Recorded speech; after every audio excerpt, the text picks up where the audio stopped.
Hello. Good afternoon. You guys, I think that there's only 3 witnesses left. I think it's really possible that today is the day that the prosecution will rest. They could. I don't know who those 3 are. I would expect today that we're going to hopefully end up getting the body cam of Charles and all these text messages of nonsense going on and kind of tie it all up is my hope. So I think it's possible.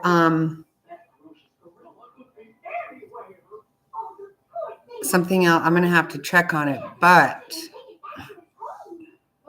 it looks like things are not going well for Betty in court today. That could actually happen today. We'll see.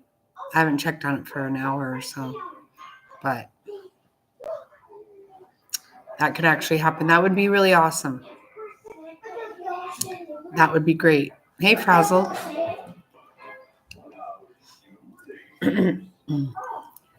Wouldn't that be something else?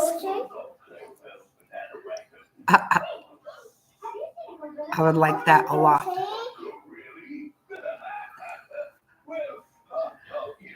But we'll see.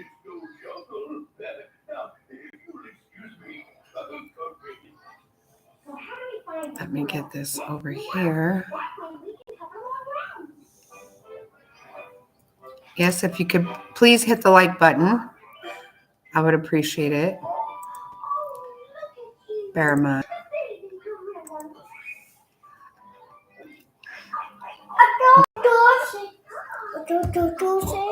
Yeah. Hey, Mama.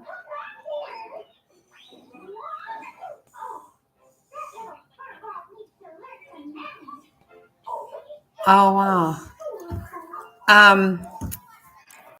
Yeah, you weren't in yesterday? I thought I saw you yesterday.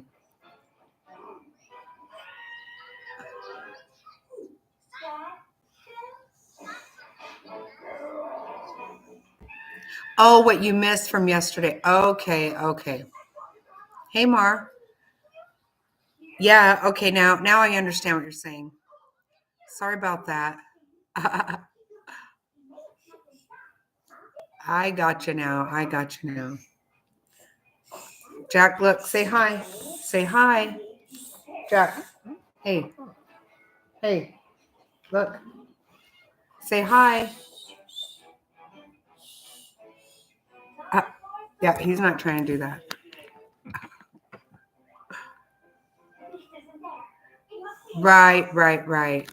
Right. Yeah. I got you now. So hopefully we can, I think it's super possible that the prosecution is going to rest today. And I think it's very likely that Bullhorn Betty is going to go to jail today. It could be a really good day.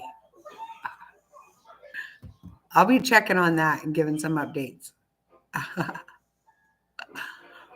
Oh, that's awesome. Hey, Queen. Gosh, can everybody feel better? What the heck? Hey, Jerry. How is your mom?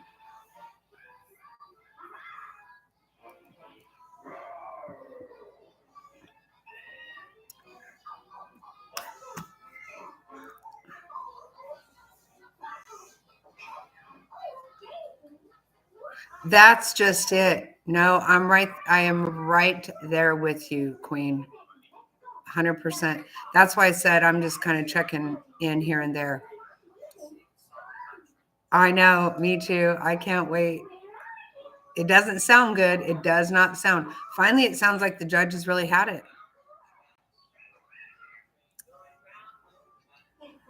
I love that for her. I love it for her.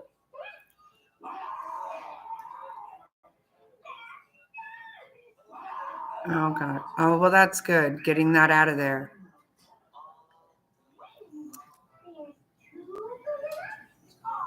Yeah, I can't stay and listen to those people. I don't care for any of that, but I really do want to know what happened to Betty.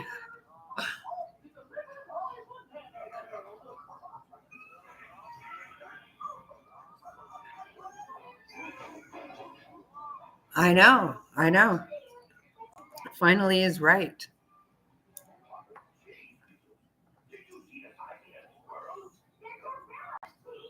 Me too. Yeah, Jerry, it did sneak up on me too. I saw that and I go, hey, wait, what? What?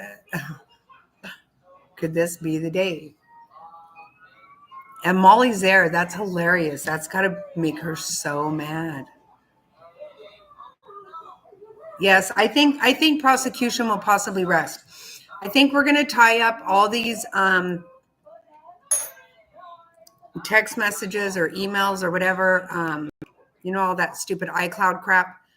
God, I thought last year would be the last time I had to hear that lolly time and all that. Oh, it makes my stomach sick. But I think they're going to tie it all up today. Only 3 witnesses left for prosecution. So, yep. All right, we'll get her going. I know.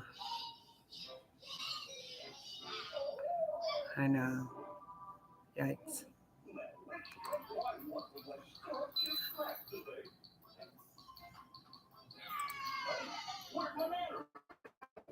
And it's kind of sad because I think more people are more interested in what's happening to Betty than comparison. It's kind of ick, but myself.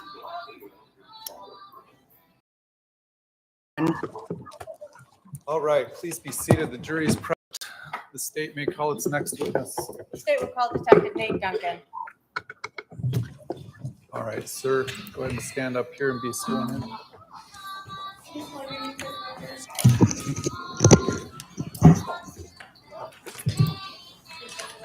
Let's do this. Let's cook that bitch. Get rid of her.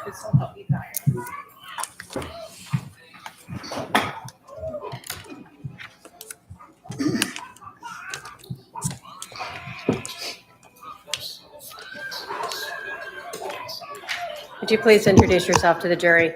Good morning. My name is Nathan Duncan. I'm a detective with the Chandler Police Department, Robbery Homicide Unit. How long have you worked for Chandler Police Department? Well, I'm 2 months shy of 25 years. Can you tell us the different areas you have worked?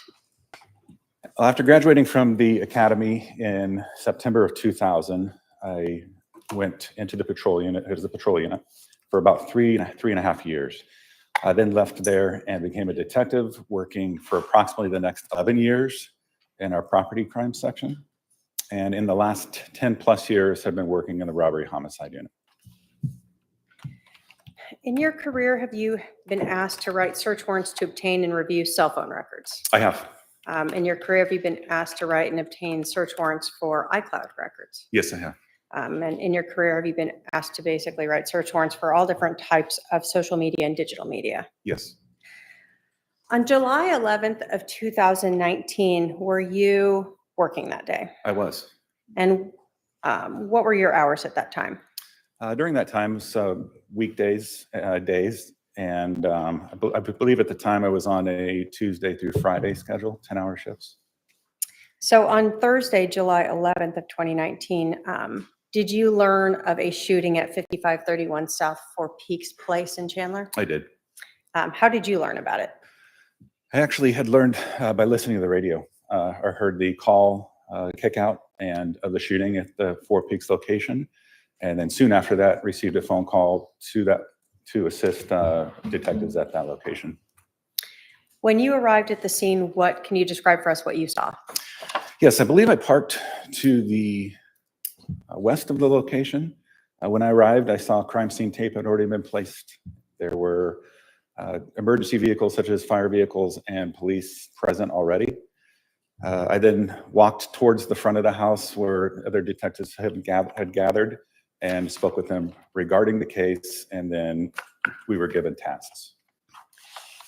When you arrived, was Alex Cox still on scene, or did you see him? I did see him from a distance.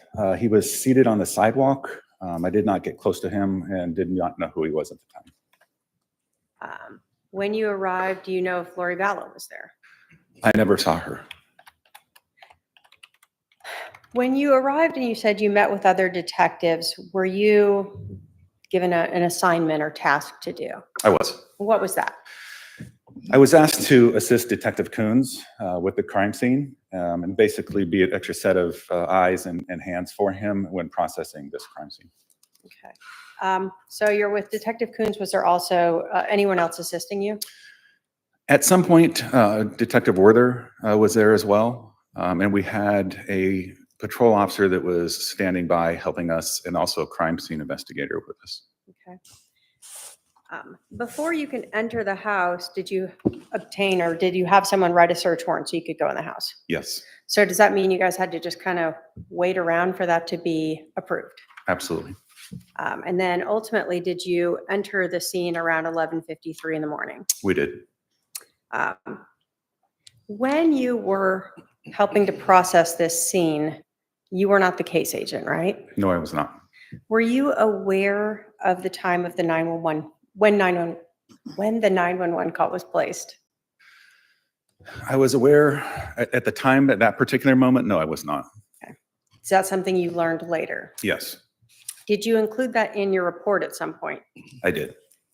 Did you get the time correct in your report? I did not. Have you since verified through listening to the 911 call and looking at the CAD report of the time of that 911 call? Yes, the correct time on the 911 call is 8:36 hours that I noticed through the 911 call and CAD in reviewing for this. Then I did notice that in my supplemental report, I noted the wrong time of 8:32. Okay. Were you aware of who made the 911 call? I was. And who was that? Alex Cox. So when you are finally allowed to enter the home, can you tell us what you observed when you first walked in? Well, prior to walking in, we had a crime scene technician go through and take overall photographs of the entire residence. After that, we utilized the Lizard Q system to take additional photographs. Once that was complete, then we made entry in to make our own observations. The front door faces to the west of this home, and as you enter, there's a small foyer. Blue is white and black checkered flooring, and then you step into what I refer to as a great room. Hello, Life with Mommy. Had no furnishings. There was a mirror on the north wall, a large picture window on the east wall, a mirror on the south wall, and a mirror on the west wall. I noticed the body of the deceased, later identified as Charles Vallow, laying on the western portion of the room. He was in what we call the supine position, with his head to the north and his feet to the south, and his arms on each side of his body. Okay. When you saw Charles Vallow, did he appear to be fit? Yes, When you went into the scene, did you notice a lot of blood around the scene? we did not. When you were looking at Charles Vallow, you told us that his hands were each to his sides, correct? Correct. Did you notice any blood on his left hand? I did. Where did you notice that? I noticed some blood in the webbing, we call the webbing of Charles's left hand. And in seeing that blood, and with not seeing any other blood, the only source of blood for that to come in contact with would have been on Charles' chest. So I felt that could have been from him placing his hand to his chest at one point before finally coming to rest. So the flooring around where Charles's hand was, there was no blood around that floor area. Correct.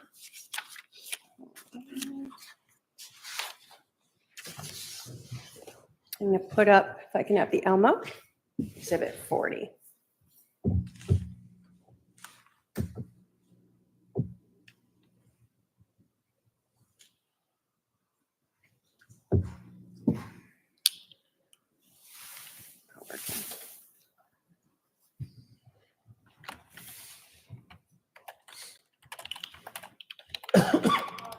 There we go. All right, so what we see here in Exhibit 40, when you arrived, fire had already gone in, done whatever treatment, and removed themselves from the residence, right? Yes, So you can still see some of their equipment attached to Charles, correct? correct. And then what we're looking at here is his left hand. Yeah, his left hand on top of his left thumb and on the side of his left index finger. And I'm putting 41 up. Is that what you observed?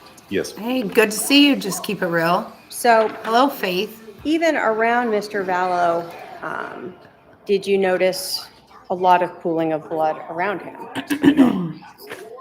Did you notice Thanks more for sort of coming. after the medical examiner's office came and enrolled him and moved him around? yes. You talked about mirrors in that room. Did you notice any cracks or damage to any of those mirrors? I did not. Did you see the bat in the room? I did. Was that on Charles's right or left side? It was on his right side above his, more north of his head. And when you are processing that room, are you looking for any potential blood evidence that's not just on or around Charles Vallow? Yes, we are. We're constantly looking for any kind of blood evidence that would help us tell the story. Any kind of movement of somebody who had bled and then moved through the house to try to better explain what had happened. So in this case, did you check that wood floor in that called great room for any blood drops or spatters or smears that might be on the floor that wasn't like right under Charles? Yes. Did you find any? No. Did you go into the other rooms in the house and help search for any other blood evidence? I did.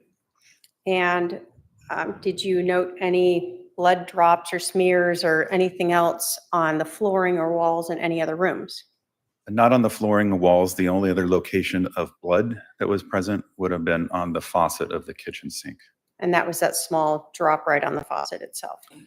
Or I would more smear, or I would call it a drop, but yeah, there was a red substance consistent with blood on that faucet. were you looking around the room for any towels or shirts or anything else that may have been used to, whether it was clean up or stop bleeding? They were. Did you find any? No.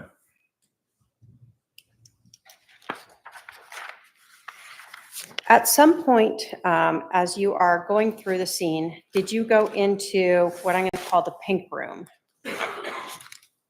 The pink room, with the gun? Yes, I did.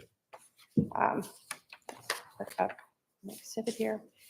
When you went into that room, were you, and I guess I can call it the pink as well as black and white striped room, Exhibit 71. Did you observe this orange duffel bag, the garbage bag with some clothes, and then the gun laying on the floor next to the duffel bag? I did. Were you responsible for making that gun safe? I was. What did you do to make the gun safe? So obviously, we, with help of our crime scene technician, we photograph the gun, the bag, and everything as it is in place. That's how we found it. At that point, I would place some gloves on and pick up the gun, also looking for any kind of blood or biological evidence on the gun while I'm looking at the gun. I would eventually do what's called making the gun safe. I would remove the magazine from the gun, set that aside, and then cycle the slide to remove any kind of cartridge that's inside of the chamber. In this case, this is a Springfield XD handgun. The magazine was released and removed. The cycle was manipulated, and a single 45 caliber cartridge fell out. I'm going to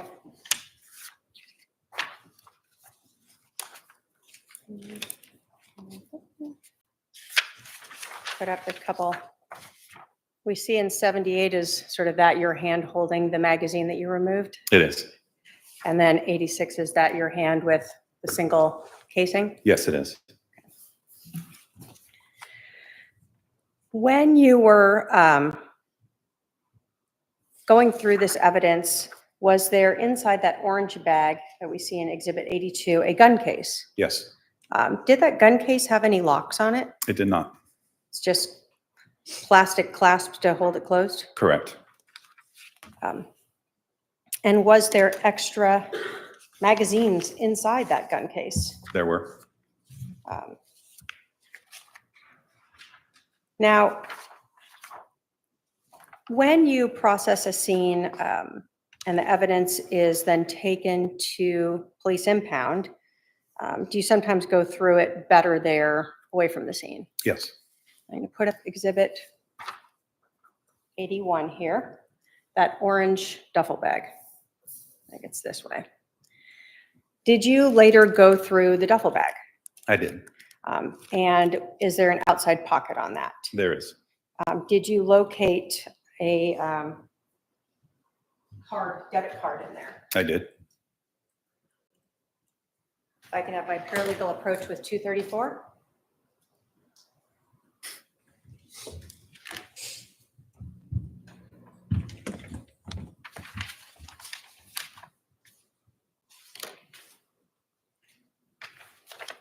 Do you recognize Exhibit 234? I do. And what is that? It's a health savings account card in the name of Alexander Cox. State will move to admit Exhibit 234. Any objection? I hear him. I'm thinking. 234 is admitted. So Alexander Cox, is that the name of the person who called 911? Yes, it is. And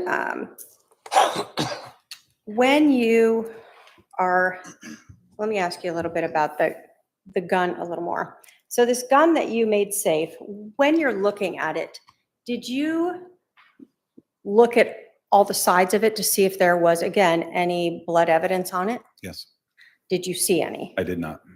And that's something you are going to check to make sure you don't potentially change the way it looks? Correct.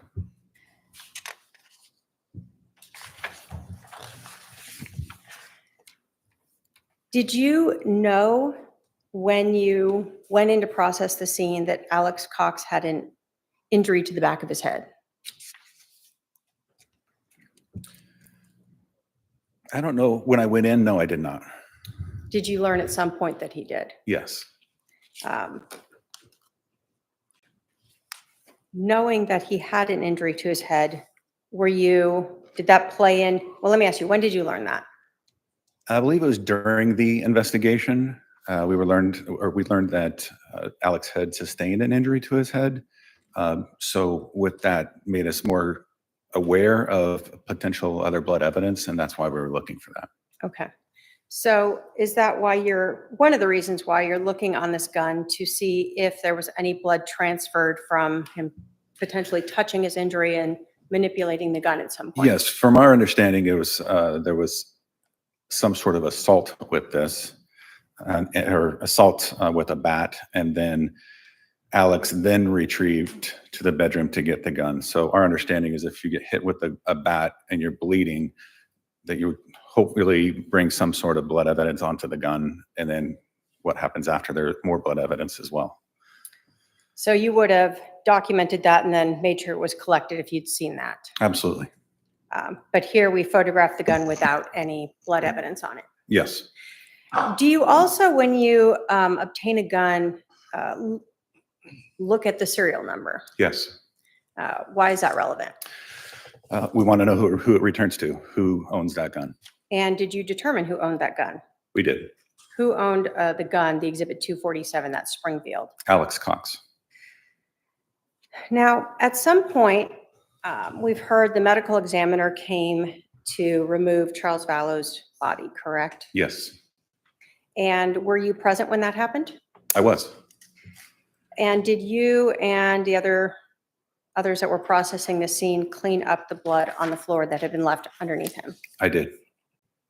And when you were cleaning up the blood, did you notice anything on the floor that stood out to you where he had been located? Yes, I did. What did you notice? When cleaning up the blood, I immediately noticed a defect in the floor consistent with a bullet strike that would have been close to or right on this area where the exit wound would have been on Charles' left shoulder. So you had seen the floor and been processing that room while Charles was laying there, correct? Right. And once his body was removed, there's a pool of blood underneath where he was. Correct. And in that area, I'm going to put up Exhibit 60, is where you then observed that bullet strike. That is correct. I'm going to put up a little bit further back of one. Hold on. Let me put up 56. Although it's harder to see, the marker itself is next to where that bullet strike is. Yes. So when you are seeing this, what comes to your mind at that point?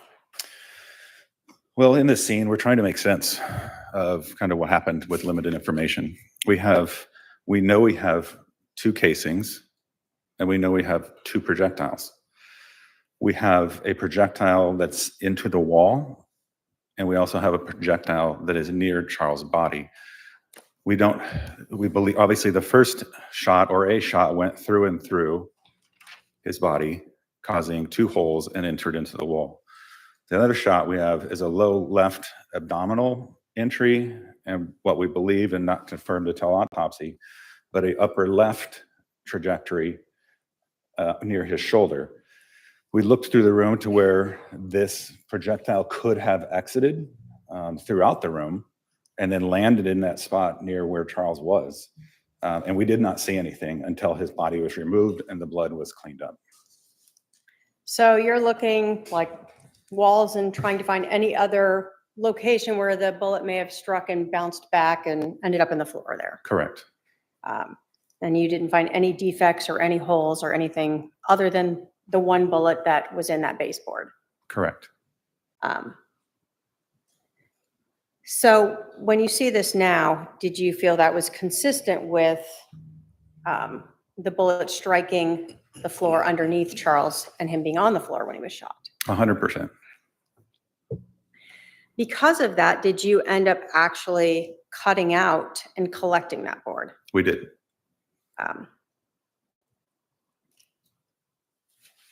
And then you said that you were wanting to know if that was confirmed during an autopsy, correct? Yes, Did you attend the autopsy? I did not. During this initial investigation on July 11th of 2019, did you ever search Charles Vallow's rental car? I did not. So Lori Vallow had his car all day and nobody looked inside of it. To the best of my knowledge, yes. Initially, as a person who was just working the scene with Detective Kuntz, did that sort of end your investigation or your involvement for at least July 11th? Yes. What was your next involvement in this case? My next involvement had some prior to June of 2020. June of 2020 is when I was assigned the status of case agent in this case. Prior to that, I did help Detective Moffat with analyzing and just sorting through cloud phone records and other data for him. So we have heard about cell phones that had been extracted from retired Detective McDonald. That was Charles Vallow's cell phone. So was Yes. that one item of evidence that had been collected? Yes,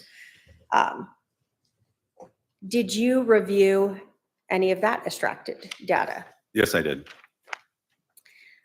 Did those extractions include things from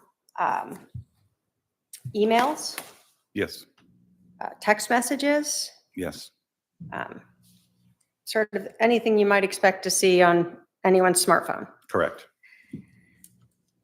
When you are looking through this, did you look through both Charles' iPhone extraction and later some iCloud account extractions? I did. What are iClouds? The best way to describe an iCloud is it's cloud storage for Apple products.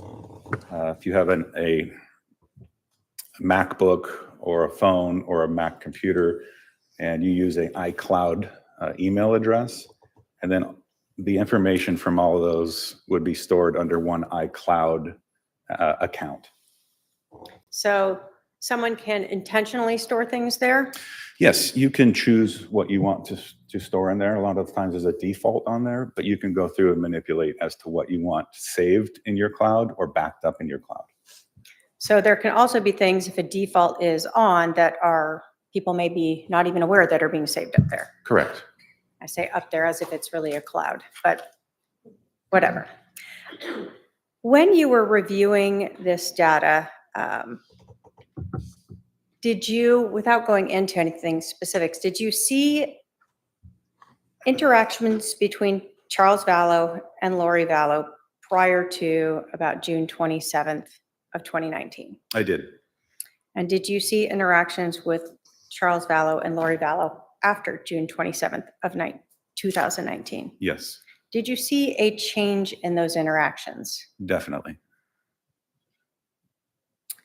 Did you learn from reviewing Charles Vallow's cell phone extraction and iCloud accounts that Charles had found an email sent to Chad Daybell that was purportedly written by him? Yes, I did. Did that involve an email address, kkwalker75 at Yahoo? Yes, it did. Did Charles Vallow, in fact, save a copy of that email into his account? Yes, he did. In reviewing Charles Vallow's cell phone extraction and iCloud account prior to this time in June, had you seen any use of this kkwalker75 at yahoo.com email address?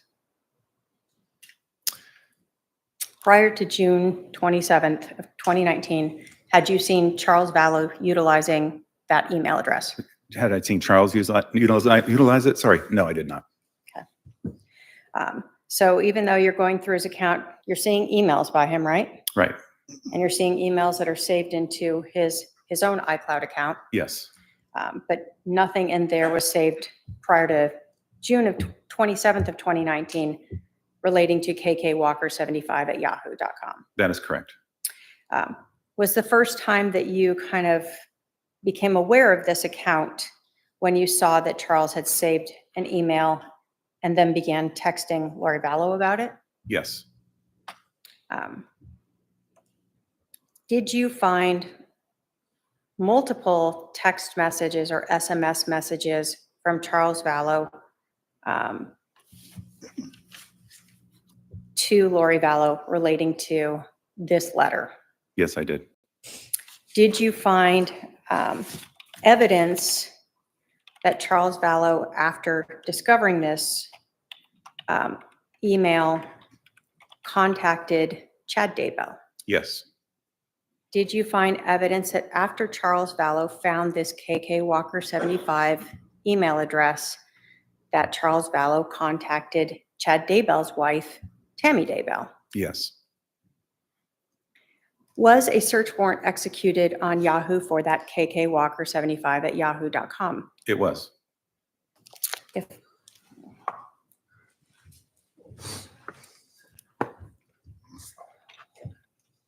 I can have my paralegal approach with 289.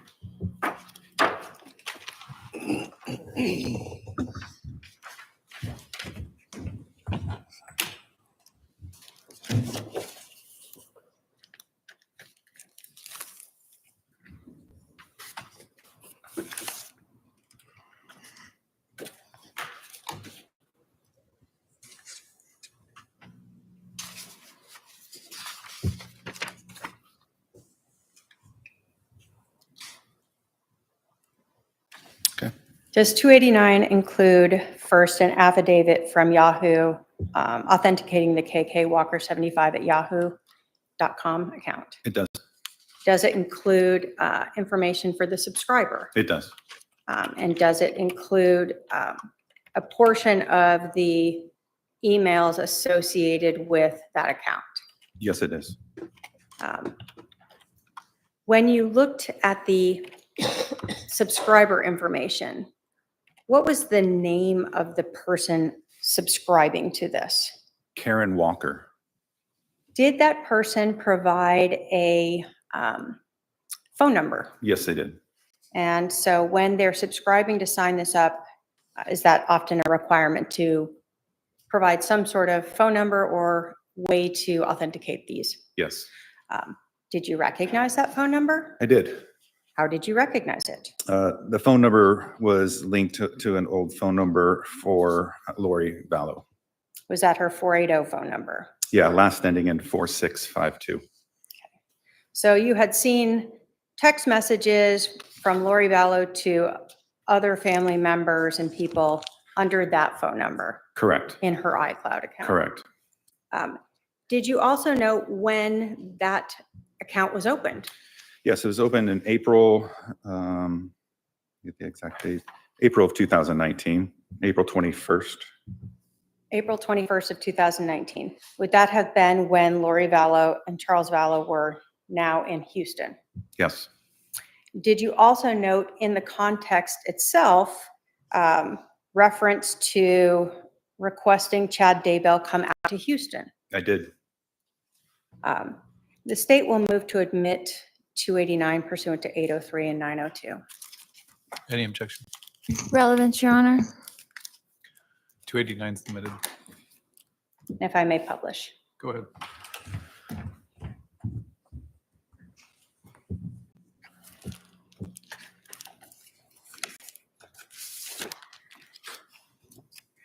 So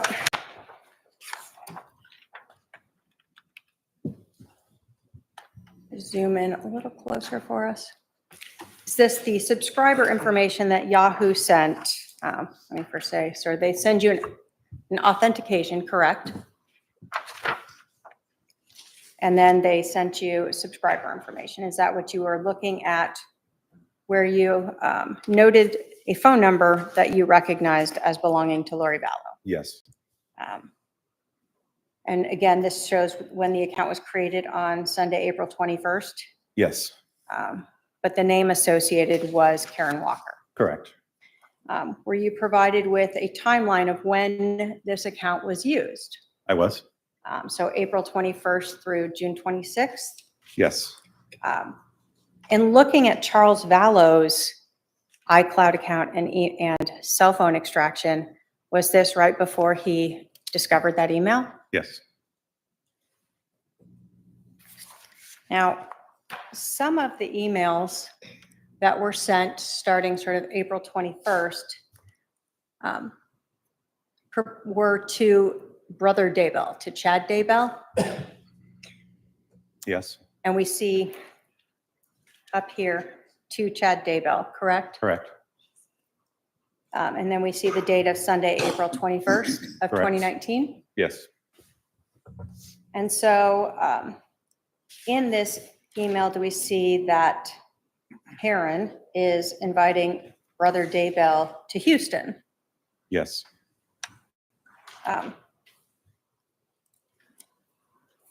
In these messages,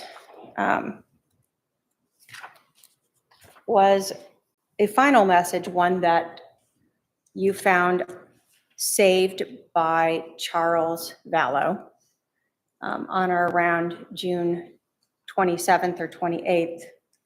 This, what we see is exhibit again 289. Correct.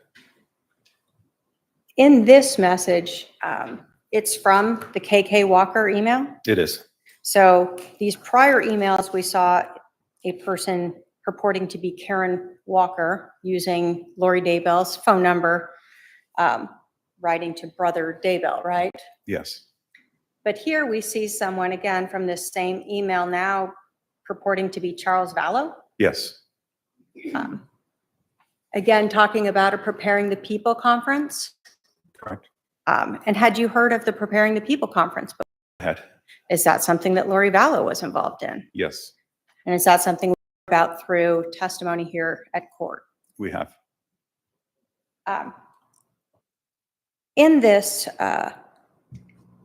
does Charles Vallow, or the person writing this email, again, ask Chad Daybell to come out to visit, Yes. to help write a book? Correct. And so is this then the email that Charles then began reaching out to Lori, Chad, and Tammy about? Yes.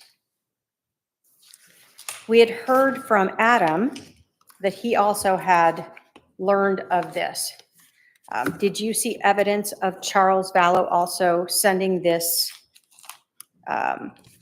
letter that we see in 289 to Adam? I did.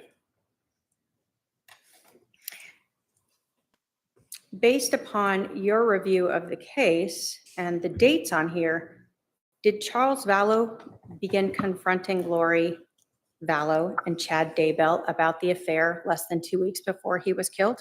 He did. And did you in fact see emails that Charles Vallow sent to Chad Daybell on June 29th and 30th? I did. And did you in fact see emails that Charles Vallow sent to Tammy Daybell on June 29th and June 30th of 2019? I did.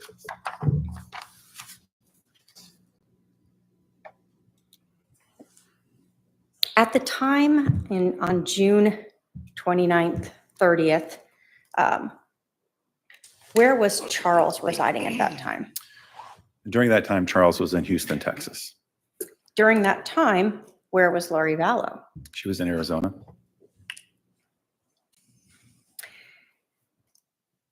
We have this timeline where Charles Vallow begins reaching out to Lori and Chad's wife about this affair.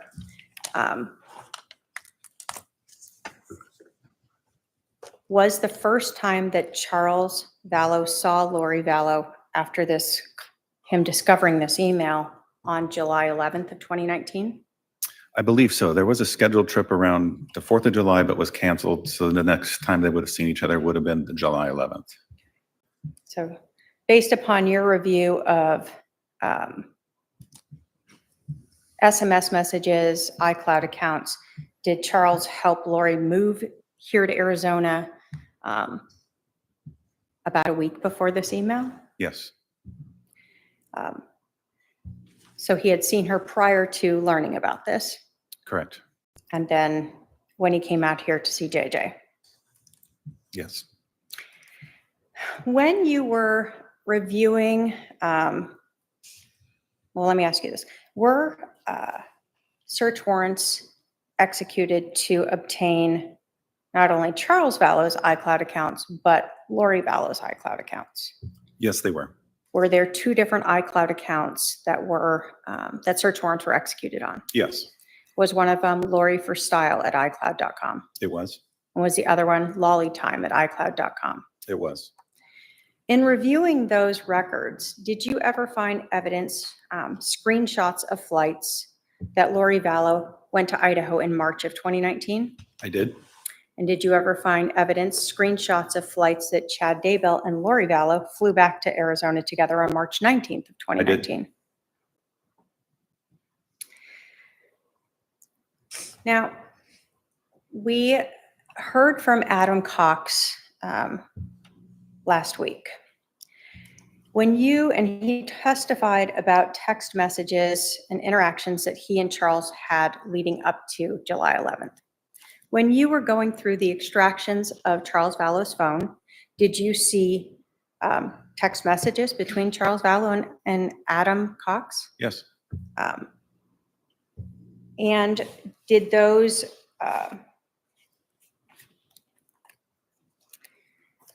match what we observed? And I'm going to put up 210 here that was previously admitted.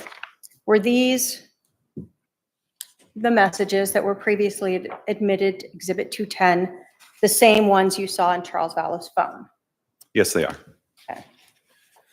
Okay. When you were reviewing the text messages or SMS messages for July 11th of 2019, do phones and the extractions advise when a message is received as well as when it's read? It would show that, yes, in the Cellbrite report. Yes. Okay. So, for instance, we see here a time and a read, correct? Correct.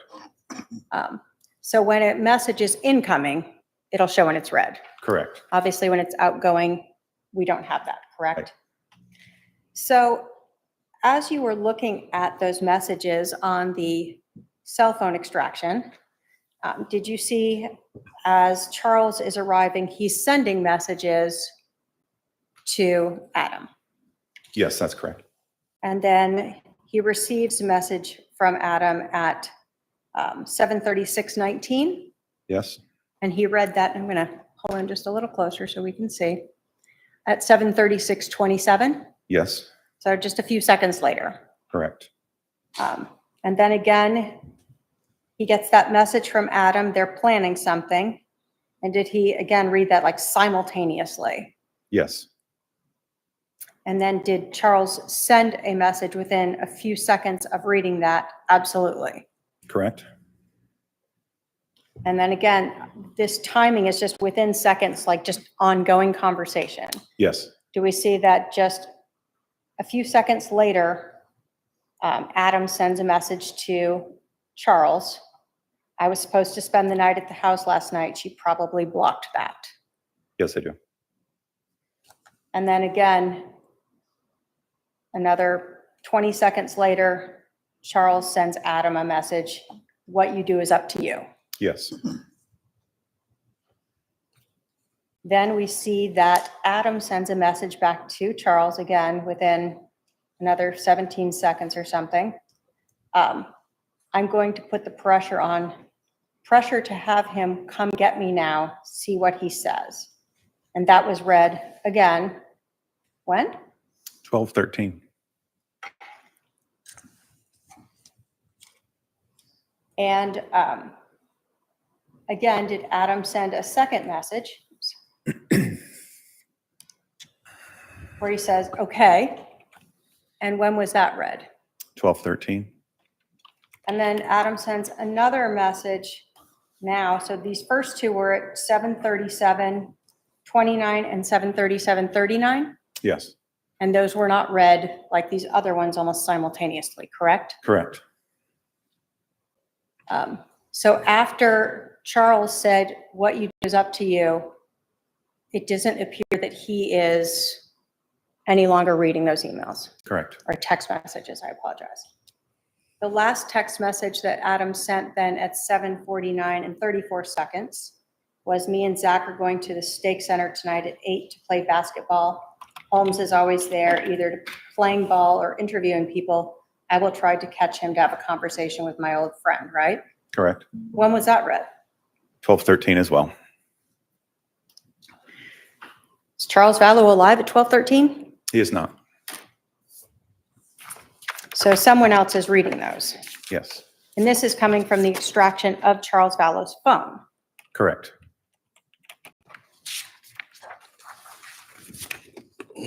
Do you know who was in possession of Charles Vallow's phone at 12:13 p.m. on July 11th of 2019? Lori. How do you know that? She told us, and she turned the phone back over to us later that afternoon. Did you ever find any other evidence that Lori Vallow and Alex Cox went through Charles Vallow's phone on July 11th of 2019?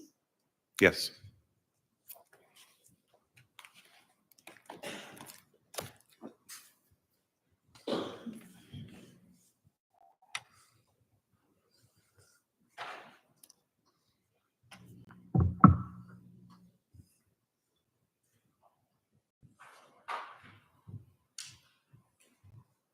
During this investigation, what we had already heard through Detective Werther, that a search warrant was executed on Alex Cox's Verizon cell phone, 480-351-9120. And were you familiar with those records? I am. As part of the records that Verizon sent, and this is Exhibit 222 that has previously been admitted, did Verizon provide subscriber information? Yes. And that came back to Alex Cox. Correct. Did Verizon provide phone calls, Yes. cell phone data, Yes. cell tower data? Yes. And did they also provide some images that were saved by Verizon associated with this phone number for Alex Cox? They did. Is that something that is with every carrier? No, it's hit or miss as to whether you get them or not. Some carriers save them for longer, some save for shorter periods of time. Some don't save them at all. Were these images, did the images themselves have any type of time date stamp on them? The image, other than the self, it's an image of a phone with a time in the corner of the phone. Okay. And it, So let me I'm going to put up some of these images that were from this. So many of us talk about a screenshot, right? Is this a screenshot? no, Why not? How do we know it's not? because obviously in this case, you can actually see the entire phone, and you also have a counter in the background. So in this image that Verizon sent, it's showing an actual phone. Have you seen Charles Vallow's phone? Yes. Did it look like the same shape as his phone? Yes. We see a time 2:13 p.m., correct? Correct. When you were going through Vallow's phone itself and the extraction, did you see this message between Charles Vallow and Adam Cox? Did. Did in fact Charles place the flight or book a flight for Adam Cox to come to Phoenix? He did. Was there another image showing a closer up of the portion of that call with the flight information for Adam Cox? Yes. And did it also include a screenshot where Adam talks about going to see Lori at her house and having a talk with her and keeping his phone on record? Yes. And were these all messages, text messages between Adam and Charles that you found on the extraction report? They are. And these are images that were saved by Verizon associated to Alex Cox's phone? Yes. So the Chandler Police Department had Charles's phone back in their possession by 3 or so in the afternoon of July 11th, correct? Yes. And it's been in Chandler Police Department's possession, It has. and yet the Verizon records for Alex Cox show photographs of Charles's phone and conversations between Charles and Adam. Yes.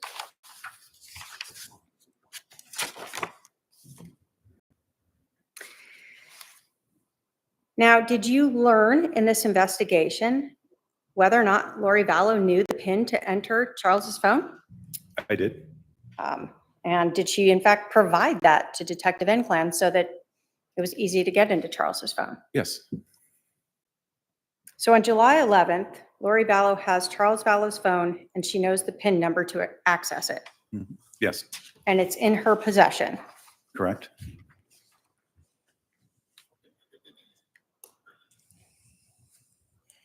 Did you ever find evidence that Alex Cox sent those photos of Charles Vallow's phone showing Adam's flight reservations to Lori Vallow on July 13th of 2019? I did. Again, we're talking about those iCloud accounts. Did you find that when you were reviewing the lollytime@icloud.com account information? Yes.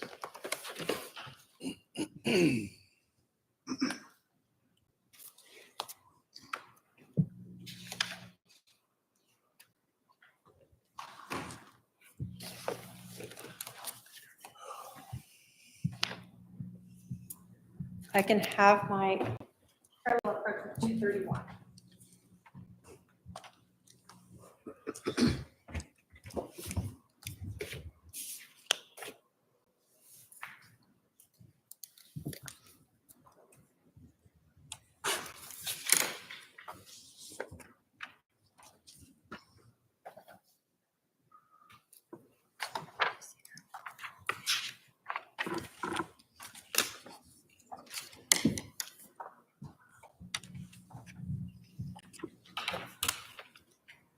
I apologize. I should have also given you 226 as well.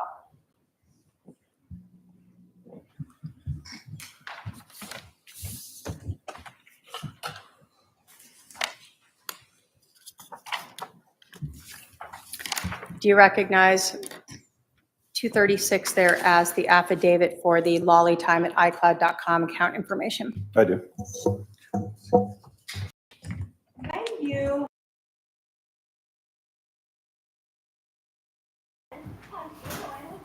Okay, I just wanted to check in really quick, like, have a great night, Faith. Thanks for being here.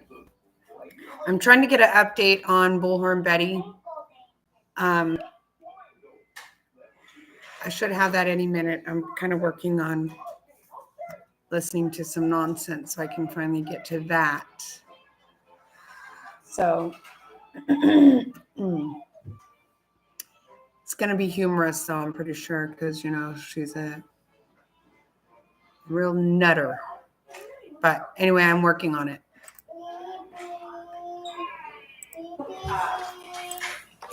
We're investigating this case, and you obtained a search warrant for the lollytime@icloud She was account. sitting there like How she did was an you attorney, sitting all authenticate or proper. know that those She had her little records thing were she was related to writing. I mean, she really So looked like first she and was trying to foremost, push it. It the was very account smart. lists her phone number But yeah, in the when it 956 and ended, the 956 The judge, group, yeah, associating that number with when the it account.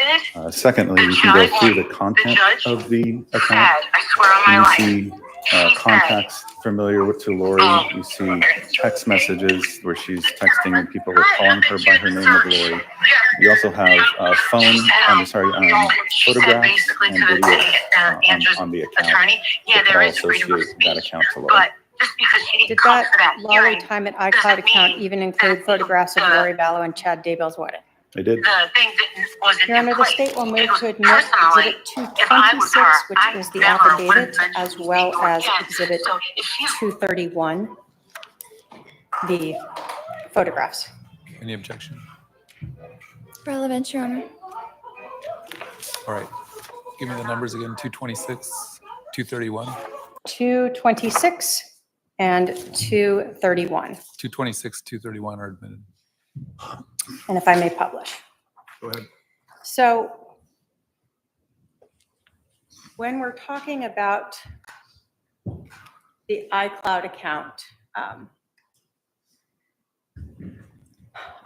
are you able to kind of go through this extraction, what is provided to you by Apple, and look for things separated in terms of like emails or text messages or photographs?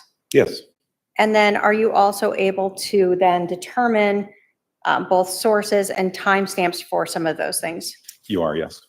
So looking at this report from the Apple iCloud account, do we see the lollytime@icloud as a source? Yes. And then we see a timestamp over here of 7:13 at 5:57 PM. Correct. And then this, does that mean that's converted for Arizona time? The UTC -7 mean it is Arizona time, yes. And then we see from Alex Cox, the 9120 number, the one that we were talking about just recently, correct? So in this report, we see that there's 3 photographs that were sent. Thumbnails of those, yes. And then were those photographs also obtained or saved in the iCloud account? Yes, they were. And so again, showing those, were these the same 3 photographs that you had found in Alex Cox's Verizon records? They are. And looking at this, what day was Adam returning? He was Sunday, July 14th. So this message, this text message and photographs was sent on the 13th prior to Adam returning. Yes.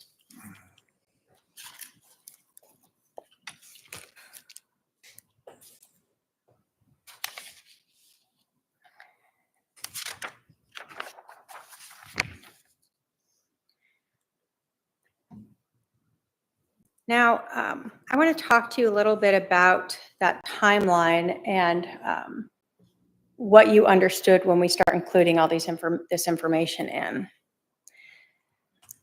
Based upon your investigation, did you learn that Charles Vallo's phone left the area of 5531 South Four Peaks Place around 7:49 a.m. on July 11th? Yes, I did. So what we see is it's around the time that Adam sent that last text message. Correct.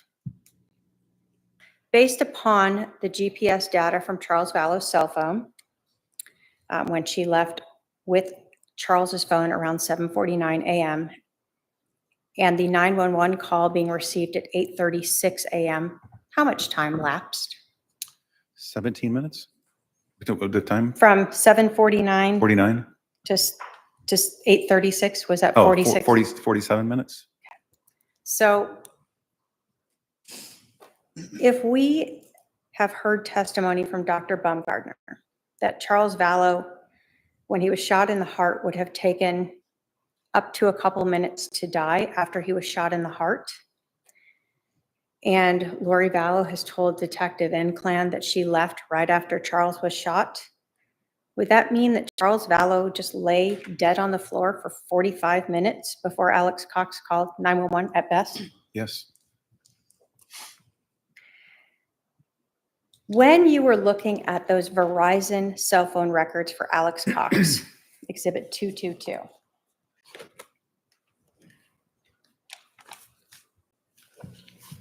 did you look at when and to whom Alex Cox called? I did, yes.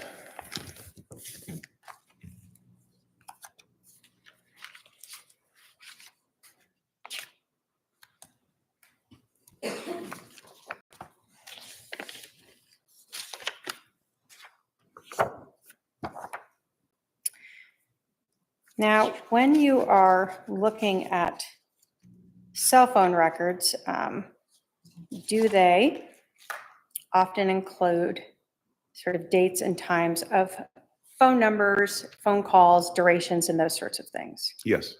Okay.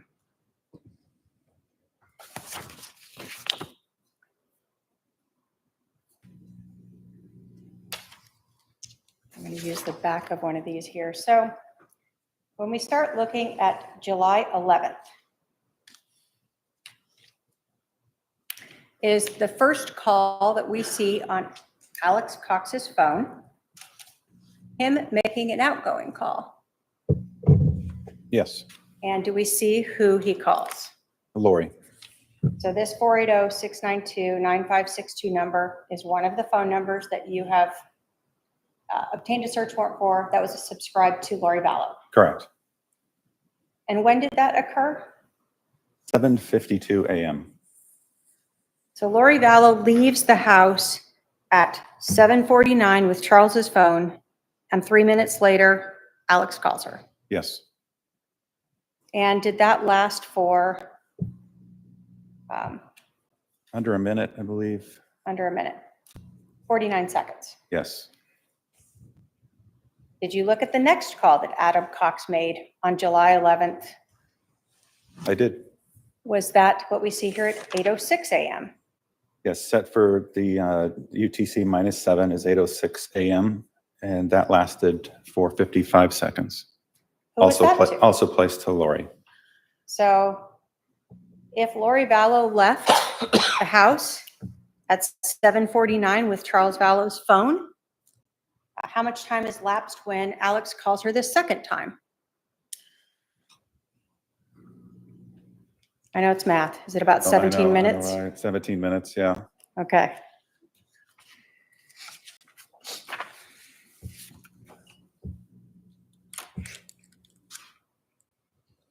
And actually, I think so at this point, has Alex called 911 yet at 8:06 a.m.? At 8:06, he has not, no. So at 8:06, Alex Cox calls Lori a second time, and Charles Vallow's now been laying on the floor for at least 17 minutes. Correct. Understanding that the 911 call isn't made till 8:36, Alex Cox waits another 30 minutes before he calls 911. Yes, Did Lori Vallow ever call 911? no, Neither of her calls, neither of her phones, none, not on Charles's phone. no. And do we in fact see the 911 call that was made by Alex Cox on these records? Yes, And it shows it as, these ones have not been converted, right? yeah, it's not converted, but the time converting that to the -7 would be 8:35:54 seconds.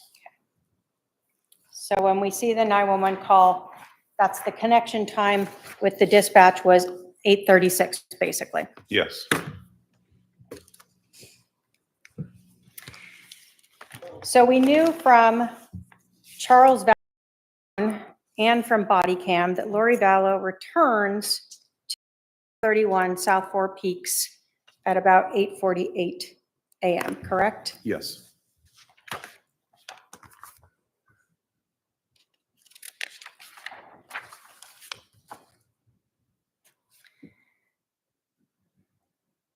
As you are looking through these phone records, are you looking to also identify whether or not what people are saying matches what we'll call the digital, the unchangeable evidence? Yeah. So you were present when Adam Cox testified, correct? Correct. And do you recall him testifying that he called his brother Alex on July 9th to see if he could stay with him? Yes. Did you look to see if Alex Cox records showed if Adam called him? I did. So if we looked at Exhibit 222, those Verizon records for Adam Cox, would we see on July 9th at 13:21 hours that Adam called Alex? Correct. Did that call last over 20 minutes? It did. Did you also hear Adam testify that he tried to reach Alex when he got to Phoenix on July 10th? Yes. And again, if we looked at Exhibit 222, Alex Cox's Verizon records, did you see any attempts by Adam to reach his brother Alex? I did. Did you see a call on July 10th at 3:22 p.m.? Yes. Not connect, there was no conversation time. Correct. Did you see a text message from Adam to Alex on Alex's records, Exhibit 222, at 3:23 p.m. on July 10th? Yes. Now, these records did not have the context of that, correct? Correct. But you can see that Adam sent a text message to his brother Alex. Yes. Did you see Alex ever call or text back his brother Adam? Never. Did you see another text from Adam to his brother Alex in Exhibit 222 at 6:28 p.m.? Yes. Did you see a response back from Alex to Adam? I did not. We also heard Adam testify, and we saw in those text messages that between Adam and Charles on July 11th, that Adam said he was going to reach out to Alex and see what he did, right? Right.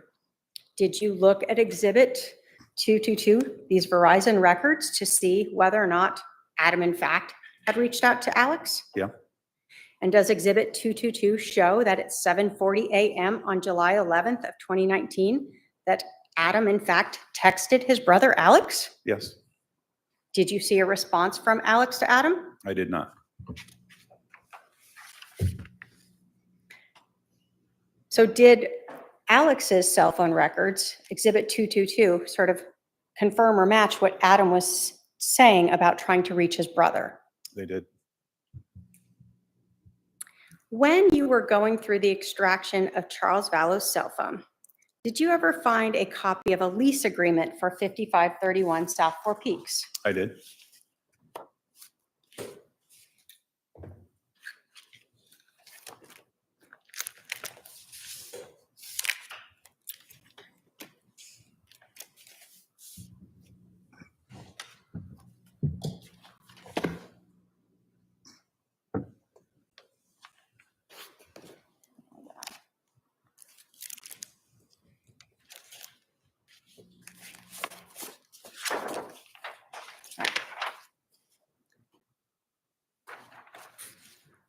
If I could have my paralegal approach with 212.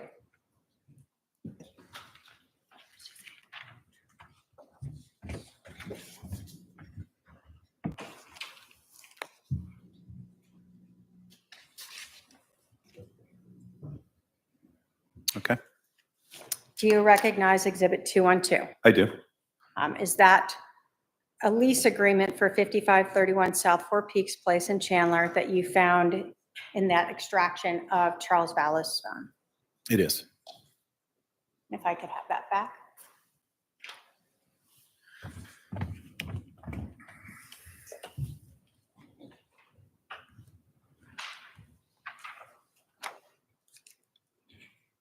The state will move to admit Exhibit 212.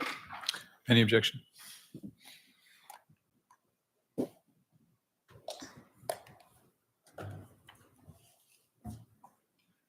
It doesn't look like the complete amount, but okay.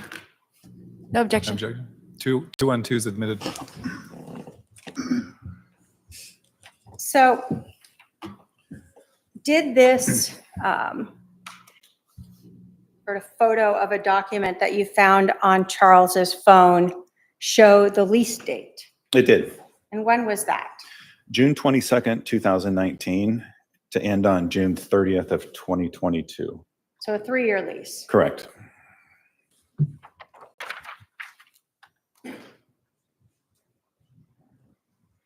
Based upon your investigation, speaking with people as well as just going through Charles Vallow's iCloud account, his cell phone,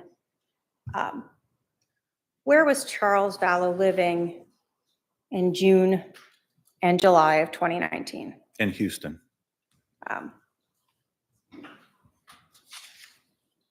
Did you, in fact, find evidence that Charles Vallow had flown to Phoenix on July 10th of 2019? Yes. So we had talked a little earlier that in addition to the Lolly Time account, that there was a Lori for Style iCloud account, correct? Yes.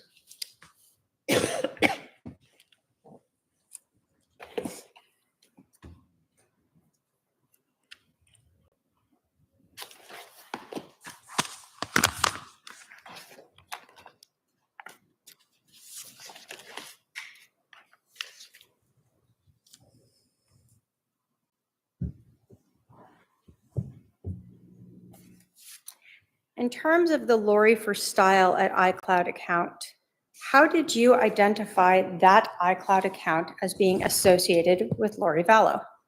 Very similar to the Lolly Time account. The phone number ending in 9562 is listed as the subscriber phone number. Also, the content of the phone, looking at photographs, videos, and communication with others That is also the Lori for Style iCloud is a address that she actually gave to Banner Insurance as well. Do we see in the Lori for Style two different phone numbers, both the 808-755-5452 and the 480-692-9562 number assigned to that subscriber? You do. If I can have my paralegal approach with 224 and 225.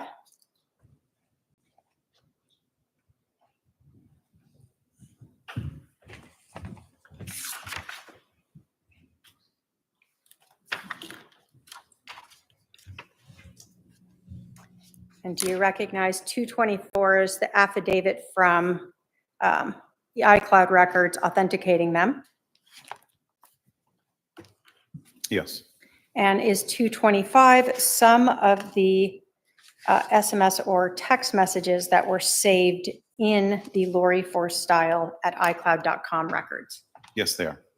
State will move to admit 224 through 225. Oh, 224 and 225, sorry. 224 and 225 are admitted.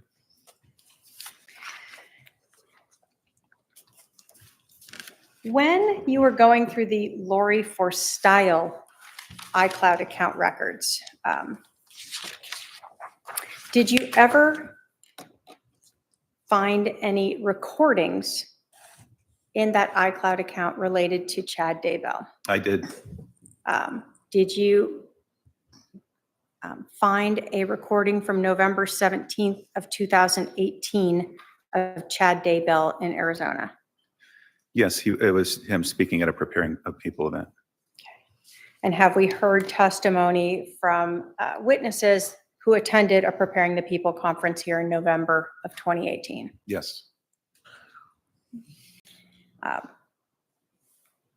In the Lori for Style at iCloud account, did you find text message or SMS messages saved between Lori Vallow and her brother Alex Cox? Yes. When you were looking through these records, had you become aware of the name Ned? Yes. What was the relevance of that name in your investigation? Through this investigation, we had learned that Ned was the name of a dark spirit that had taken over Charles' body. And so in knowing this, I went through these records looking for a mention of Ned and the reference and how it was used. And was this, when we talk about the dark spirit, is this something that through your investigation, as we've heard in court, was a name that Lori had associated or given to Charles Vallow? Yes. In Exhibit 225, are these messages in the Lori for Style iCloud account between Lori Vallow and her brother Alex Cox, where they're talking about Ned? Yes, they are. Was the first time that you found that reference to Ned from February 15th of 2019 from Alex Cox to Lori Vallow? Yes, it is. And is that where we see Alex saying that Ned was at the temple yesterday looking for you? He thinks you are staying with me. Correct. And so again, we see the source is the Lori for Style, correct? Yes. And we see two, this is Lori Vallow's iCloud account, correct? And that's the number that we have associated with her with T-Mobile? Yes. And then Alex Cox's Verizon record. Correct. During your investigation on February 15th of 2019, is this the time period where Lori Vallow had disappeared and was no longer in contact with Charles Vallow? Yes. Is this the time period where Charles had JJ by himself? Yes. And do we see then Lori Vallow saying, that's good that he is so off, I guess? Yes.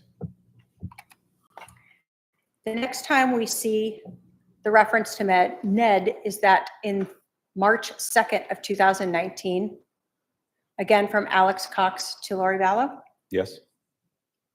And does he advise Ned just came by and Tylee unleashed on him? He came to my house and he went to Summers first. He ran up in a rental car. Correct.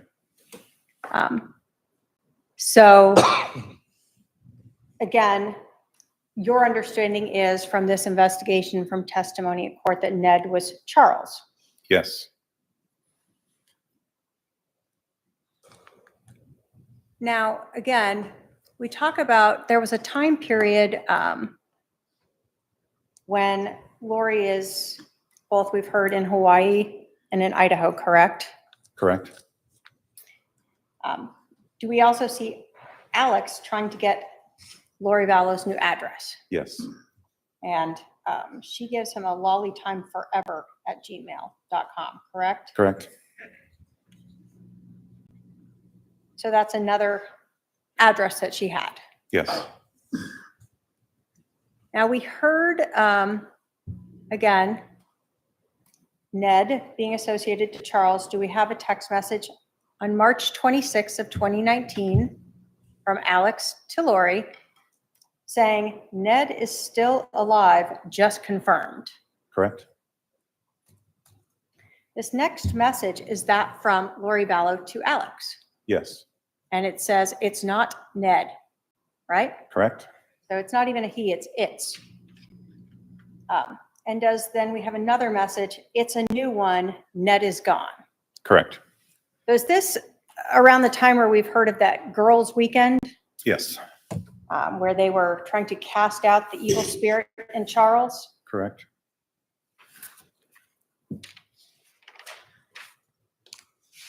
As you continued in this Lori for style, do we see again Lori texting Alex saying, no one has seen him, right? Just talk to him.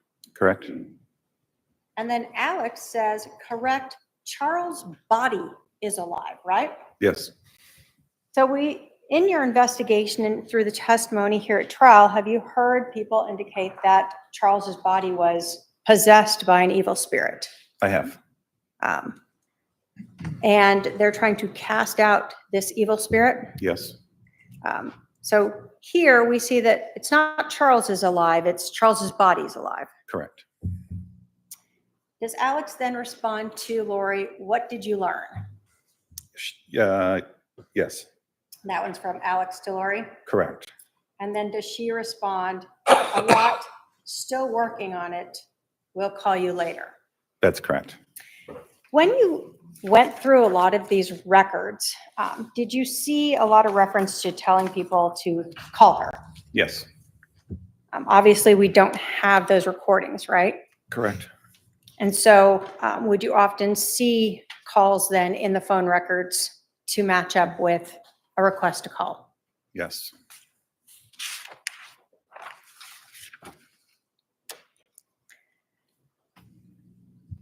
Going back to the Lolly Time iCloud account, was that account created on July 1st of 2019? It was. Was that created after Charles Vallow contacted Lori and Chad Daybell and Tammy Daybell about the affair? It was.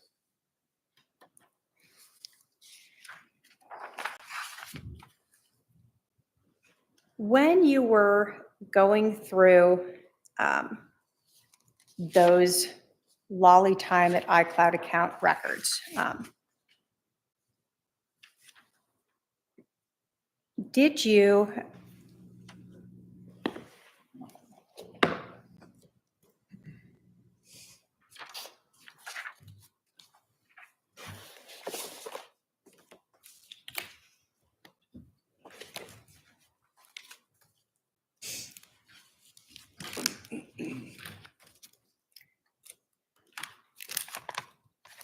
find evidence or find photographs in the Lolly Time at iCloud account showing the change in Charles's beneficiary form for his life insurance? I did. Did you see both a photograph of a computer as well as of documents? Yes. Show defense 232.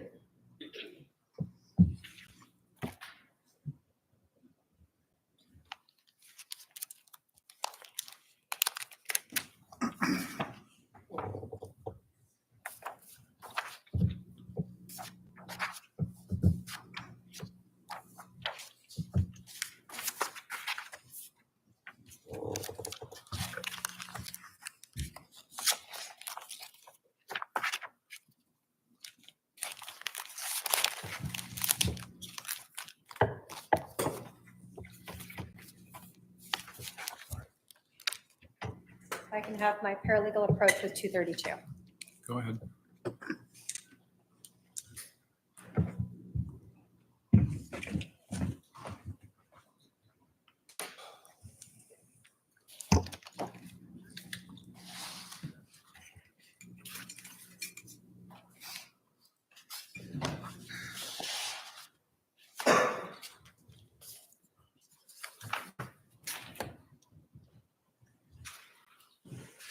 Do you recognize both the report and the photos that were obtained or part of the records for the lollytime@icloud.com account that was obtained through a search warrant by the police department? Yes.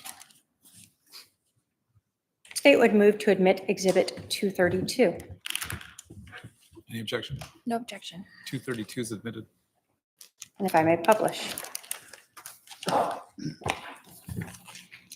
So again, when you are going through these iCloud accounts, just like with the cell phone extractions, are you able to sort of pull out reports and save the documents themselves, both in the report and then print off those documents? Yes. So looking at this Exhibit 232, do we see all that's from the lollytime@icloud account, right? Correct. And then we see that on July 28th, that these photographs were sent to a phone number 515-402-0143 with a contact name of Bubby. I do. Now let's first go through these records, and then we'll talk about the phone number, okay? Okay. So what we see here are sort of the thumbnails. Are these the actual photographs associated or sent in each of these messages? Yes, they are. So we see these are MMS messages, meaning there's a photo associated with it. Yes. So one of the photos associated with it was this Banner life insurance. Oops, I'm sorry, we're too close. Banner life insurance policy for Charles Vallow, correct? Correct. Showing Lori Vallow as the primary beneficiary. Yes. And then there was a photograph of the document showing, again, $1 million policy, Yes. started in 2015. And the owner insured are Charles Vallow. Yes. Then was there a photo of a computer screen? There is. And were you able to tell, because you see sort of the icons that you would see at the bottom of a computer screen in this, Correct. and a little bit of a glare on it? And is this the designation form that was changed by Charles Vallow that we had talked about previously in court? Yes. And so this is a photograph of the computer showing that Charles Vallow, in fact, changed this to Ethel K. Woodcock. That is correct. So on July 28th, Lori Vallow is sending copies of this to someone she calls Bubby. Yes. Now, did you guys want to find out who Bubby was? Absolutely. Did you actually obtain a search warrant to get those phone records from AT&T for 515-402-0143? Yes, I did. I can have my paralegal approach with Exhibit 223.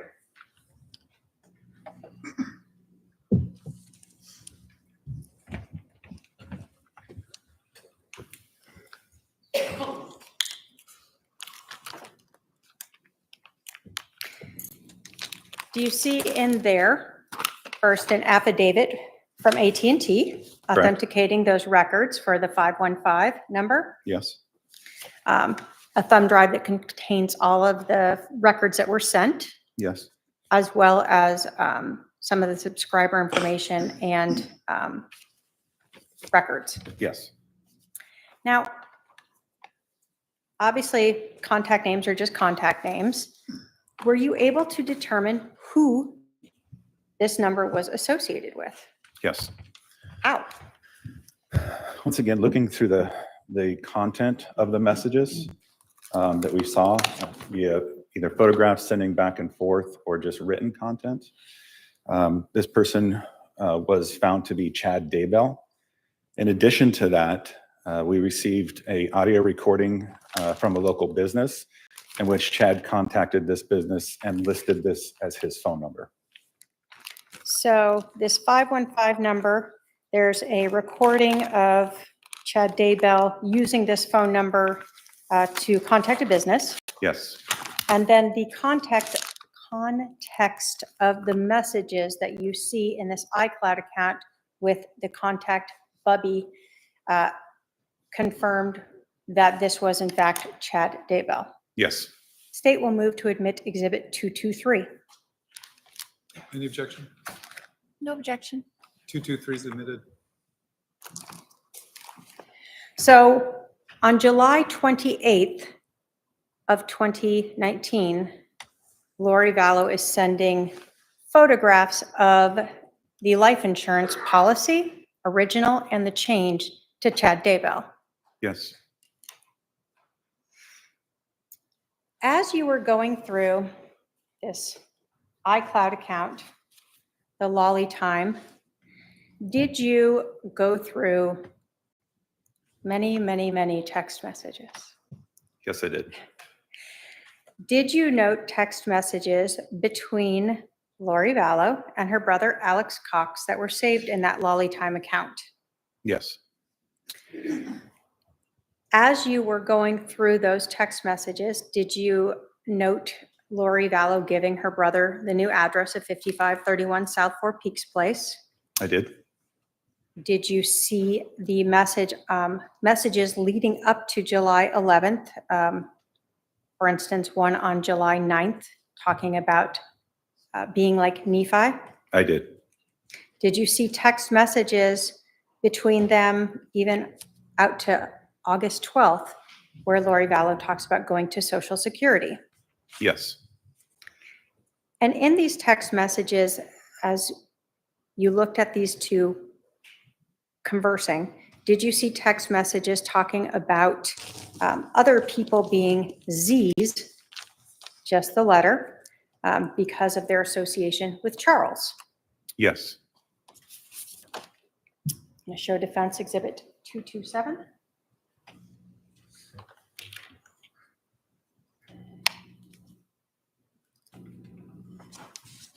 Now, these messages in this iCloud account that are in this report, are these all of the messages that they had? No, Are these just a portion of them? they are.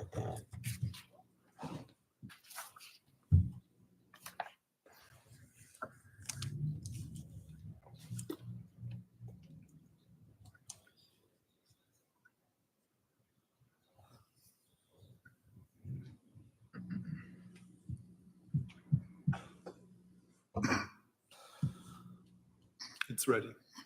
I'm sorry. I'm done.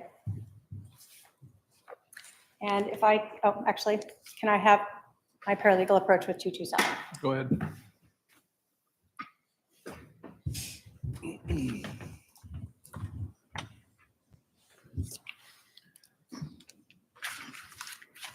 Looking at Exhibit 227, are those just that portion of the SMS messages between Lori Vallow and Alex Cox that were saved on the lolly time at iCloud account that we've discussed there? Sort of Yes, they leading are. up to and right after July 11th. Yes. State will move to admit Exhibit 227. Any objection? No objection, Your Honor. 227 is admitted. Right.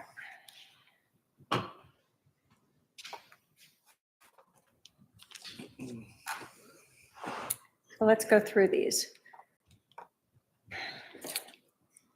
So again, we're seeing SMS messages, and we're starting here on July 9th, correct? Yeah, 3:05 p.m. And these are from Lori Vallow. This starts the first one from Lori Vallow to Alex Cox. Yes. So we see Lori Vallow tell her brother that Mel is bringing Bodie over here for you now, so can you come? Correct? Yes, So the 9th is the day that Charles and Adam are making their plane reservations. yes, And do we see that Alex tells Lori he'll be over in a bit? correct. And then as we continue on the 9th, we see Lori respond, perfect, thanks, right? Yes, And then Alex has to ask for her address, correct? So on the 9th, Lori Vallow provides her brother with the address she lives at, 531 South Four Peaks, correct? correct.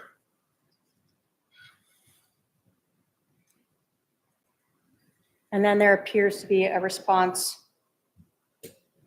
from Alex to her AX. I believe it's probably an attempt to correct the prior state in the above. He spells it AX as well too. So there's an AX below. So a little bit later, we see that was at 4:57 p.m., correct? Yes, So at 9 o'clock on the 9th, do we see a message from Lori Vallow to Alex Cox? So the plot thickens, call me when you can. yes. Now, at that point, when you looked at phone records, did you see any call between Lori Vallow and Alex Cox initially after this first text message? Not after that first one, no. So 47 minutes later, on July 9th, at 9:50,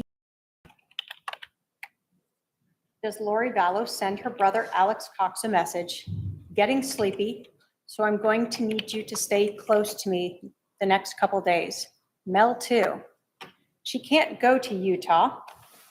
They are planking some kind of intervention, but want Mel out of the way, so I'm left alone. I need to come get the stuff at your house tomorrow and store it or secure it. Lots to do. Thank you for standing by me. It's all coming to a head this week. I will be like Nephi, I am told, and so will you. When you saw that message, did you check Alex Cox's cell phone records to determine whether or not there was a phone call after that? I did. Did you see that Alex Cox and Lori Vallow talked on July 9th at 21:56 hours? What time would that be? 9:56. So 6 minutes after this, or 56 minutes. Correct. So 6 minutes after this text message, Lori and her brother have almost an hour-long conversation. Yes.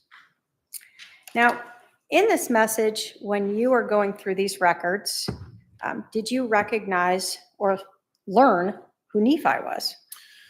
So in going through this particular message, I knew that Nephi was a figure in the Book of Mormon related to the Church of Jesus Christ of Latter-day Saints, but I didn't understand the significance.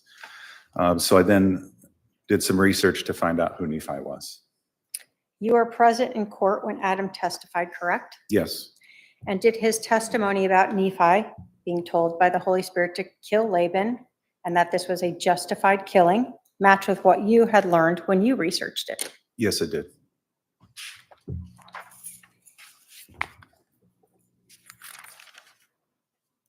So as you were going through these messages, and let me say this investigation, were you able to get to this like July 12th? You're on it and reviewing all these iCloud accounts? No, Did it take significant period of time to start finding phone numbers and finding iCloud accounts and then writing warrants to obtain them?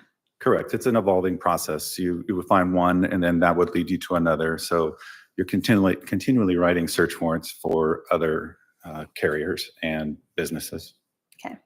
So when you're reviewing this now, you know the scene and you're understanding some of the case, but you're still putting pieces together. Right. Now, were you aware from looking at Charles's phone and the messages between Charles and Adam that they were talking about an intervention? Yes, So on July 9th, Adam and Charles were discussing an intervention, correct. possibly recording Lori. Yes, And then what we see then at 9:50 at night is Lori telling her brother that they're planning an intervention. yes, So the same day that Adam and Lori were, or that Adam and Charles were talking, Lori is already letting her brother know there's going to be an intervention. correct, And they're trying to get her separate and alone for this. correct. And then there's that long phone call that we don't have recorded, correct? Yes. Judge, do you want me to keep going through these or break here? I do have a significant number more. Yeah, let's of go them. ahead and take our lunch recess. Almost 12:05. I'll remind the jury to remember the admonition. We'll resume at 1:30 p.m. All rise for the jurors.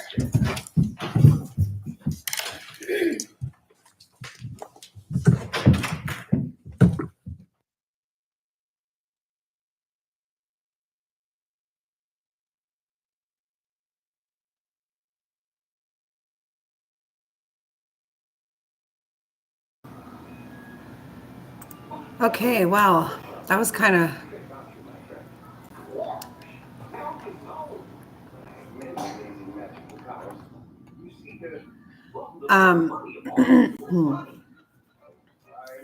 That was kind of brutal, right? It's hard to listen to all that, but really it is putting it together. You know?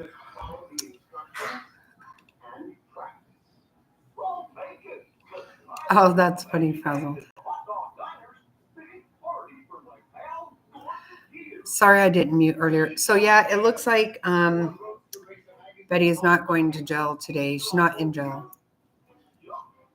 I'll try to find something we can watch to get us a whole scoop, but apparently she's going to go in front of a grand jury. Yeah. Right, Queen. That's what I'm saying. It really is good. It is. It's very, it's boring, but it actually is really good. Mm-hmm. How do you like, it's all coming together this week? Yeah, I saw that. I saw that. I was trying to figure out who to listen to, and there's just so much stuff. As you guys know, I was listening because you could hear it.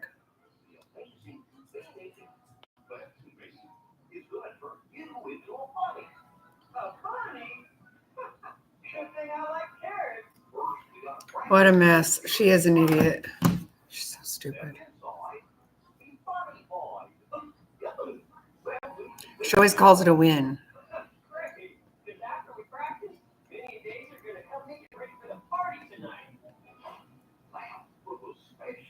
Apparently so. Hey, Len.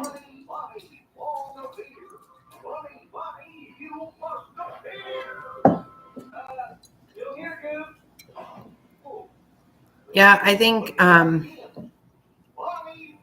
it's been good. I don't know. Now I'm starting to think that maybe tomorrow the prosecution will rest.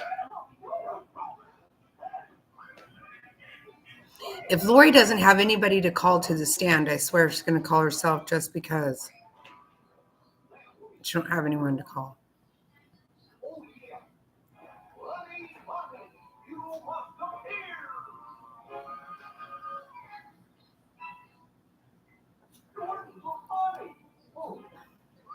Yeah, exactly. Because it's a mess. You know, there's so much, so many moving parts. And you got to figure, although the Chandler, this case here, they were limited to what all they could say in Idaho. They did talk about it. And here, as far as we know, this jury has no idea about anything in Idaho.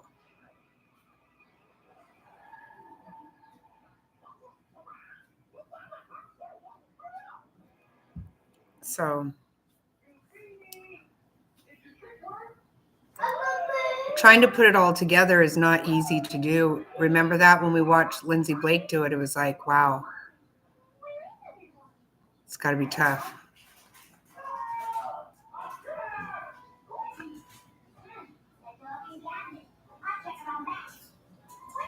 Remember they said the terabytes for this case, well, for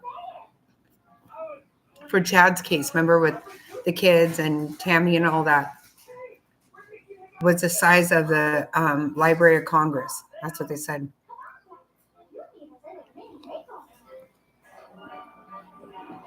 It's crazy.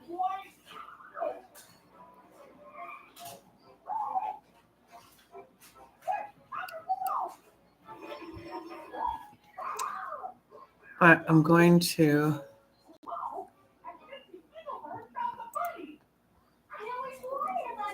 let me get past lunchtime.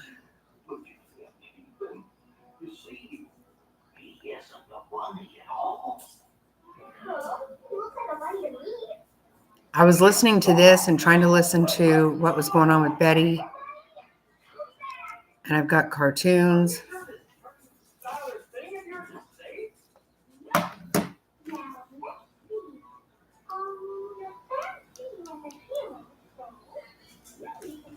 Jack was trying to get me to watch what he was watching.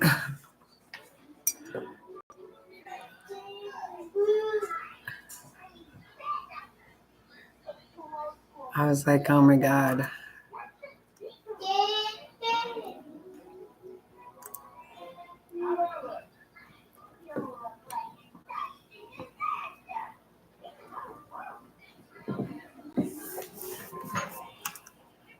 But I think I got us back where we need to be.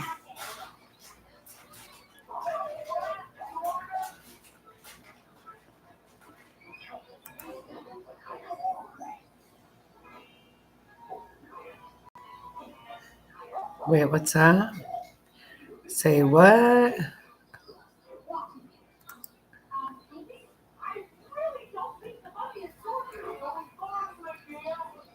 Look at, they got some of Lori coming in there.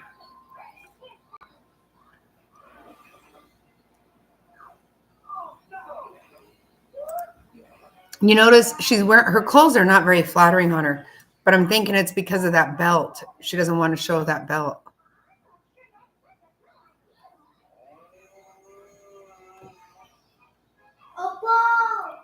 Yeah.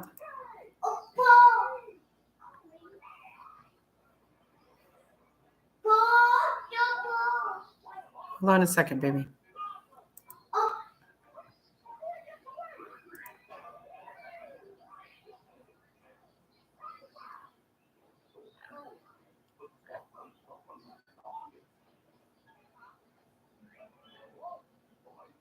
That was a better look.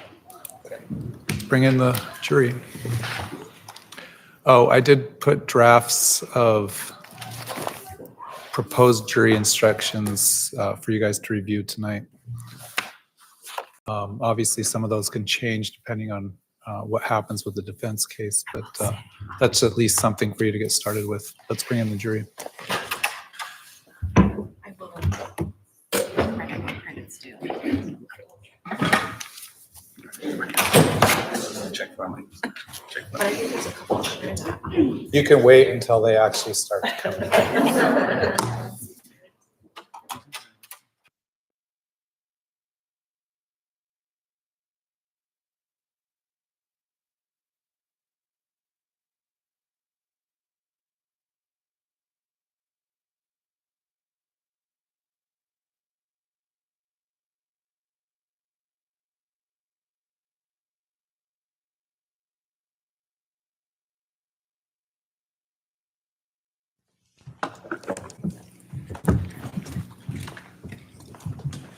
All right, the jury is present. Please be seated. You can continue with this witness. Can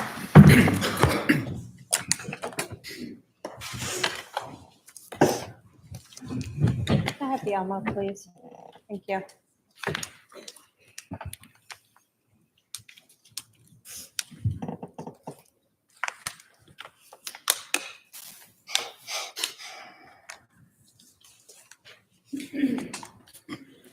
That takes a minute to restart when it's shut down, so.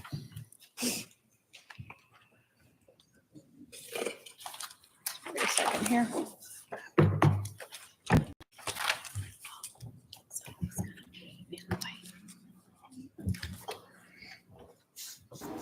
I know, his voice is so cute, huh? I love it.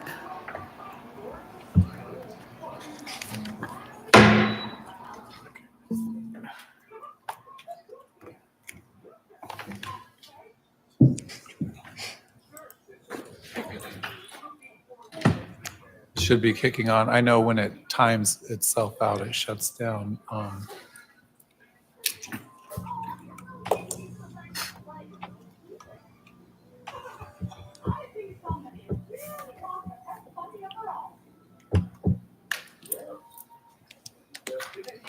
Look how they have all the phone numbers up there on You people. want to email the AV guys just in case it doesn't pop on here in a second. They were working on something. The They were court is working on doxing something. them. Yes, I don't know what it was, but they, Okay.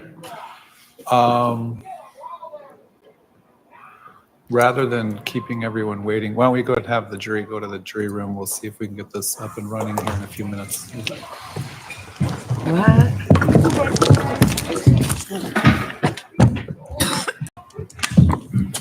Okay, I think I got it back.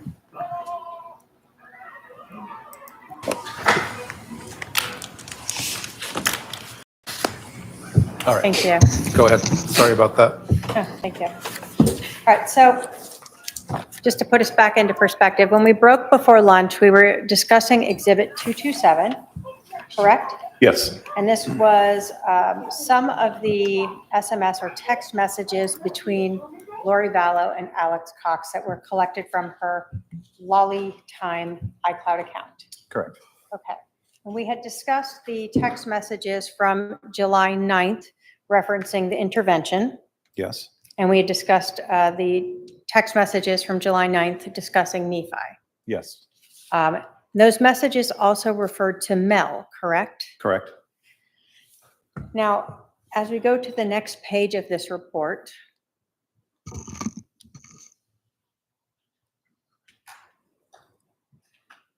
for the 10th of July, do we then see text messages between Lori Vallow and Alex Cox talking about meeting up for lunch with Mel on July 10th? I do. And then as those messages go along, does Lori Vallow in fact invite Alex over to her house? Yes, And he advises, okay. yes. Are there any text messages between them on the 11th of July? There are none. Now, the next messages that we show in this, and again, these are not all of the text messages, correct? Correct, Is from the 13th of July, correct? correct. And it says, need you, Adam is freaking out. Based upon your understanding of the case and the testimony of Adam Cox, is that when he found out Charles Vallow was dead? That is correct. So this one is from Lori Vallow to Alex saying, need you, Adam is freaking out. Yes, Again, as we kind of go through what was relevant, and we're not saying these are all of the text messages, on August 12th, do we see a text message from Lori Vallow to Alex Cox saying at Social Security? yes, you do. Based upon your information and review of the case, were you familiar with August 12th being the date that Lori Vallow went to Social Security to apply for survivor benefits? Yes,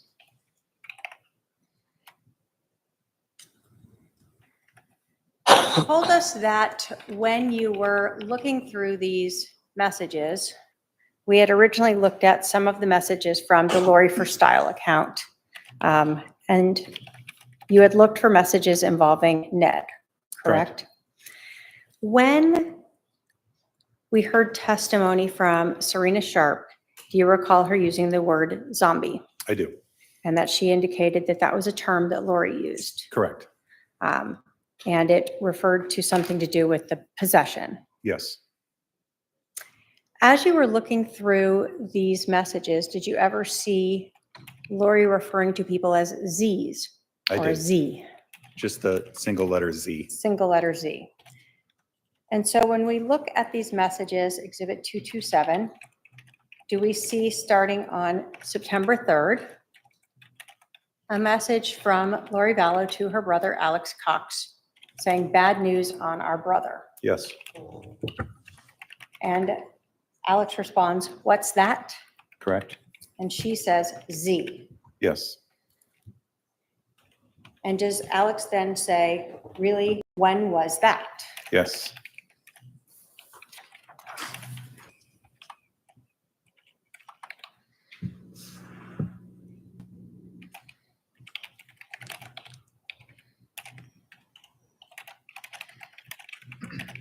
As that conversation continued on that September 3rd, does Lori tell Alex as of early January? Yes. Now, is it your understanding, based upon both testimony from people like Kay Woodcock as well as your own investigation, and testimony from Christina Atwood, that sort of in February and March is when Lori Vallow disappeared? Yes. So she's now saying her brother has been a Z as early as January. Does then Alex Cox respond back to her, "That explains his interest in Charles"? You say you her brother? I think as far as Z or Zach. Zach is Her missing. brother Yes. first. Yeah. So initially, she's talking about her brother, right? Correct. Yes. And so in this conversation, as we start through, Lori is telling Adam or Alex that their brother is a Z, correct? Correct. As early as January. And it's tied to Charles, right? Correct. And in fact, the next text from Lori Vallow to Adam says, "Ned recruited him shortly after. This is why," right? Yes. She then goes on to say he's part of the 24, correct? Yes. And Alex says, "That makes sense. Wow." Correct. Does Lori then go on to speak of more Z's? She does. Does she in fact say, again, still on this September 3rd conversation, more sad news, guess who is the final Z of the 24? Yes. And Alex questions if it's Pops or Brandon. Correct. And then Alex also says, Zach. Oops, may not be showing yet, sorry.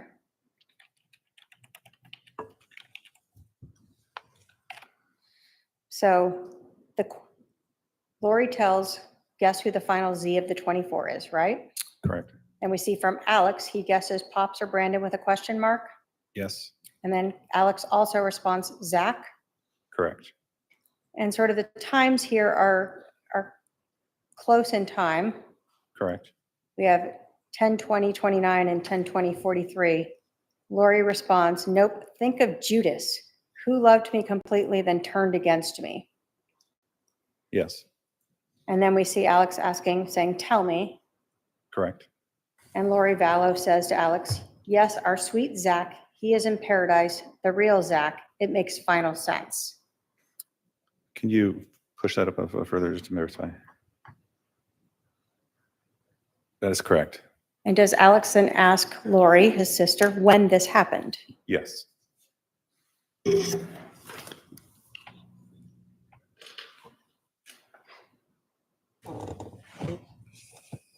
So we're still on the same date. And does Lori then tell Alex about the time he turned? Makes sense, he being dedicated to Brandon and Ned. Yes. So again, we're still seeing this reference of Ned being Charles. Correct. And so now they're tying Adam, Zach, and Brandon with Charles. Correct. And so do we see again, so from Alex to Lori, so February. Yes. And again, is this around that time period where Lori Vallow disappeared? Correct. left JJ with Charles. Yes. And we had heard in the interview that the defendant gave with Detective Ann Clan that she told her about her just leaving and disappearing. Yes.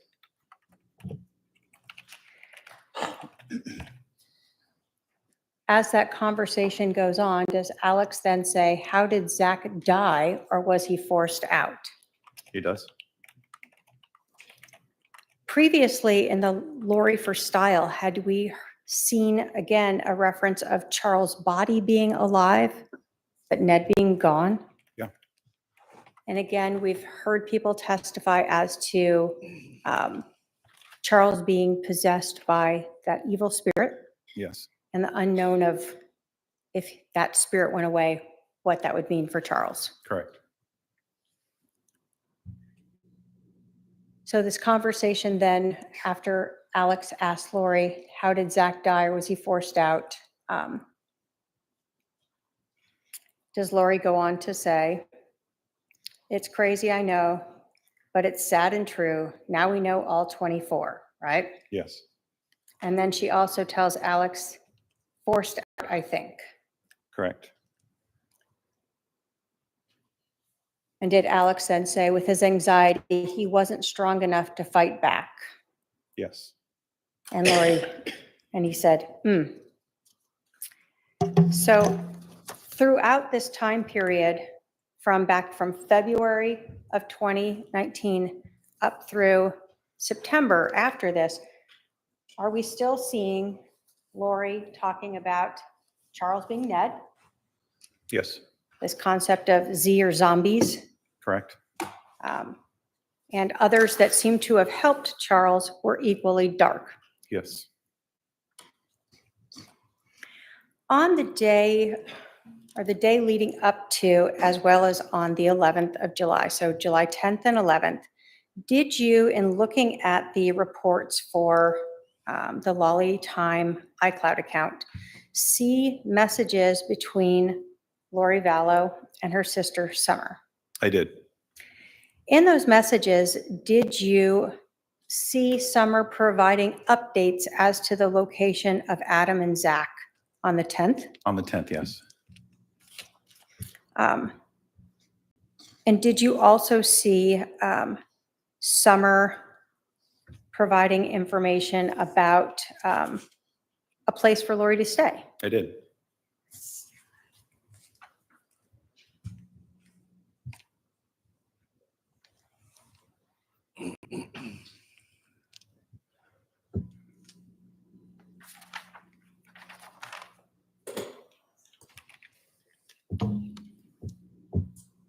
I can have my paralegal approach with 287.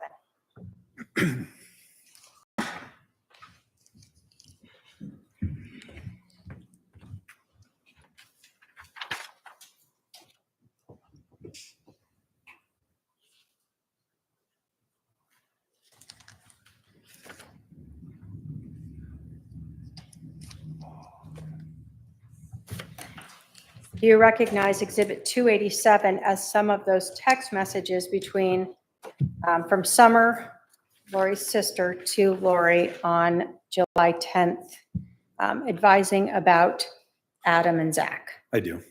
State will move to admit 287 into evidence. Any objection? No objection. 287 is admitted. Now, just so we understand again, how is Zach related to Adam? Zach is Adam's son.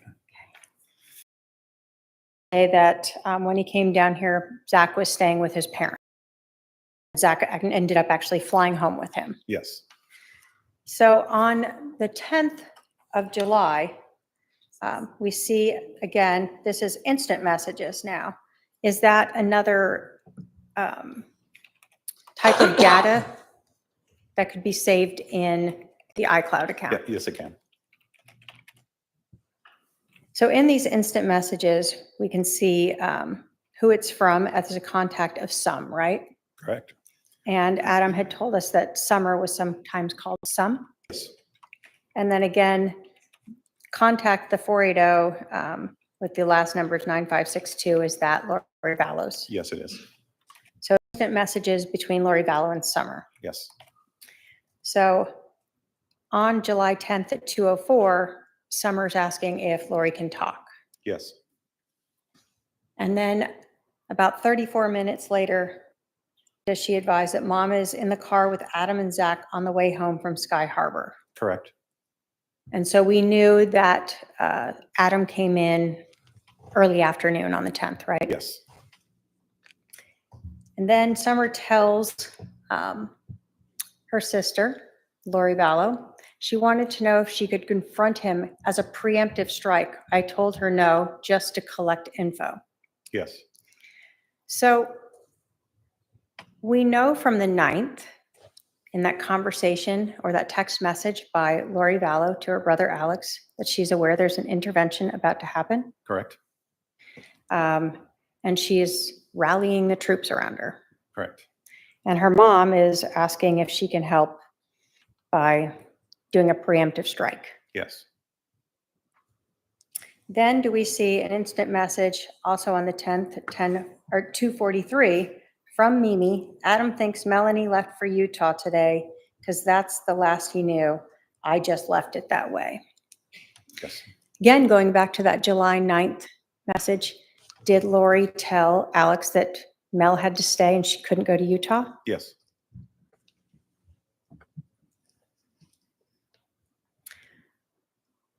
As Summer continues updating Lori Vallow on July 10th at 2:48, does she tell her they're headed to Mimi's house? Correct. And then as we continue on at 7:10 at 3:29, does Summer provide an update again that Zach and Adam are headed to a Spider-Man movie and the time that is happening at? Yes, they do.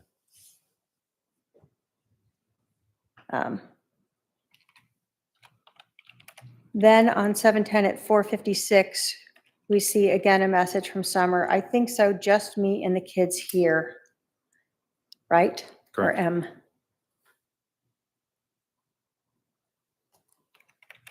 Then we see a reference to JJ at 7:10 at 6:25 that he left his wrist brace and ukulele there, right? Yes.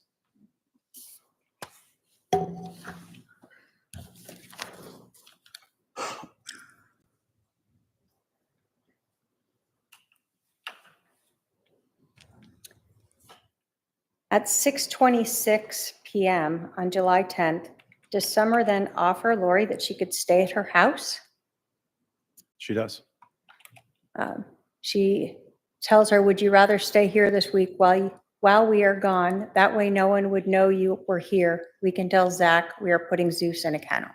Correct. So she's willing to lie to Zach so her sister can stay at her house and have no one know where she is. Apparently.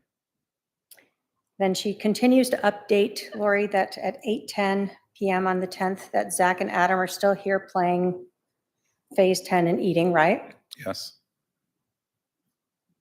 And as the night goes on, Summer then advises that, again, keeping her updated where Adam and Zach are. Correct. Did this message say, again, that Adam was waiting for Al to text him back? Yes. So again, we knew Adam was thinking he was staying with Al, right? Correct.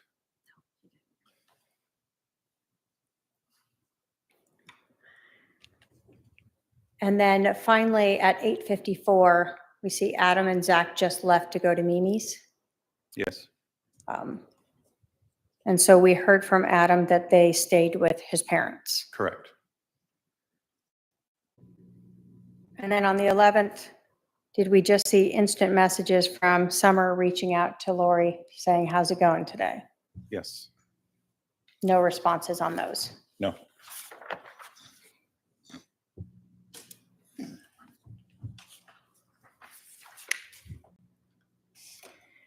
Now, we've seen a lot of this mention of Melanie or Mel.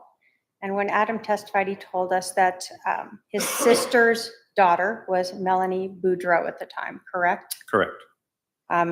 In the lollytime@icloud.com account, was there a contact name for a Mel B or Melanie B? Yes, there was. And did you learn who Melanie B was in this contact list? That was Melanie Boudreau. So we see a mention of a Mel in that July 9th Nephi text to Alex, right? Correct. And we see other mentions of Mel throughout these other text messages that we've had, Yes. including the need for Melanie or Mel not to go to Utah, correct? Correct. Show defense 228.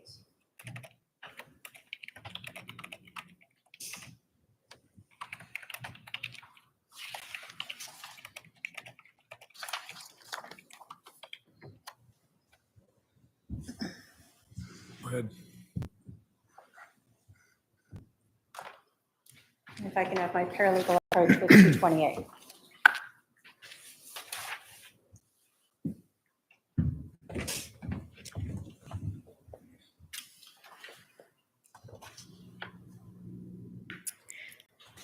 Looking at 228, are those some of the text messages from the 9th and 10th between Lori Vallow and Melanie B on the Lolly time?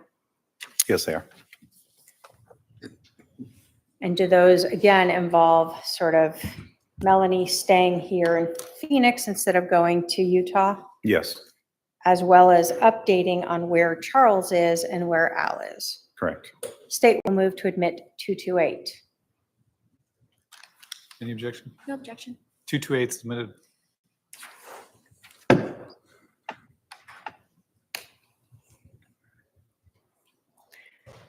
So we had talked about earlier that there are a lot of times where we see sort of the call me things sent. When you first look at this 228, the messages between Lori Vallow and Melanie B on July 9th at about 7:21 p.m. Do we start with a message from Lori to Melanie, need to talk to you ASAP? Yes. Now, when you were talking about the Alex message, let me grab that one.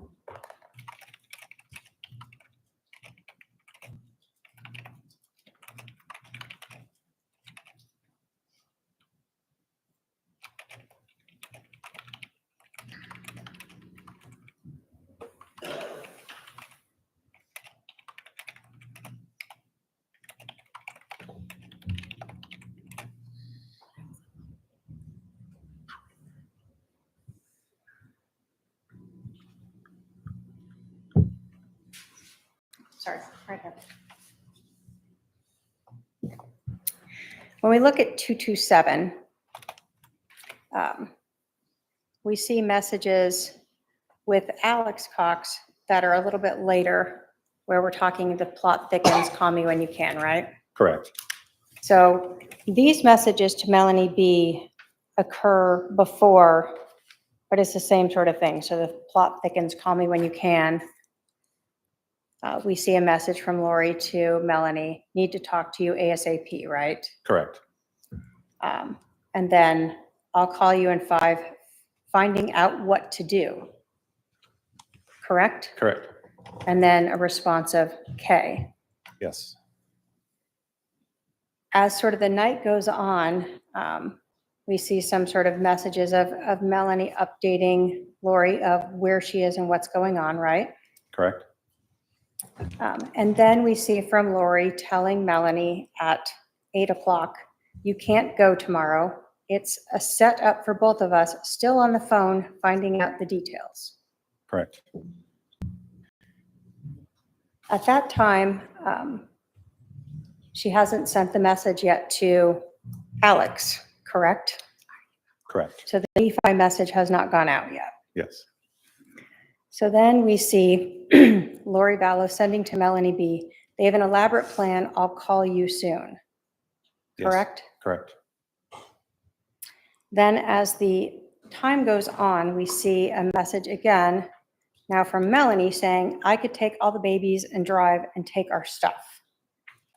Correct. But Lori responds, you can't go at all. We both need to stay here to defend ourselves, right? Can you move that up, please? Sure, yes, sorry. That is correct. So Lori's telling her you can't go. Yes.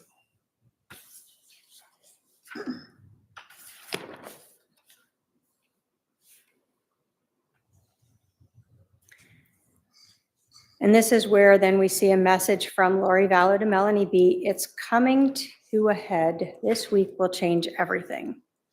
Yes. And that's where Melanie B says, probably why I felt sick about going, even when told to plan to go. Correct. And then again, we see another call me, right? Correct. Now, when we look at timing, we know again, when we go to 227, that the plot thickens to Alex is at 9:03, right? Yes. And so now we also have the plot thickens also sent here where they're talking. That's to Alex. Sorry, that's Alex, yes. Right. So as the night goes on, 9:28, this is sort of in between those messages to Alex as well as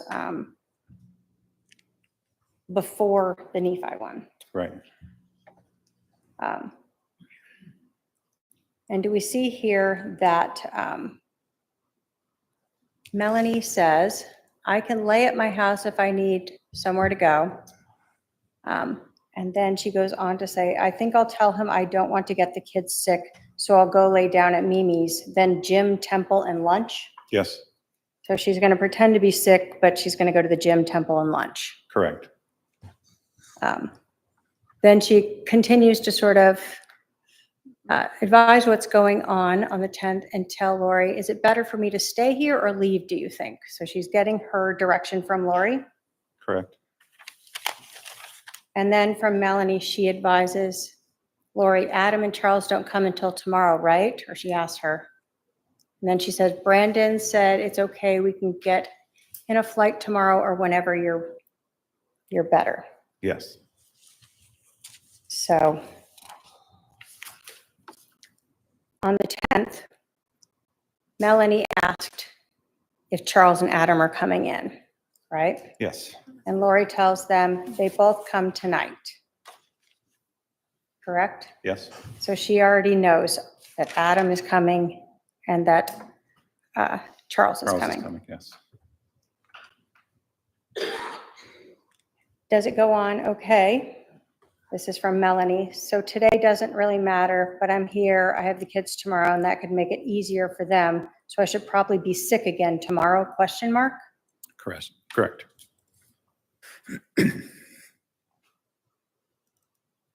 And again, does Lori say, I think so, but I think they're moving their plans to tomorrow since they will still try to get rid of you. Yes. Then there's a discussion from Melanie about wanting to go to this wedding. Correct. And Lori saying, I know, baby, I'm so sorry. This is important to your mission, even though I know it's hard to just sit there. Correct. So she's given her a mission to pretend to be sick. She has a mission. Yes. Then we see from Melanie, I just got to the gym, but do you want to do lunch after? What's your day look like? Are you going to Glendale? Correct.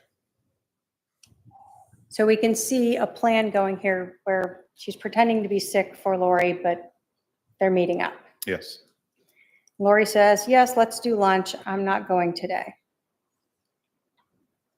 Correct. Then they discuss sort of meeting up. And as we go on in the 10th, is Melanie advising her that Brandon's been here the whole time. He's been on the phone and texting the whole time. I told him I'm trying to get on a flight tomorrow, but he thought the wedding was tomorrow, so he was surprised it's Friday. Correct. And Lori tells her maybe she can go tomorrow night. So on the 11th, Lori Vallow already knows by the night of on the 10th, Lori Vallow was already knowing, but by the night of the 11th, Mel need not stick around. Correct. So she needs to be there in the morning, but maybe you can go tomorrow night on the 11th. Correct. And then we see, again, Melanie, maybe I'll tell him I'm not going at all, and then I just end up going Thursday night, but his plans are canceled. And again, so July 11th is Thursday, right? Yes.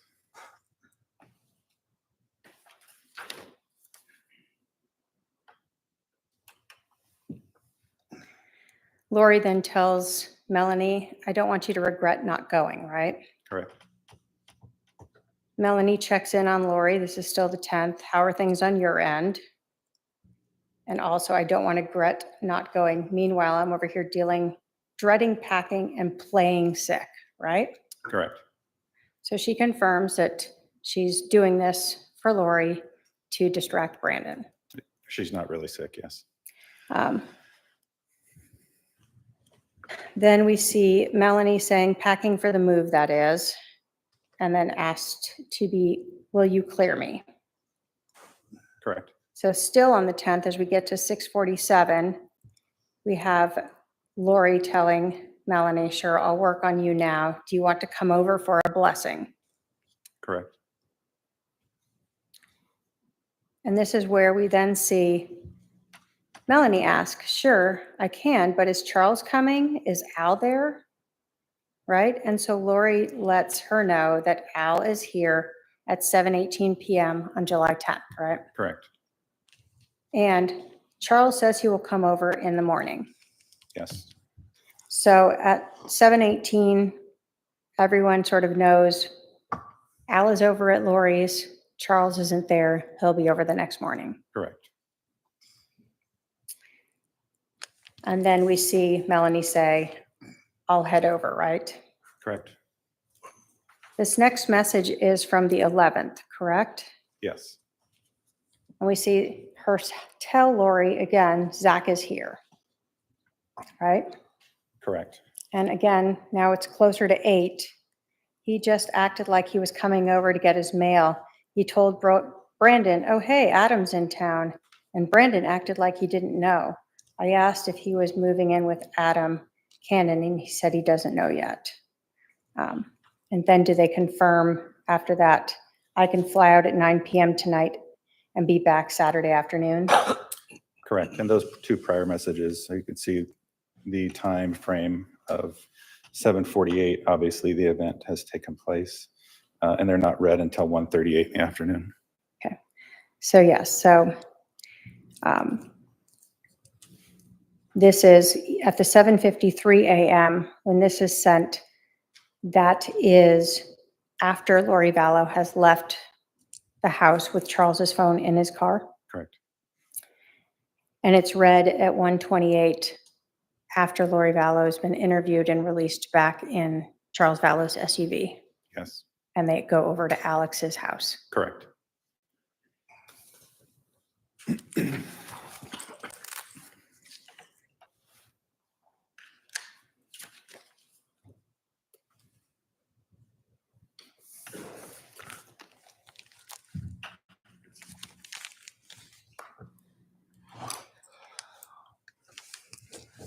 So when you're trying to put this case together, you're having to pull all these different text messages to see when Lori knew what she knew and who she was directing to do things, correct?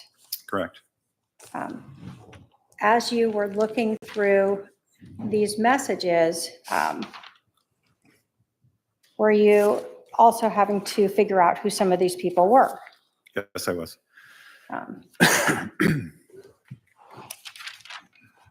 We had talked about that phone number, the 515 number that was listed as a contact of Bubby. Do you Yes. recall that? Yes. And that you, through looking at the iCloud account, the text messages, the call that was made by Chad Daybell using this phone and recorded, that Bubby contact name is Chad Daybell. Correct. When you were reviewing those iCloud accounts, does every text message always save in them? They do not know. So did you also have to look at phone records to see if those matched up or if there were missing records? I did. And we talked about, obviously, phone calls are not saved in the iCloud account, right? Correct. So when you were looking at those Chad Daybell phone records.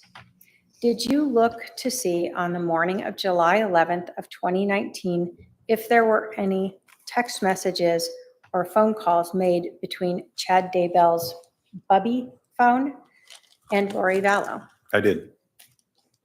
Do those records show a text message from Chad Daybell's phone to Lori Vallow's phone on July 11th of 2019 at 6:06 a.m.? Yes, And those are all in the records that we've previously admitted. correct. Was there another text message from Lori Vallow's cell phone to Chad Daybell's phone on July 11th at 6:12 a.m.? Yes, Was there a text message from Chad Daybell's phone to Lori Vallow's phone at 7:01 a.m.? correct. And another text message from Chad Daybell's phone to Lori Vallow's phone at 7:33 a.m. Yes, So those phone records don't show us the content of those. no, it just shows that the message they were communicating, but her iCloud will not show the actual content of those. Okay. Looking still at that Exhibit 223, as well as Exhibit 223, which is the 515 number associated with Chad Daybell, and looking at the T-Mobile records for Lori Vallow, Exhibit 220. Did you look at those two records to see if there was any calls or text messages between Chad Daybell's phone and Lori Vallow's phone after Charles was shot on Yes. July 11th? Yes, Was there a phone call between those two phones, Chad Daybell and Lori Vallow, on July 11th at 12:39 p.m.? yes, there was. That lasted about 1 minute and 45 seconds. Correct. So that would have been after Lori Vallow was interviewed by the police and brought back to the residence. Correct. Was there no other phone call on July 11th of 2019 from Chad Daybell's phone to Lori Vallow's phone at 2:28 p.m.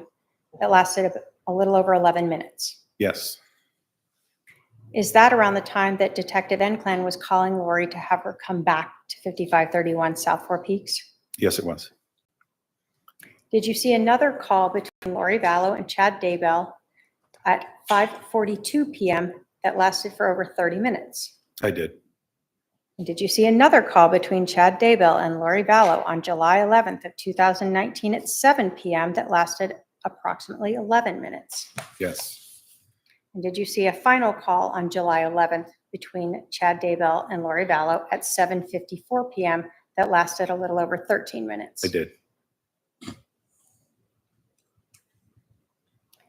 When you were looking at the text messages between Lori Vallow and Chad Daybell, or contact name Bubby, that you located in those Lollytime at iCloud account, did you notice a romantic relationship between them?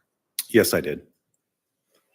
Prior to Charles being shot and killed on July 11th of 2019, did you see any open and obvious romantic messages from Chad under any of his contact names that you knew of to Lori Vallow? I did not. After Charles's death on July 11th of 2019, did you see any open and obvious romantic messages from Chad Daybell under any of his contact names to Lori Vallow? I did.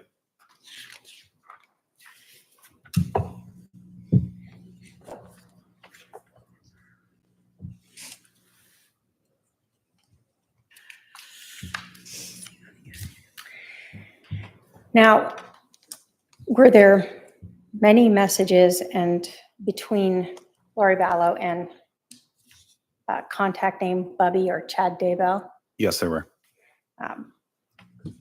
And again, those are all part of that, recovered as part of the search warrant on the Lollytime at iCloud account. Yes.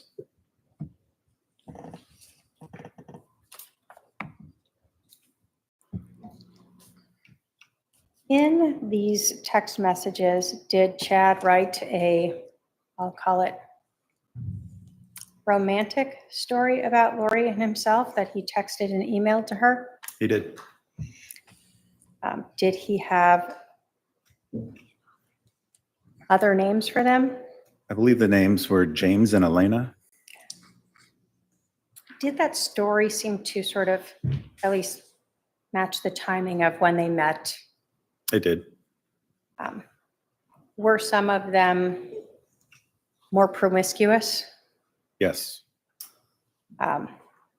Did they also include conversations, though, about people like Adam and Brandon They did. and about Ned? Yes. I mean, my paralegal can approach with 229.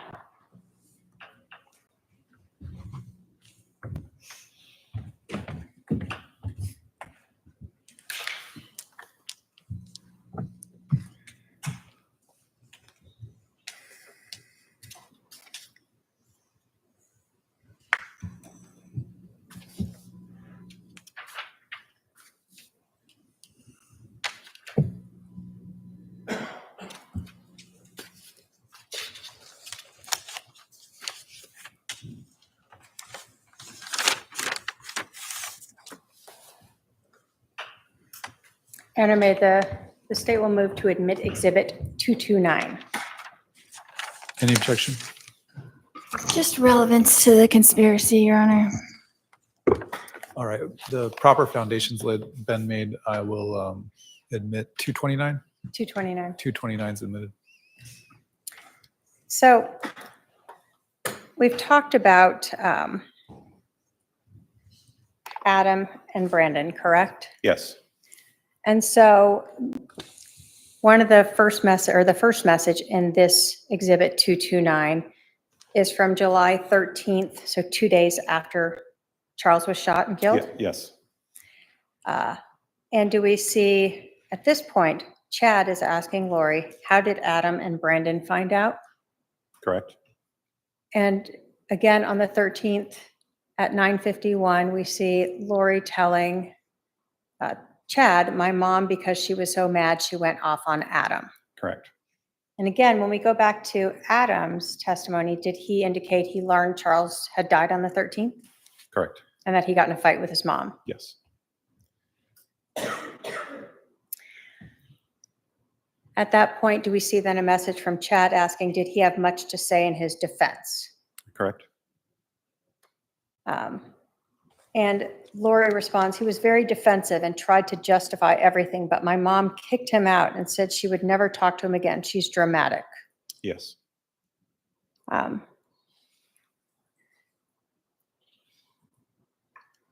So we had learned that Adam had been speaking with Charles and that he hadn't told his family about this intervention, right? Correct. And that after this, he said he lost basically all contact with his family. Yes. And this seems to sort of confer with that. Correct. Do we then see a switch over from talking about Lori's family to now Chad talking to Lori about being deeply, crazily, madly in love with Lily? Yes. And do we see again messages to and from Lori and Chad talking about sort of their love for each other? Correct. So prior to this, you really had not seen this open, obvious discussions about their relationship. I had not.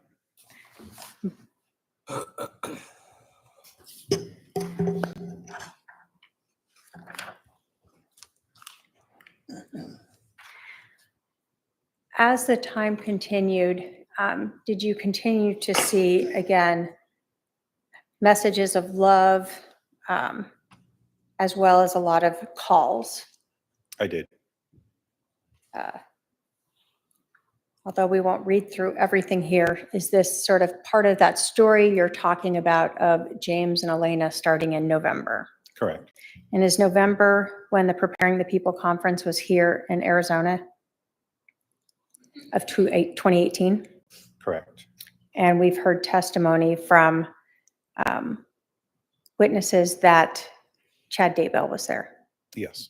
And you found actually a recording on the Lori for Style of Chad Daybell at the Preparing the People conference in November of 2018? I did.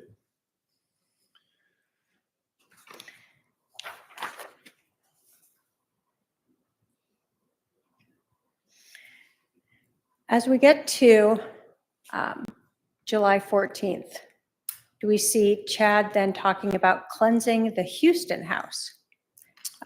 Clearing the Houston. Clearing. Yeah, Clearing the Houston house, sorry, to remove the darkness he caused. correct.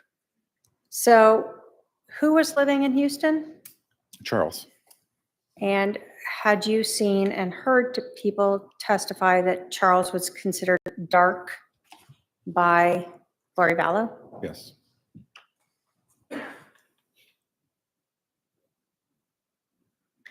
And again, we continue to see the affirmations of love, Yes. the cheek to cheek and loin to loin. Yes.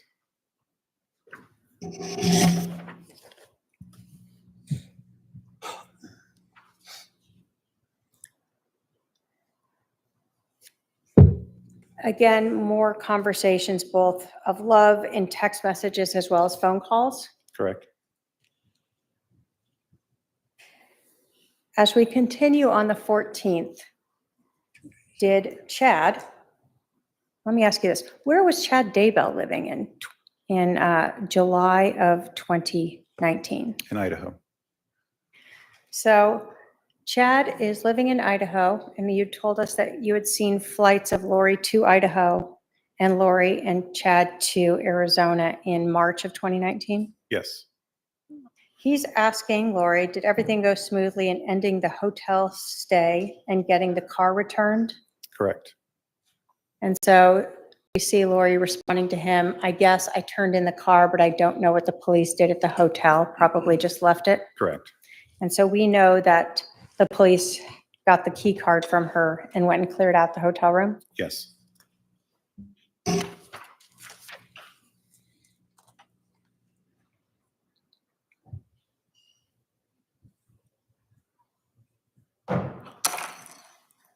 Do we see again a continuation of that story that Chad was writing to Lori Vallow? You do. And that continues through most of this till apparently Chad needed a shower. Correct.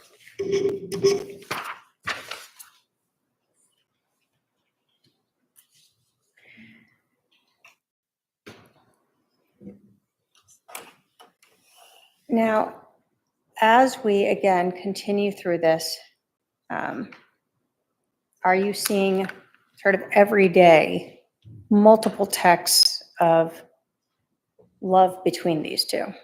I am, yes.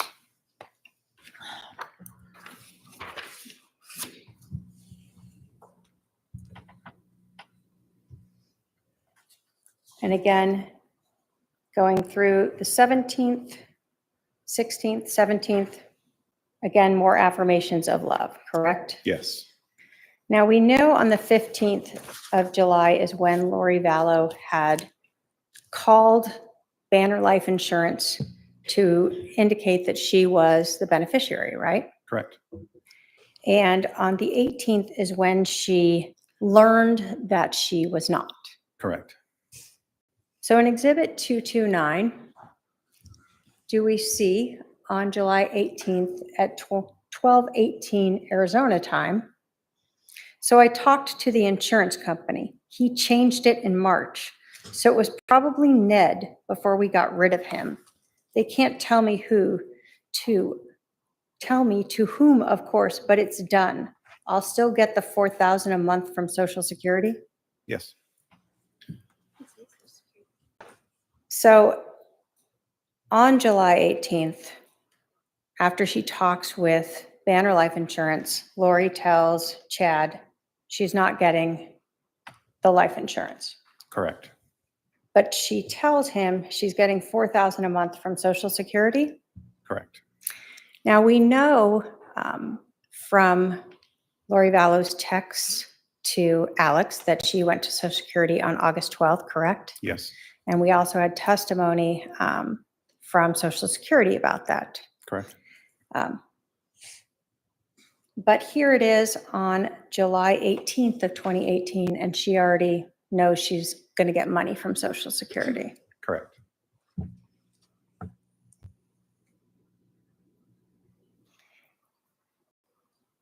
Again, do you see a lot of additional continuing everyday multiple affirmations of their relationship? I do.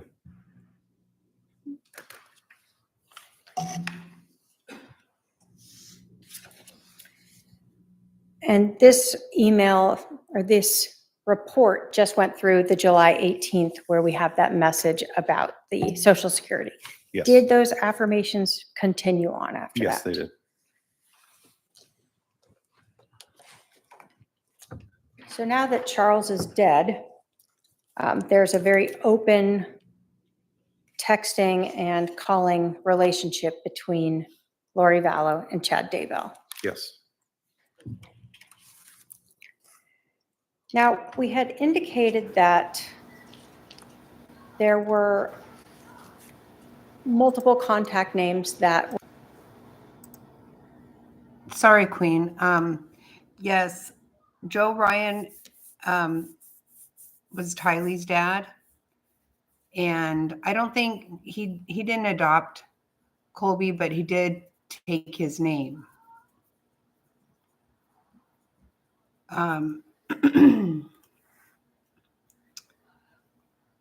But yes, that was Joe Ryan, who is also dead.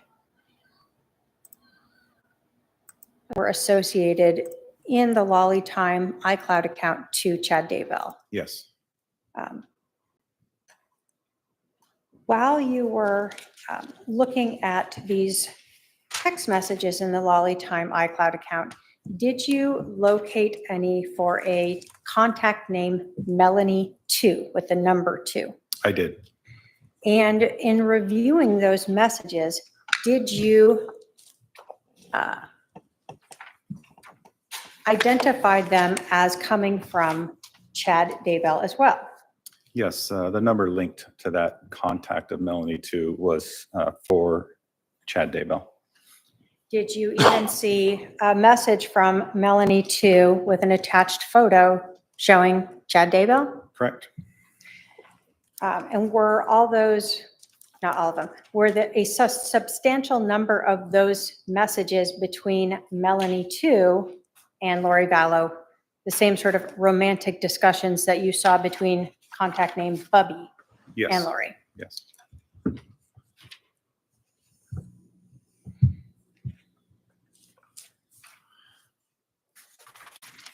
When you were looking at conversation between Chad Daybell as the Bubby contact and about life insurance, correct? Did you also see a conversation between Lori and Melanie 2, AKA Chad, about life insurance? I did. If I can have my paralegal approach with 288 and 230.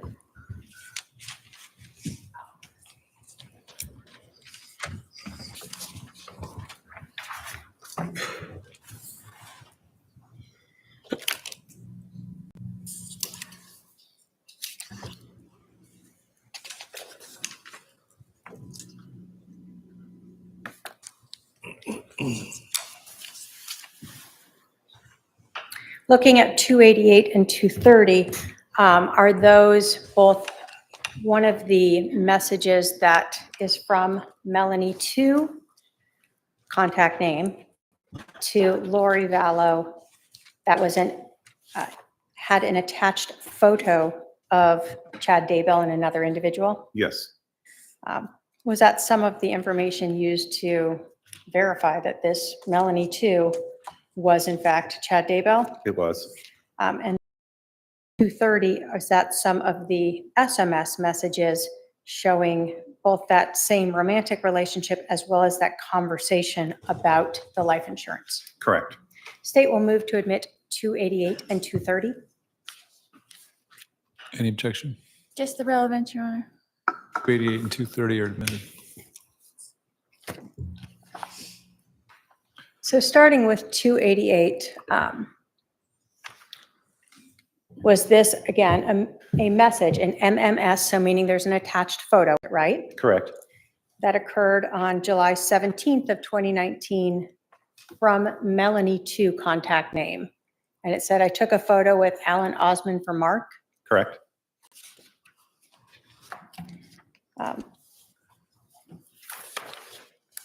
And when we looked at the photo, did you ever learn what Chad Daybell looked like? What he looks like, yes. Is that Chad Daybell? Yes, it is.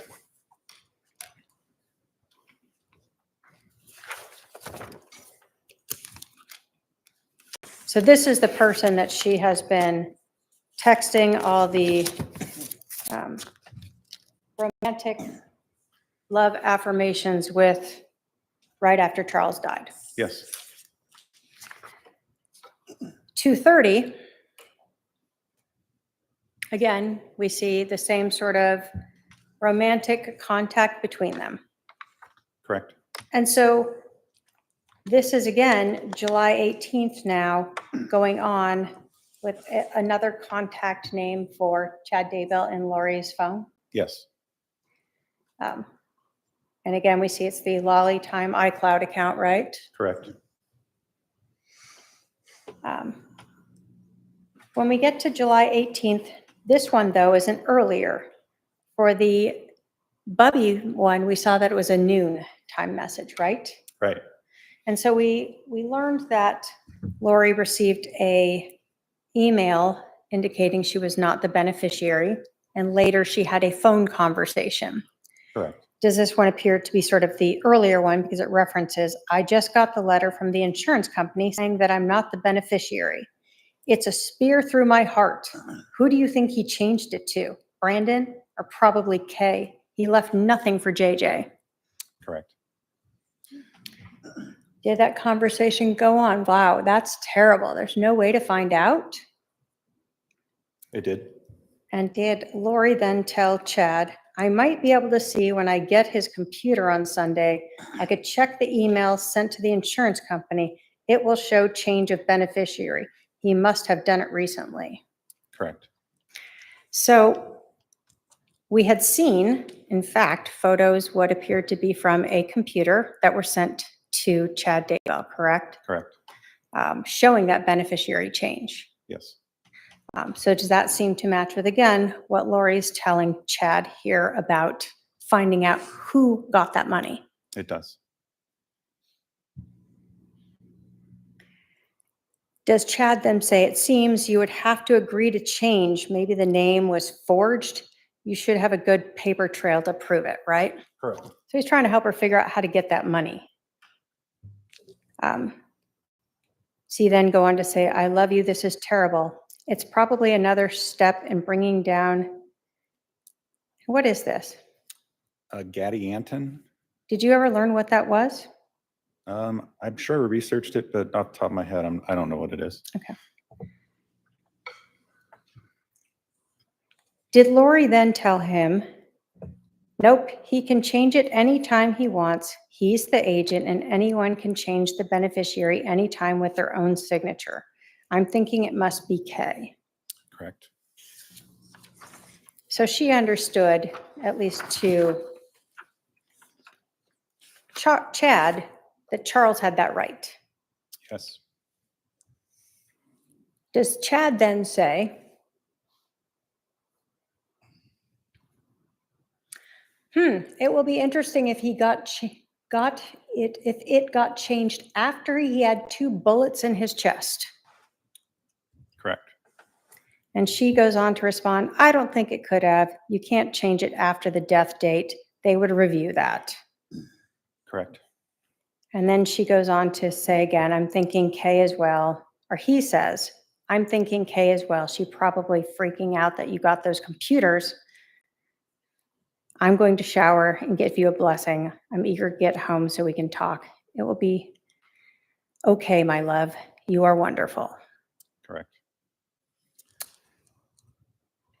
And then she says, miss you so much. And he responds, miss you the most. Yes.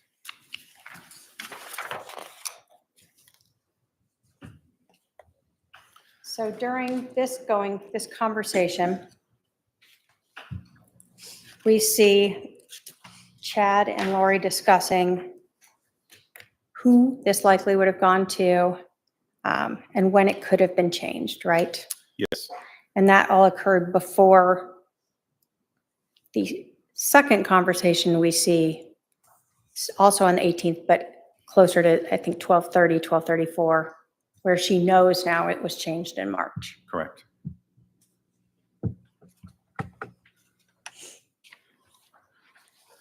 And in that, we see Chad referring to the 2 shots to the chest, right? Yes, So again, we know they've been talking about this. Did you see any other text messages talking about that? I did not. But we saw lots of phone calls between the two on the 11th. Sure. Now, as we have been talking through this conversation and much of this trial, we have referred to the defendant as Lori Vallow. Correct. And that's because she was married to Charles Vallow when he was shot on July 11th of 2019, right? Yes, During your review of those Lolly Time at iCloud accounts, did you find evidence of when she became Lori Daybell? I did. Did you see a contract for the wedding? I did. Did you see wedding photos? I did. Where was that wedding? Hawaii?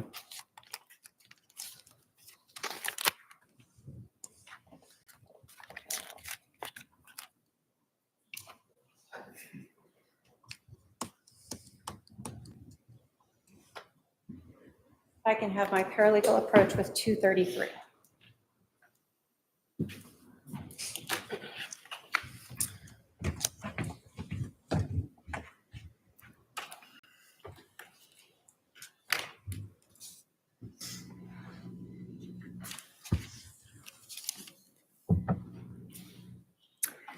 Looking at Exhibit 233 is that the report as well as the actual document that was in the Lolly Time at iCloud.com account that you reviewed, that the police obtained through a search warrant relating to when Lori Vallow became Lori Daybell.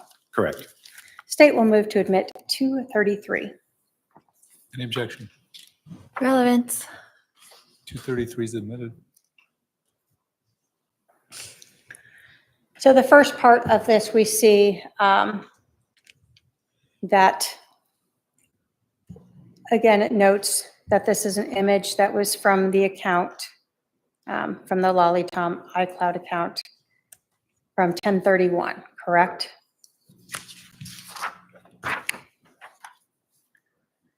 And then this is the actual photograph that was uploaded into the iCloud account, correct? Correct. So we see Chad Daybell and Lori Ryan. Was Lori Ryan a prior name of Lori Vallow? Yes, That was Tylee Ryan's dad. correct. So she used the Lori Ryan name in this. They use a home address of Rexburg, Idaho at that point. Correct. And then the date of the actual wedding is that November 5th of 2019. Yes, it is.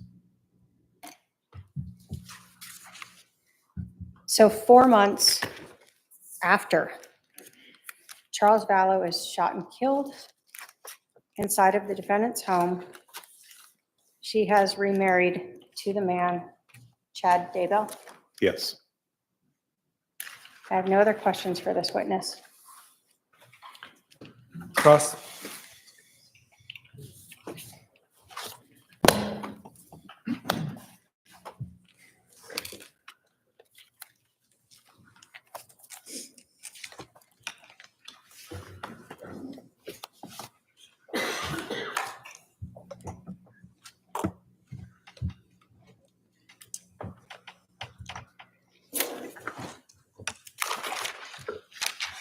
Detective Duncan, when did you become the case agent? I believe it was June of 2020. Okay. And prior to you being a case agent, it was Detective Moffett? Moffett, yes. Is that correct? And was it because he got promoted that they made you the case agent over this case? or- Yes. Okay. And he's now a lieutenant, is that correct? Yes, he is. And so he was the case, was there anyone in between? Was he the case agent the whole time until 2020 when you took over? Correct. Okay.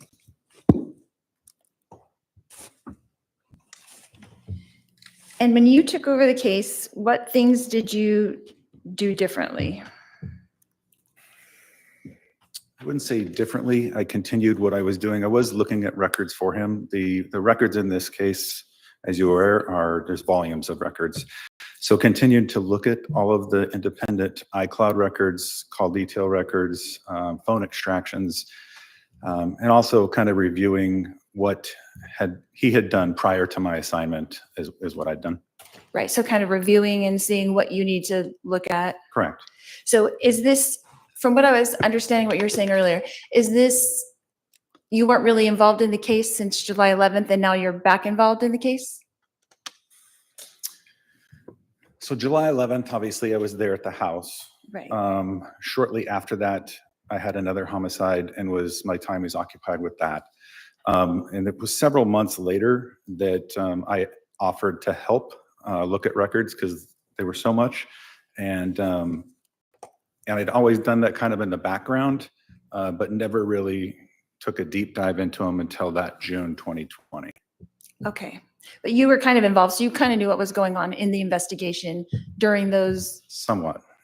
during that time, that year in between, yeah. before you became the case agent, Correct. but not totally deep dive, but you kind of knew what was going on. I understood it. Okay. Yes. That's good.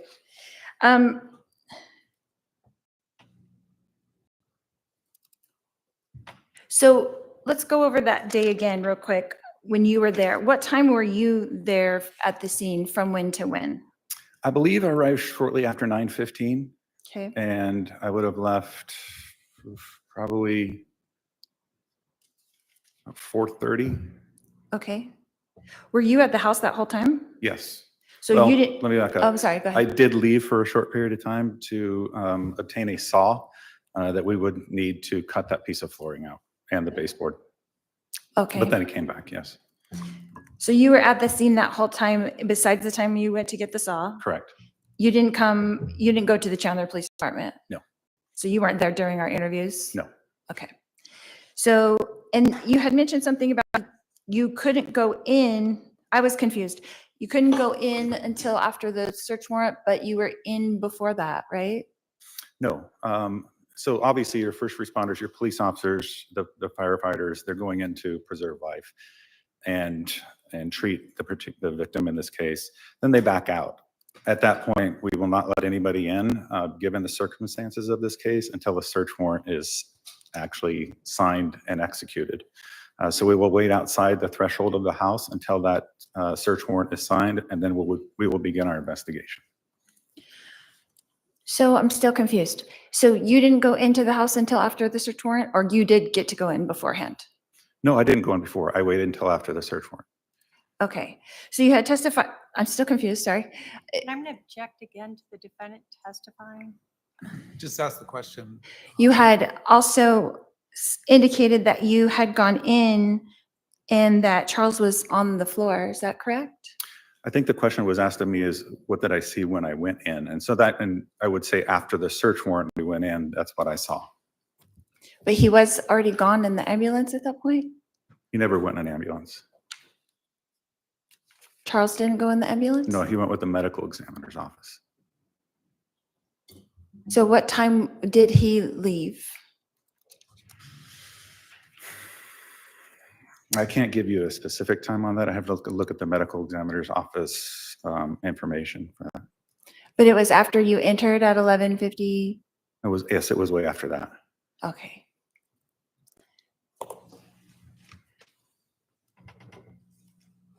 So then when you entered, what did you do at that point? Can you kind of walk me through that? Yeah, so when I entered, obviously I made my general observations about what I saw in that room and of the body.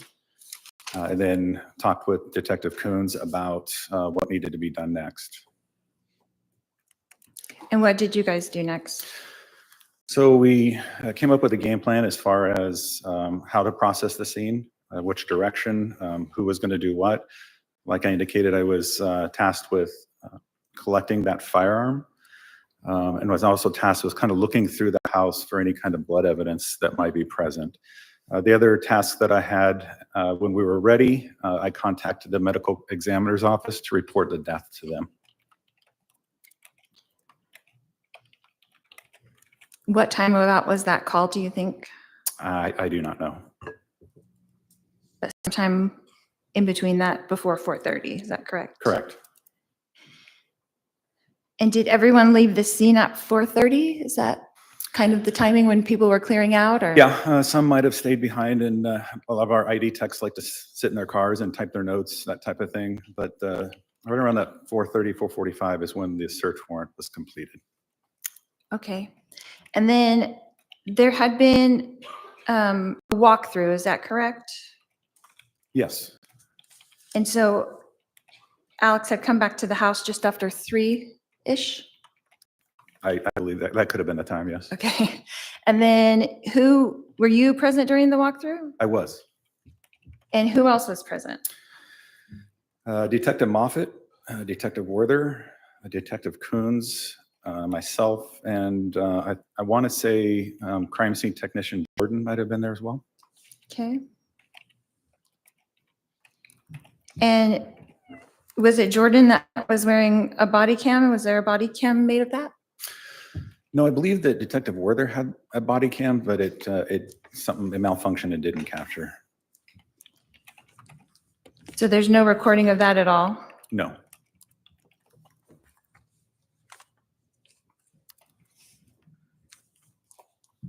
And Detective Moffett was the case agent at that point, right? Because he had been assigned that already? Yes. Okay. And so did each of you write reports on that walkthrough then, since there was no recording of it?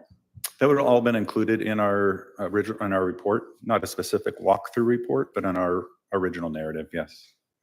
Everyone would talk about it, mention it, their perspective? Not everybody has to, as long as somebody or one or two people wrote about it to know that it happened.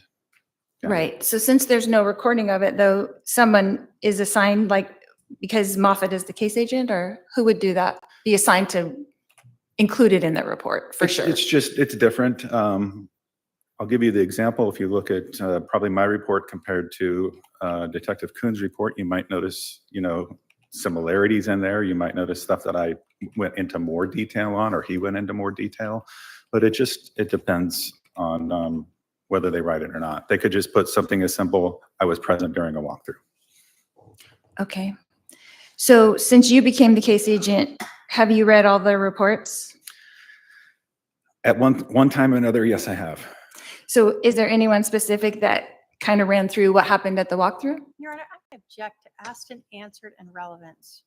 Sustained hearsay. as to asked and answered. Did you write about it in your report? I'm going to object again to relevance, hearsay, asked and answered. Sustained as to asked and answered. He already answered that. You mentioned that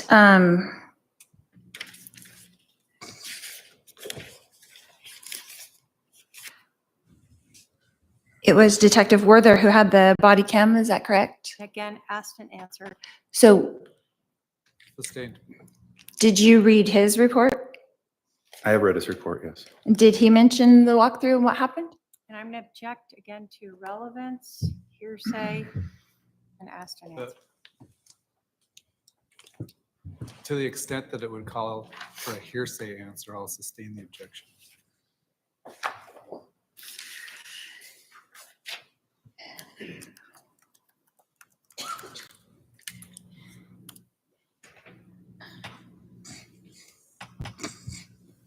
What the hell is she trying to get at with that?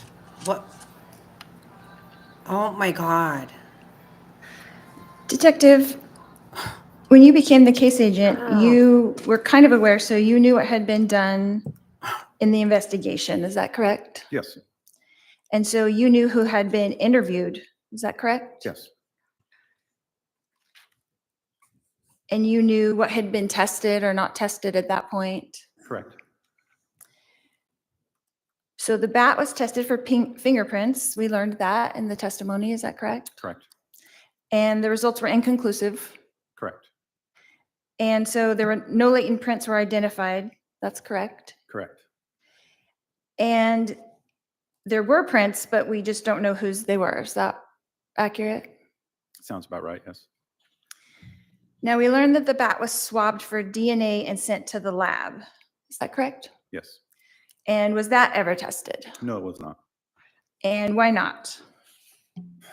When making this decision, you have to look at the probative value of that and what that would show or what a test would prove. DNA and fingerprints are not time specific. That bat was owned by Tylee, to our knowledge. It was in a household where you lived. It was in a household where Alex was. And at one point, based on the fact of when we understood the bat to have been purchased, Charles was living in the house as well. So that bat was accessible to all those people. So if at one point during that time, that person touched that bat, all that it would be saying is that somebody touched that bat at some point, not during this incident. Right.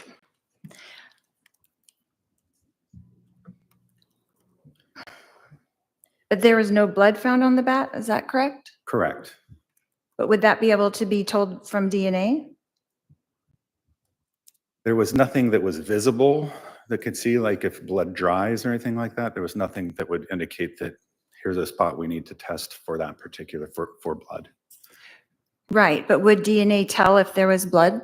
Could they find out if there was blood on the bat from the DNA test? Once again, blood is, you would see if it dries and crusts, then you would see that particular blood. DNA comes in many forms. It can come in touch, it can come in sweat, blood, but you would think that blood would be visible at that point to be able to test. And we did not see anything like that. Okay, so if there was none of Alex's DNA on the blood, wouldn't that tell us something? I mean, on the bat at all, then wouldn't that tell us something? If there were none of Alex's, it would just mean that Alex never touched that bat at any time. And wouldn't it tell us that Alex was never hit in the head with that bat? Once again, it's not specific. I can't, if there was blood on the bat, Mhm. then yes, we would test for that. But there's no visible blood on the bat. I understand that, but when you're doing an investigation, are you not trying to figure out what happened?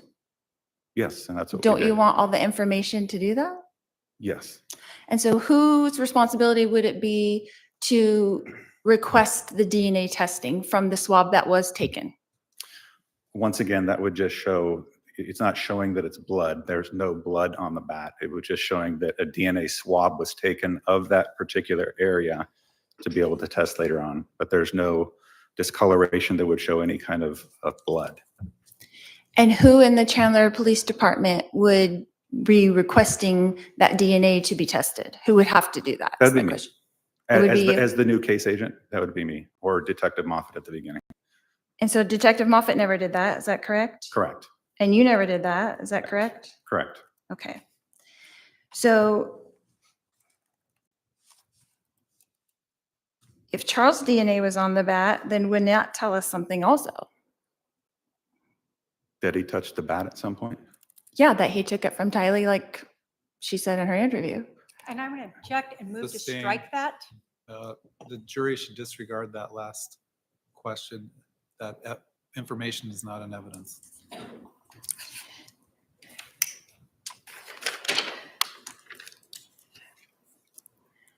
Detective, wouldn't that have answered some questions for us in your investigation? I don't think it would have, no. Okay. We learned that the gun in testimony, that the gun was tested just last month. Is that correct? Correct. And who requested that test? I did. And why did you request that test?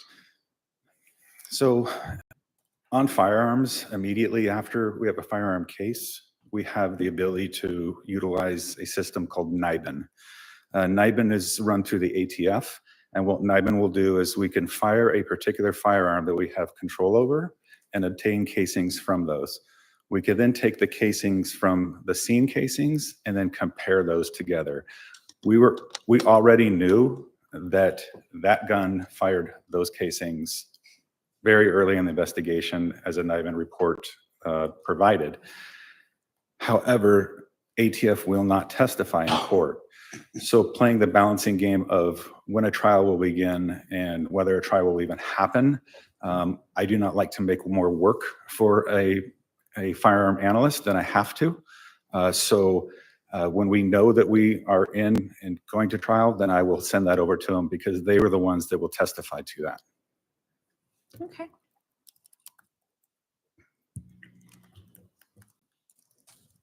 So it wasn't after my investigator suggested that none of the guns had been tested No, that you no. ordered that test? I never spoke to your investigator about that either. Okay. So Detective, when did the Chandler Police Department take possession of the gun? On July 11th? And then it was tested in March, is that correct? Correct.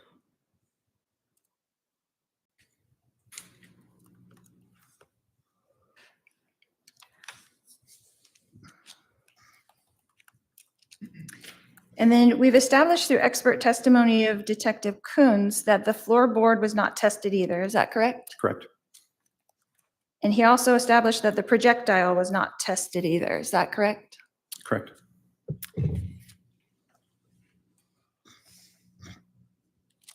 And Detective Coons also confirmed that no tests were done on my husband's shirt, is that correct? Correct.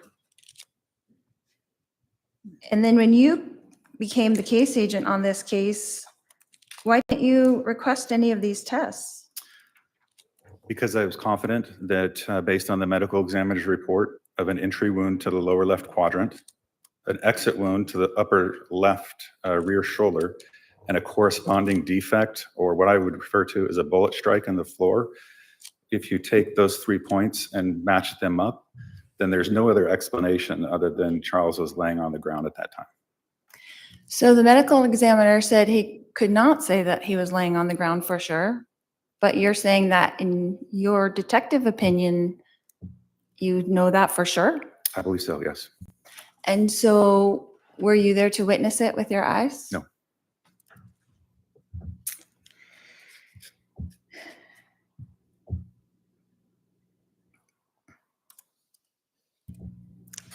Detective, to your knowledge, did my brother and my daughter and myself willingly comply with everything asked of us by law enforcement on July 11th, 2019? I can't speak to that, no. Did we answer all the questions asked to us? I have nothing to say you didn't. Did we follow all directions given to us by law enforcement that day? I'm going to object to speculation and foundation as to how this detective knows that. He's already said he wasn't at the station. He's the case agent, Your Honor. But he can testify to what he observed for himself. So if you want to tailor your question, go ahead. Would you say that according to every report and every detective that you've talked to and anything else, that you would say that we fully complied with law enforcement that day on July 11th, 2019? Object to hearsay. I'm going to sustain the objection to the form that it was asked. So according to all the reports that have been given by everyone who was there, and you're the case agent, so you're in charge of all of these people, is that correct? I'm not in charge of them, but I have read the reports. So you have read the reports. Yeah. And as far as you know, to your knowledge, we fully cooperated with law enforcement that day on July 11th, 2019? And again, object to hearsay. And lack of personal knowledge. Sustained. Has it come to your knowledge that we did not comply with everything? And I would object to the exact same thing, lack of personal knowledge and hearsay. He can answer that question. Can you answer that again? Have you come to the knowledge that we did not comply that day for any reason? I have not. Okay. Did I turn my husband's phone over when asked? Yes. Did Alex turn his phone over willingly? I am not sure when Alex, or if Alex turned his phone on. I'm not aware of that. Okay. So is there a body cam where his phone was placed into an evidence bag? That's correct. I do remember seeing that, yes. And then the evidence bag is put into the front of the police car where he was taken to the Chandler Police Department. Is that correct? I didn't see that, but I trust the fact that it was taken at that time, yes.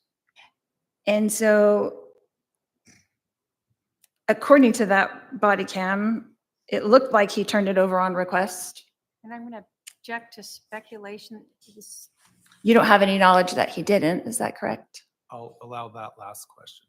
I don't have knowledge, no. Okay. So do you know who had taken possession of his phone at that point? I don't. Do you know who drove him to the Chandler Police Department? Well, through this hearing, Officer Krautheim. Oh, that's right. The one I couldn't remember how to spell. Again, you're gonna- Sustained, please don't testify.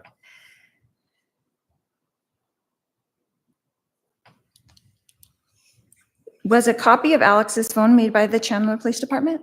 I don't know. You don't know? There's so much information. I don't know whether we received his call detail records or an actual copy was made. I don't know. So you're the case agent. Yeah, I'd have to look and see if that was the case. So you're the case agent and you don't know if the person who shot my husband's phone was ever, At this moment, I don't recall.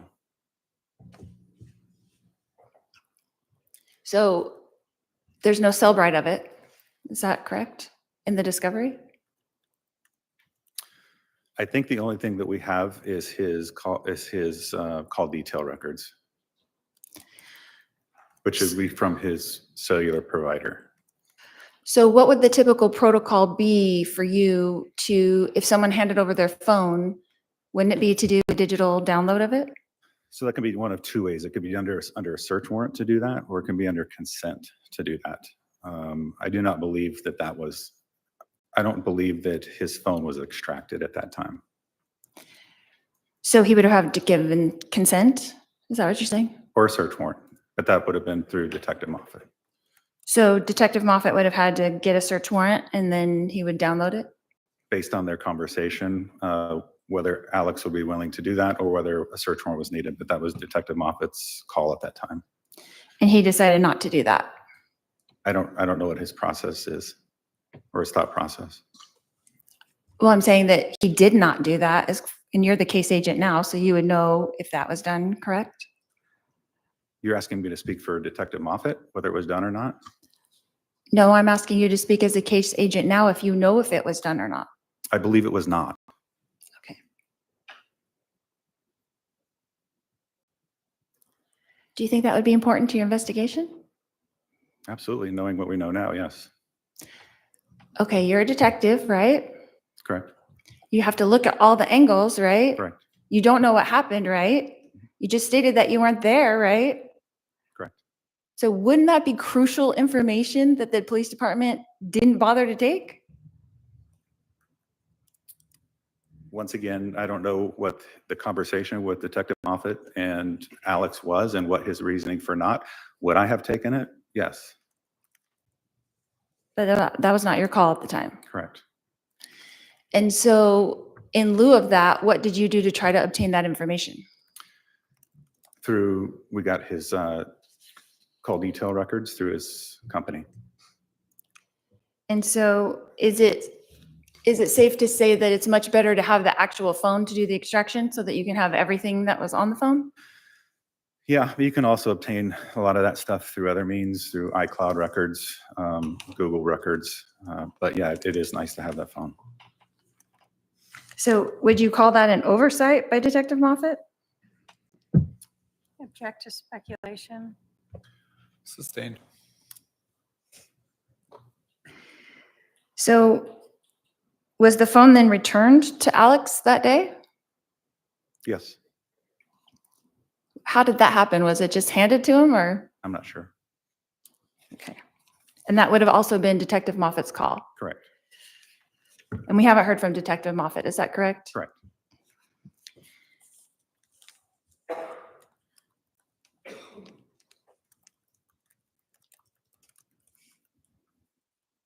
So according to your knowledge, that when Alex was called by Chandler Police to return to the scene for the walkthrough by detectives, he did so, is that correct? Yes, he did. You saw him there? Yes. And did he answer everyone's questions while you were there, that you observed? Yes, he did. There was very little questioning. It was just more of a positional type thing. It was, where were you? It was more, I'm sorry, I missed that last part. Where was he? Where was he standing during the time? Oh. And so he kind of walked it through with you, and all four of you were there, right? Or Yes. 5. And no one was asking him any questions? Your Honor, I'm going to, again, we've already gone through this before, asked and answered, as well as verging on hearsay. I'm going to sustain the objection. How much do you have left on your cross, you would think? I don't know, Your Honor, a lot. In other words, more than a couple minutes. Should we take our afternoon break? Oh, yes, we All should right. take a break. Let's take our afternoon break for staff. It'll be about 15 minutes. Please remember the admonition.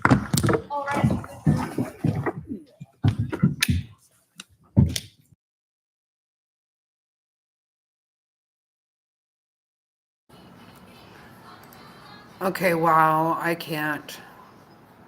So she has a lot more.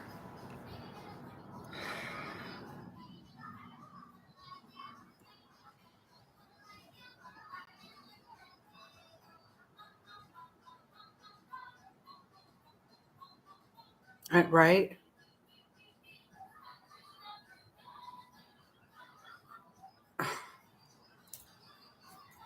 Oh my God. I don't know how people there had the patience. I don't.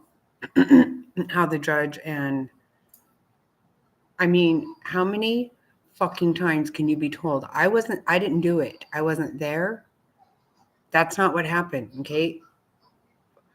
We can spend all fucking day trying to figure it out. We could also try to figure out why you killed your whole family, okay? But oh my God.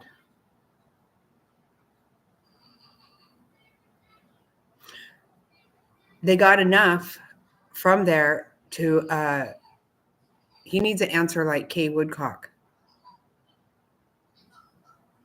We managed to get enough evidence. Oh my God.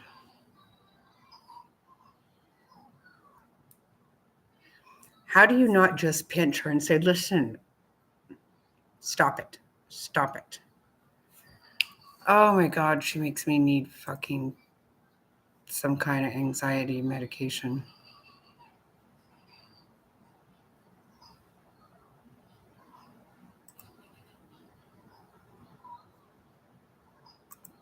My Atlantis.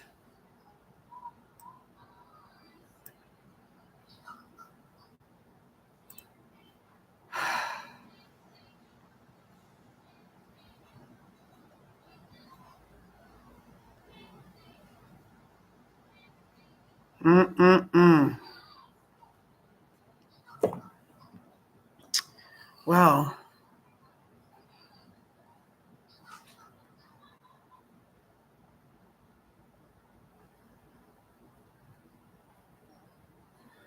I don't know what to even say about her.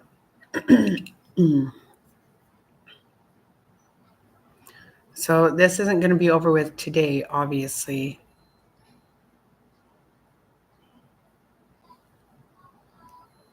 This is the first witness today. I feel like this day has lasted like 12 hours already. Is this the only witness today? I think it is. I know. She still hasn't. Like what? It's so weird.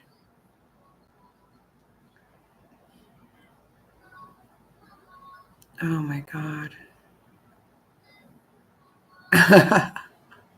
It's already been 29 hours. Oh my God. You know what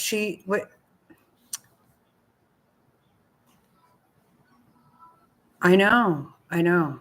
I feel like it's been a long time.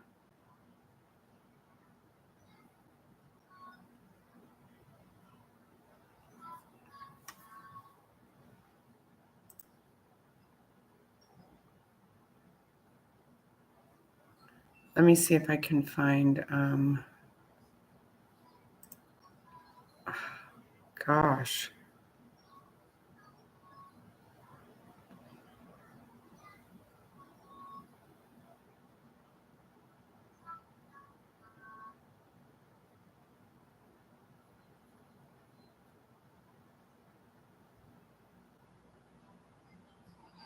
Oh.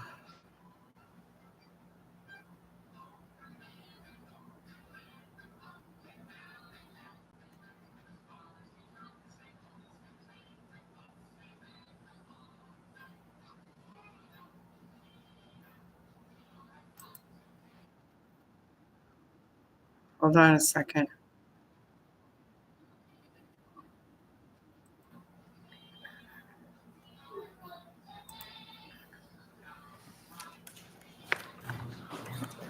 I'm going to advise the defendant that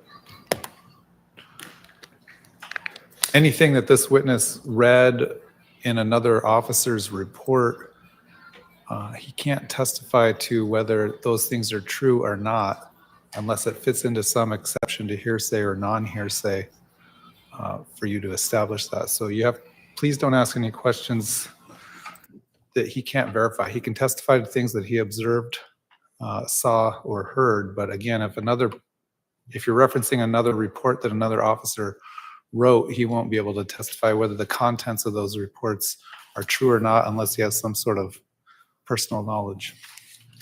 I understand, Your Honor. All right, you can come back up, get ready for you to resume your cross. We'll bring the jury Oh, that's in. awesome. That's awesome, Jerry. A wheelchair that climbs stairs? Wow. Yeah, you don't want him to rush it, but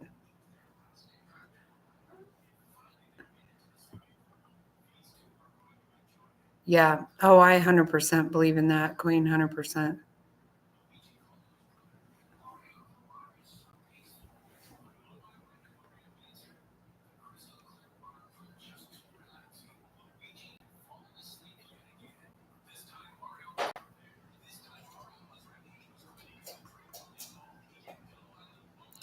This little one is not trying to take a nap today.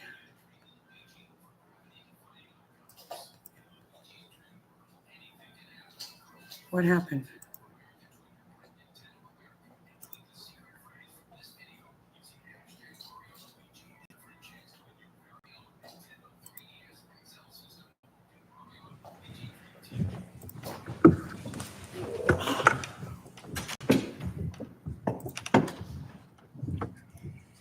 All right, thank you. The jury is now present. You may be seated.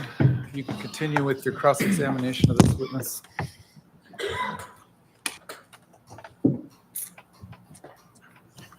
Stop your fucking antics.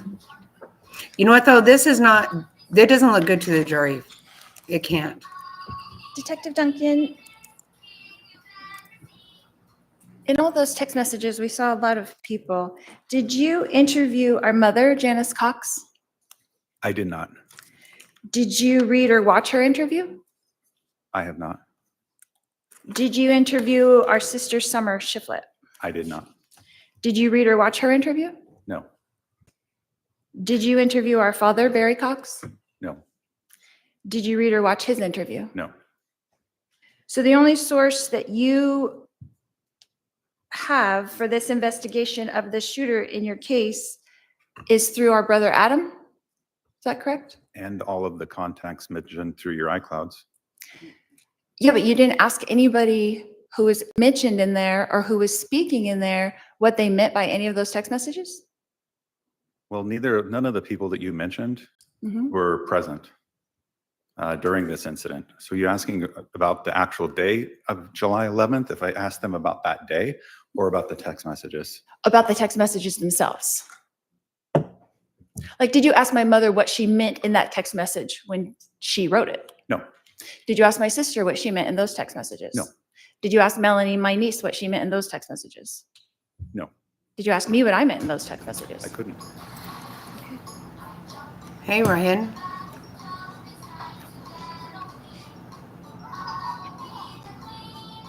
And through your investigation, you found out that as you testified earlier, that Alex wouldn't text or call Adam back. Is that correct?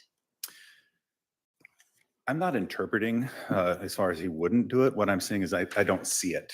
So if there's a message there and there's a text, there's no indication that there was a call back or a text back. So it looked like that he wasn't calling him or texting him back, even though he was getting calls and texts. Is that correct? And then Adam also testified that he did not receive a call or a text back, So which would the- be consistent with the records. So the only person in our family, in our whole family, that you got information from was the estranged brother from our family who didn't know what was going on with everybody else. I object to the form of the question. So Argumentative. well, it's also compound. I'll sustain the objection. Okay, so Adam, our estranged brother, is the only one that you got information from. Is that correct? I object to the form of the question. Sustained. So is this your normal protocol to just talk to one witness and not all the others? No, Why didn't you speak to any other member of my family? a lot of members of the family have been spoken to. But you were not privy to any of that information as the case agent? Well, I was privy to the interviews that were conducted by other detectives. And you just testified to me that you didn't read or watch any of those interviews. Is that correct? I have been present during an interview or a phone call with Summer, and been present during a phone call in this process, but I have never interviewed them. How many interviews has Summer had with the police departments? Objection, speculation. If you know. He can answer if he knows. I don't know. More than one or two? I don't know. Okay, but you knew of at least one, That Summer has had? correct? Yes.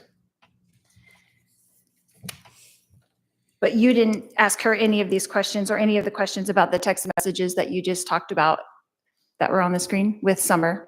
I said no. Okay.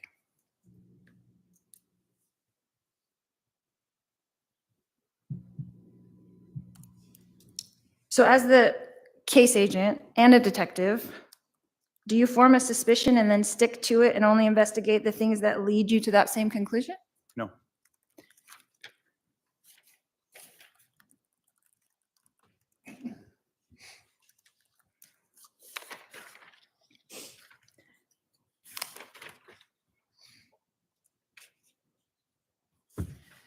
You had testified earlier about the story of Nephi, is that correct? Yes. And you said that you Right, researched Brian? it. Is I that did. correct? What research did you If he do? didn't kill everybody, we could have Well, talked to him. very basic research. I Googled who is Nephi. What does Nephi stand for?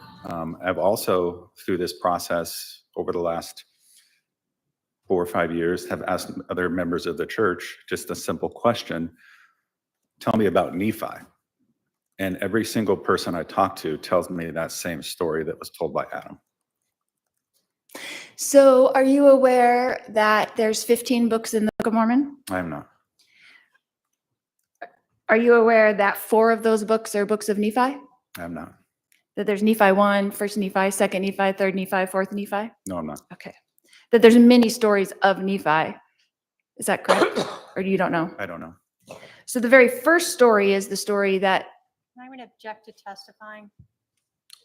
It sounds like that's the way it was going. So please just ask questions. so you did not read the Book of Mormon? No. You did not read 1st Nephi? No. You just asked people. That was your research? I asked members of that particular church, and I also did an internet search. Yes. So you did an internet search and it gave you all the stories of Nephi? That's the story that came up. So how long did you do that research for? I couldn't tell you. So in your research, did you discover that there's about 25 stories of Nephi in that Book of Mormon? I didn't see that, no. And that there's 4 different prophets that are called Nephi in the Book of Mormon? I'm going to again object as to testifying, and the detective has already indicated So asked and I'll- answered. I'll overrule the objection. He can ask if he knows that or not. What was the question? Sorry. I'm sorry, I can't remember. Can the court reporter? tell There's us? 4 different people referred to as Nephi. Yeah, 4 different prophets in the Book of Mormon that are Nephi. Are you No. aware of that? No. Okay. So isn't it true that you really have no idea what I was referring to when I referenced Nephi in my text message? I can only go off of what I see. I can't tell you what you're thinking or what you're trying to relay there, but based on my knowledge and based on talking to people about who is Nephi, that is a story that came up consistently. You relayed to the jury that it was in order to kill. You relayed to the jury. I said that the story was the same story and similar to Adam told. Okay, and you said it earlier that that was in order to kill. That I referenced Nephi. I will be like Nephi and you will be like Nephi. To the jury here today. Ask a question. That's a statement, not a question. Do you have knowledge that that my text message meant that at all? No.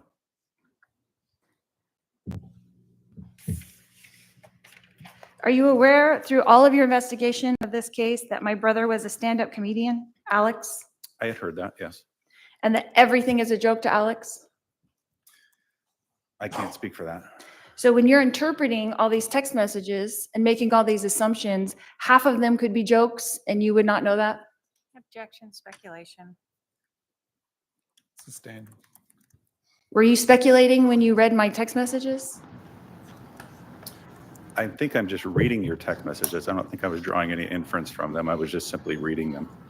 Well, today you were explaining them to the jury. Is that true? Those were read. There was no explanation as to what it meant. See, nothing was funny, Lori. How about that? There was no joking. People dying isn't funny. As the case agent, I what wanna is your strangle this communication bitch. with the other investigators in this case? What do you mean by other investigators? So who is on your team? Who is working for you on this case right now? I'm the only person working on the case right now. Back in the, when we were investigating it, it would have been myself and Detective Coons.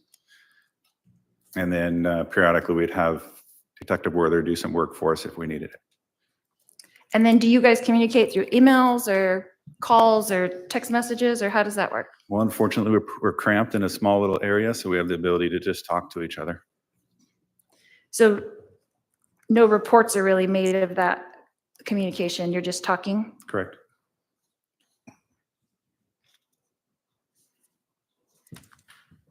In being a detective, is your job basically to be an investigator and search out facts concerning what happened? Yes, Do you feel like you've done that in this case? I do. So by not testing any of those things, you feel like you've done everything you could possibly do to tell the jury and to tell us what happened that day on July 11th, even though you weren't present? Correct. You're confident in that? I'm confident.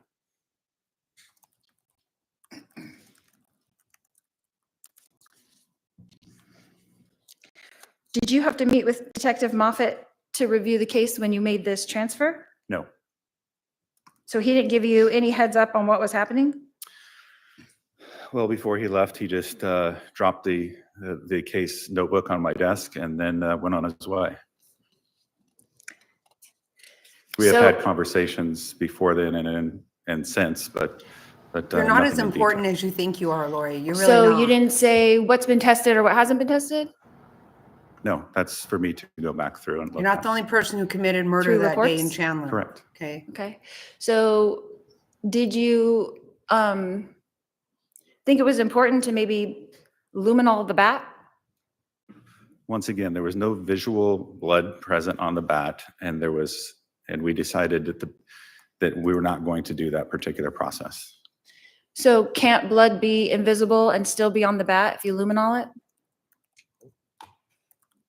I guess if it's cleaned off, it would still maybe show some proteins, but That was something we decided not to do. We fingerprinted it to show, because there was indication that that Charles had grabbed it from Tylee. So we did our best evidence to try to grab that location where it would have been grabbed. But that's what we did. Wouldn't that be important to your investigation? Objection as to wouldn't what? Yeah, please. Wouldn't luminoling the bat be important to this investigation, this particular investigation? I don't believe it would. What about luminoling the gun? Was that done? Once again, there's no visible, and we were under the impression that it happened 5 minutes before we got there, and there's no visible presence of blood on the bat. Well, you went around the whole entire house looking for blood. Is that correct? Yes, Oh, And you had the my gun in your God. possession. yes, And you're in a cannot. police station. I was at your house. I'm saying you have access as the case agent to have any of these things tested. Is that not right? Yes, So why didn't you test them?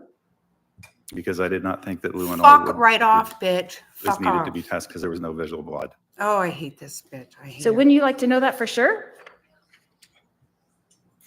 So I hate this kind of shit. She gets to talk to everybody like shit when I she's guess the you're fucking making, one we who make killed choices everyone. and we make decisions through this process based on the facts that we have, the facts that are presented to us. And based on the facts presented to us and what we saw and what we had, I did not feel that was necessary. You have charged me with a crime. Is that correct? I have not, no. You have helped them charge me with a crime. Is that correct? The state of Arizona? I conducted an investigation and I sent it forward, yes. And you did not feel it was necessary to test any of these things? Objection. As the case asked agent. and answered like 4 times. Sustained. That means shut up. Shut up. Stop it. Oh, I cannot. How? What anybody logical there- reason do you have as an investigator to Oh, not no. investigate all of just these fucking things were that were told to stop. available to you for the past 5 years? Your Honor, I'm again going to object to asked and answered. If there's a specific thing that That's hasn't been a- asked, That's a really very broad question. I'll sustain the objection. Yeah. That's all I have, Your Honor. Redirect. Thank you. Wow, wow, wow. Detective, I'm going to Oh, start by just my. talking to you a little bit about luminol. Is luminol a process used where you believe a scene has been cleaned up, like somebody actually attempted to remove blood from the scene, and so it's been diluted? Correct, and it would show the remaining proteins left, yes. And so luminol is used when there is no visible blood because the scene's cleaned. Correct, And so in this case, you were under the impression that this homicide had occurred 5 minutes before police arrived? yes, So you would not be expecting a cleaned up scene. correct, But you did look to see if you saw visible blood. we did, yes, And by visible blood, you're talking about drops of blood that might be there, correct, swipes of blood that might be there, correct, hairs from someone's head that might be stuck in the bat. yes. And did you see any of that? No, we did not. Now, after this, did you learn that there was actually this 47-minute process? We did, So when you're processing the scene that day, you were not aware yet of how extensive this timeline was incorrect. correct, In fact, we heard from Detective Werther that it was sort of next day as he started going through the phone from Charles, yes, and the day after that as he's going to get videos from Burger King and Walgreens, that you're learning that this timeline is very wrong. correct.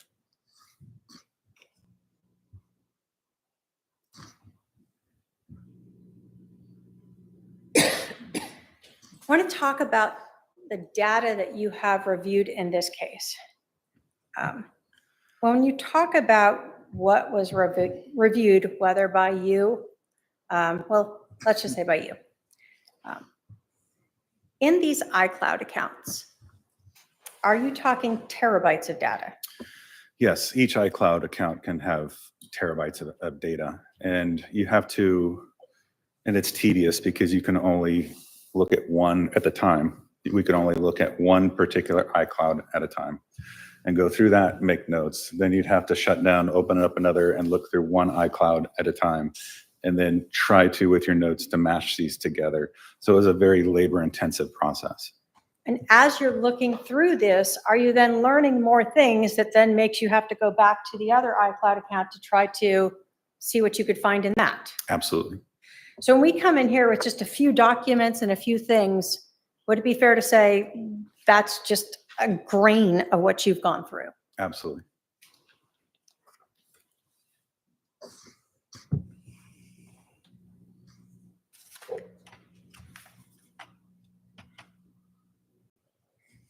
So on July 11th of 2019, when you arrive at this scene, you think this homicide just occurred, did you understand at that time the relevance of cell phone or iCloud data?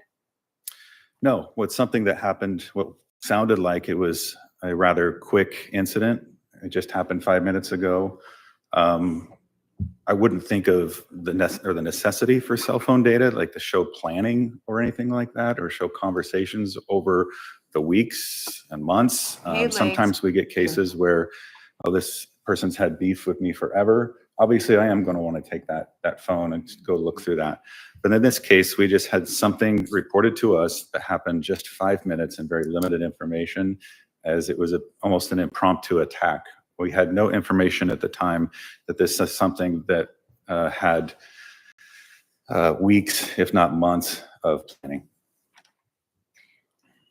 On July 11th of 2019, did you start to see inconsistencies between the statements that were being given, the timeline, and the physical evidence at the scene? Did you start to see some inconsistencies? Yes. For instance, you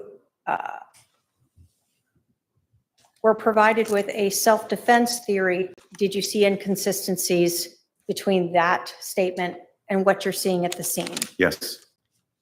And that's where we're talking about the location of the bullet wounds to Charles, the bullet strike under his left shoulder, and the bullet being by his left shoulder for one of those shots. Correct.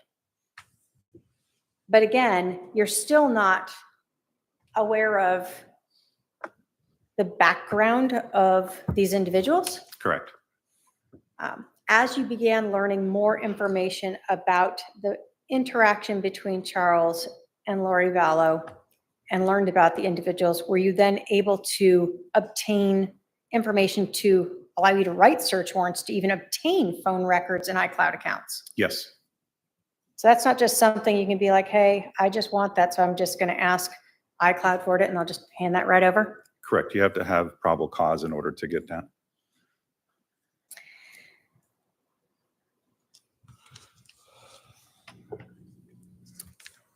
You were asked about DNA and blood, and I think you had said something about it. Is DNA only found in blood? No. So saliva can have it, Correct. sweat. Correct.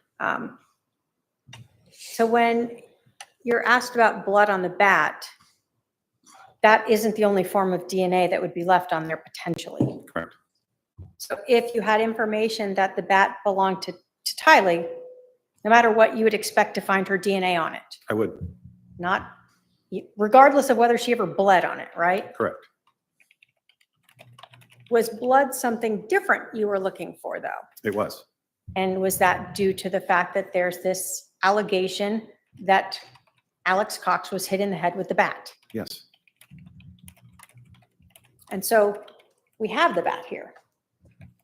You looked at it yourself, did Yep. not see visible blood, It did not. and we have someone else who processed it and didn't see visible blood on it. Correct. Even on the edge top of it, do you see any sort of damage to that plastic around the tip of it? I do not. If you had processed that bat for DNA and you found Tylee's DNA on that, would you have told you that she put it on there on July 11th? Did they ticky mark that for you? It would not. Just say it was on there, Very right? refreshing. Are you able right? to time that in any way? No.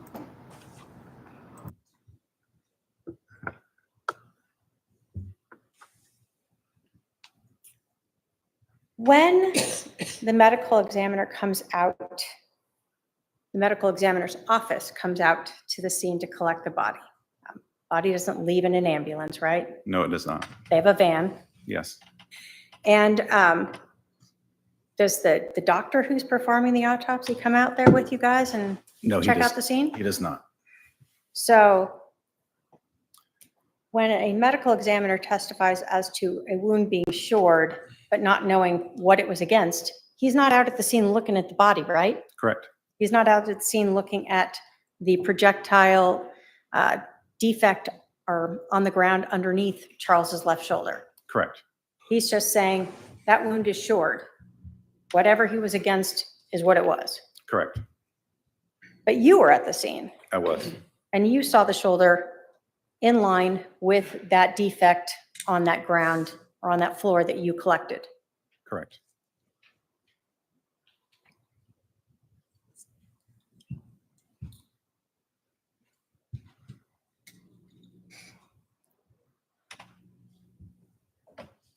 Now, did you ever have any information that Janice Cox or Barry Cox or Summer Shiflett were present at 5531 South Four Peaks on July 11th? We did not. In fact, it appeared that Summer was actually going out of town, so she wasn't going to be around on the 11th. Correct.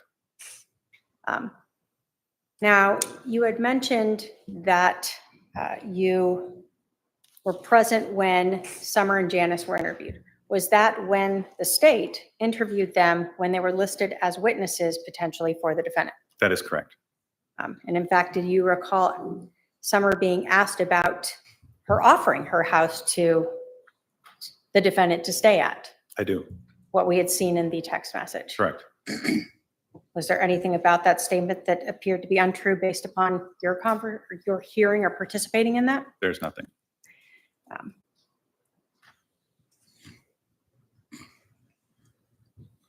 In these text messages and iCloud account records, start with Ned. When you first started seeing those, were you understanding the full story of where that came about? No. Did you then have to look to other people who, like Serena Sharp or Christina Atwood or others who were aware of who Ned was, Correct. what Ned was? Yes. In terms of Nephi, you said that we heard from Adam when he's asked about Nephi, what that meant to him. Correct. And he provided us with a story of Nephi and Laban, right? Correct. You said you Googled this like many of us do, right? Start out there. Right. And then you actually spoke to other members of the Church of Jesus Christ of Latter-day Saints. I did. Was that to make sure that you weren't missing something? It was to make sure that there wasn't another story that might be out there that he's known for. And so, like I said, I would just randomly ask people that. And every single time I would ask that, that was the story that was told to me. So others who were members of that church spoke the same way that Adam did. Yes.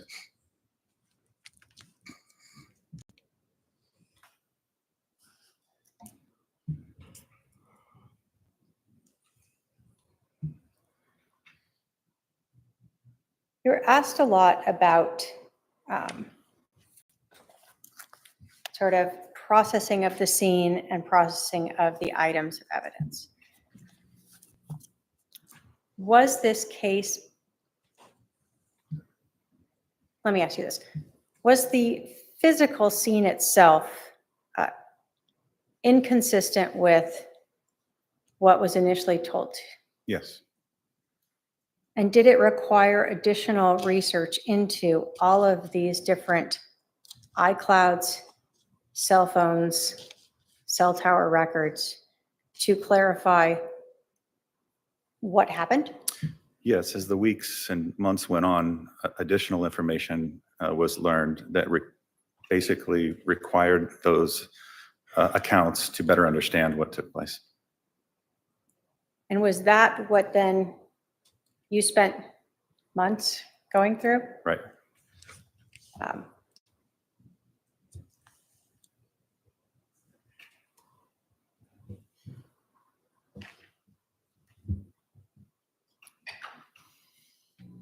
And ultimately, after all of that, is when you eventually presented that case or turned it in to be reviewed. Yes, I did. I have no other questions, Your Honor. All right, are there any questions for this witness from any member of the jury? I see at least one.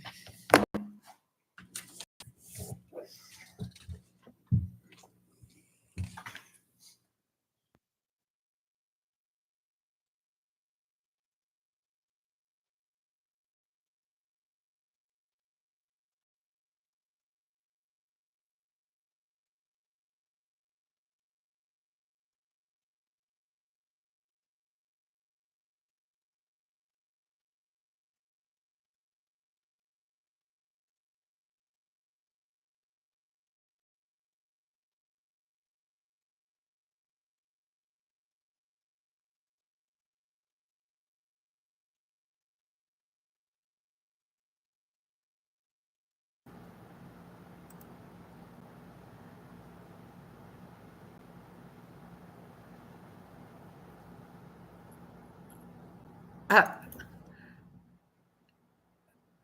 oh, wow.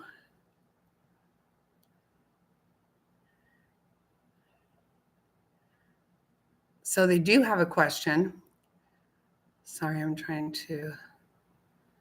No, Legs, nobody from her family is in there. I don't think so. Colby has gone a couple of times, but I mean, there's nobody there on, to support her. Nobody. A cousin of hers has been there every time.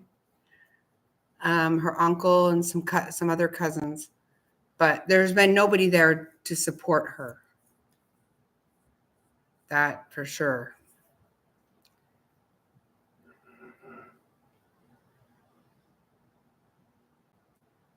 Wow, I'm so curious what they're asking.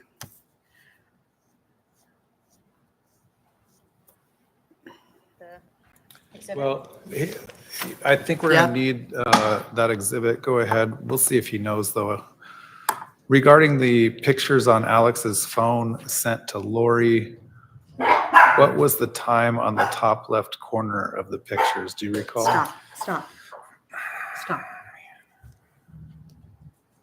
I don't know for certain. It was an afternoon. Would it refresh your memory to look at that Yes. photo? Yes. What exhibit number is that from? This is 222. Oh, I know, Legs. All right, so that's been admitted into evidence. The time is 2:13. And the next question is the countertop in I that know, picture, do you recognize that as whether or not that's the same countertop at the the Four Peaks address? That is not the same as the Four Peaks address, no. Okay. Before I go for follow-up to the parties, are there any other juror questions? I don't see any. Follow-up from the defense based on that juror question? No more questions, Your Honor. All right, from the state? Just that in that exhibit, the photo, of the phone, do we see both sort of Tuesday, 9:08, when these messages occurred? Let me pull in. I see. As well as sort of what time the phone is showing. Yeah, and I think the most telling thing is this is a communication between Adam and Charles. Clearly, the only phone that they had would have been Charles' phone, not Adam's. And this let me see. conversation matches what you saw extracted from Charles's phone later between he and Adam on the 9th of July. Correct. No other questions from Your Honor? All right, you can step down, sir.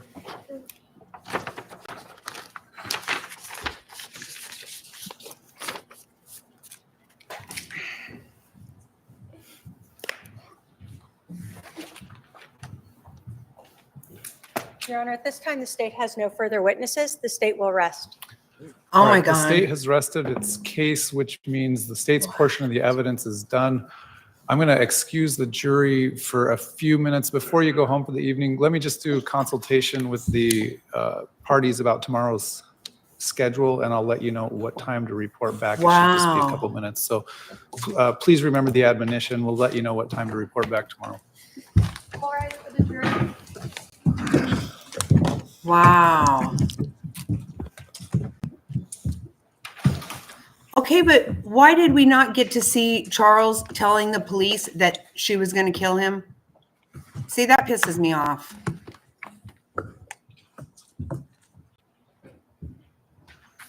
Wow.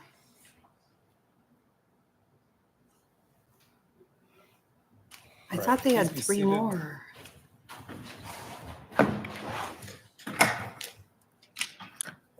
All It right. does. Why would you not? State's rested, so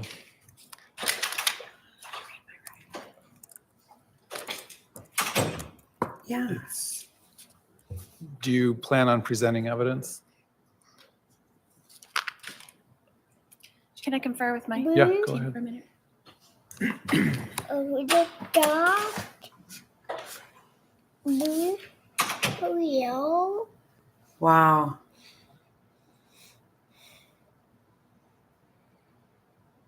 She's been testifying the whole time and getting by with it. Ooh.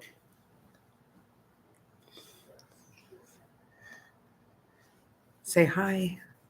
I.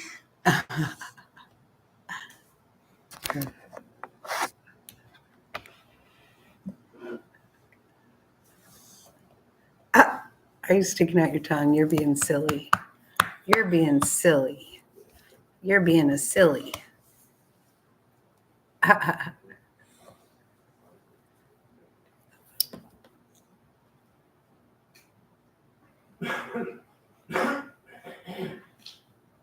We did not take a nap today.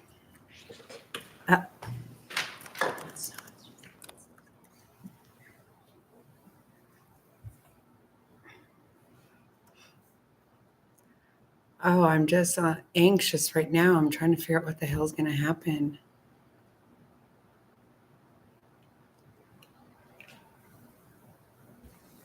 I wish I could interview one of those jurors. I need to figure out how I could do that.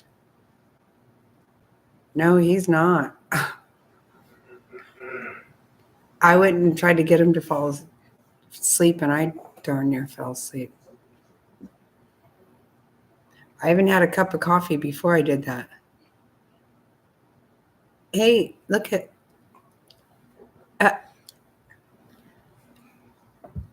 Say hi, Aunt Marla. I. Say aunt. Can you say aunt? All right, silly.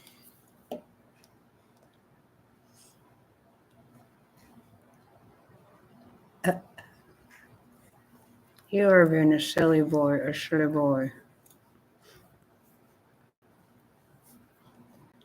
Blue.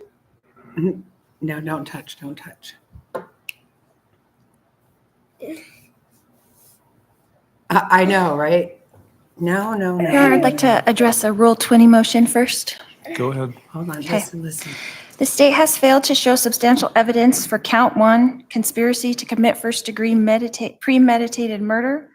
The state has provided no evidence that I agreed with another person that any one of us would engage in certain conduct that I intended to promote or assist in this premeditated murder. Crime premeditated murder requires the state to establish a person caused the death of another with premeditation. The lack of evidence to show any evidence of a conspiracy to commit murder. There was no plan to murder Charles. No evidence has showed that, in fact, evidence suggested self-defense on the part of Alex. So I would like to put that on the record. All right. State want to put a response on the record? Yes, Your Honor. Looking at the evidence in the light most favorable to the state, there's sufficient evidence based upon everything from the iCloud messages from Alex, the defendant, and others leading up to July 11th of 2019, that Alex Cox was invited over by this the timelines on July 11th of the killing of Charles, the fact that the number of shots and the physical evidence at the scene, the statements by the defendant to detective and clan that she took Charles Vallow's phone and would not give it back to him, the motive for money, and especially the defendant's motive for having an affair with Chad Daybell.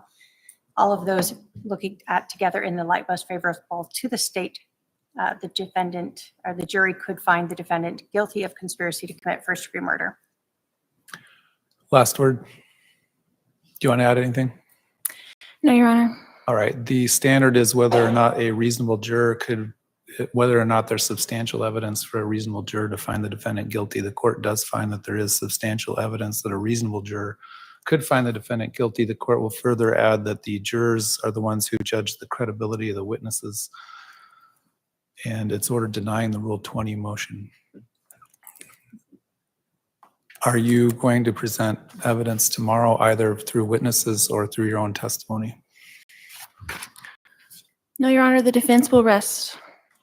All right, if that's the case, I'm going to tell the jury. Oh my gosh. How long does the state Wow. anticipate its closing argument being? I would assume probably. I an hour. know. How about the defense? Less than that. Can we do the closings at 1 p.m.? We can formalize all the jury instructions at 10:30. Wow. Your Honor, Is that enough time? the state would request that we do them Monday to ensure that the state would request we do closings Monday to ensure that we don't finish with a rebuttal closing on Monday.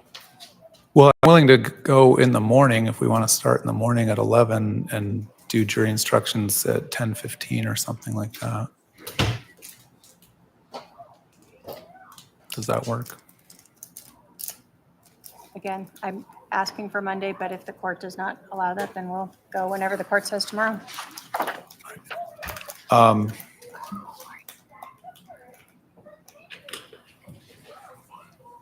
Yeah, don't do it on Monday.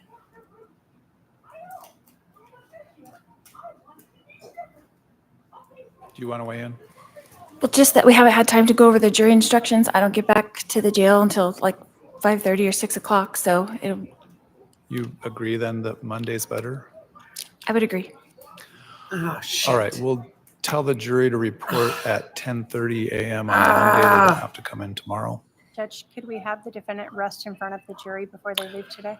Are you prepared to rest today? If you rest, that means you can't change your mind about testifying. Can we do it on Monday? Oh, We can do God, that on Monday, no. but if you change No. your mind, I need to know in advance because it's going to change the jury instructions and it's going to No, change the schedule. no. Absolutely, I will let you know. All right. Oh, Tell the jury they don't need to report on tomorrow, that they need to report Monday at 10:30 a.m. she just has to Okay. fucking be a bitch. So Just be done. let's Just be done. meet tomorrow though to finalize the jury instructions. Why don't we just do that at, what's tomorrow, Thursday? 10:30? We'll just do it at 10:30. That'll be enough time for you to read those tonight. You know what? Shouldn't she rest? They Yeah, should if I could make have her. time to meet with my advisory council before that, that would be great. I No, can put it on this the is- calendar. You brought in. I can put it on the calendar for 10. You know what? She and, rests, period. I think well, 11? I can put it on the calendar for 10 so you can meet with them back here and then we'll meet at about 10:45. We'll have, come in the courtroom and finalize the jury instructions. No, All right? If, she shouldn't be allowed to do that. Um, If she said she rests, I did then give a that's copy to your it. advisory councils as well, or at least Oh, one copy not there. to So Amber. if the advisory councils and or the state review that tonight and see something additional or correction that needs to be made, go ahead and give me a heads up so I can be prepared to talk about it tomorrow as well. So, all right, we'll see everyone in court at 10:45, but we'll put it on the calendar for 10 a.m. so that the defendant can meet with her advisory councils at 10 a.m. I don't know, Queen. I'm not sure what's All right, gonna happen. thank you. It's not, I don't think it's gonna be recorded or streamed. You know, we could have had this done by the weekend. We could have had a verdict and everything. Ryan, do you know if they, how does Arizona do it? Do they sentence right away or do they, schedule a sentencing? I need to look that up.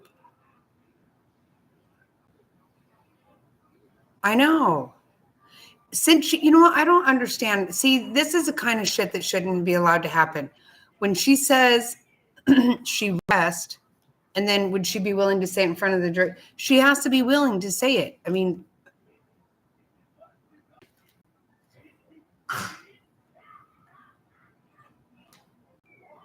oh, wait. Wait, let me see. What did you put? Yeah, if anybody missed the Dateline interview, we watched it on my Rumble channel.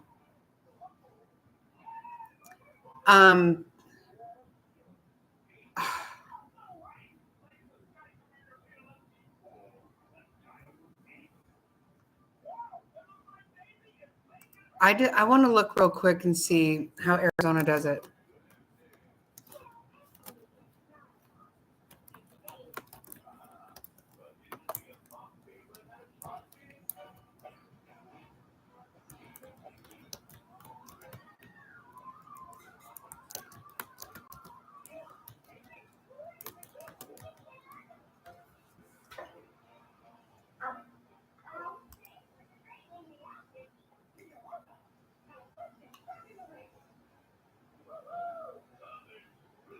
Okay, in Arizona, sentencing doesn't typically occur immediately after a verdict.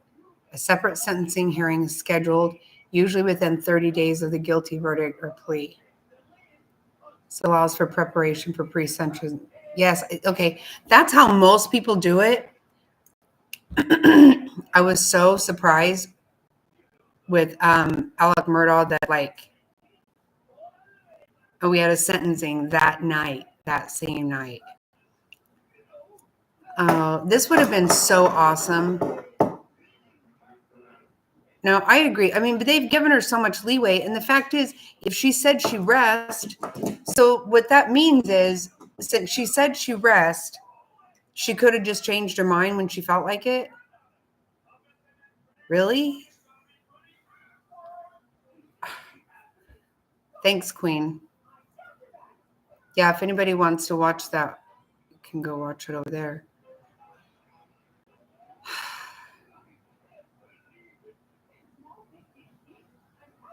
So it sounds like she could come in tomorrow and say, I changed my mind. I don't want to rest. Well,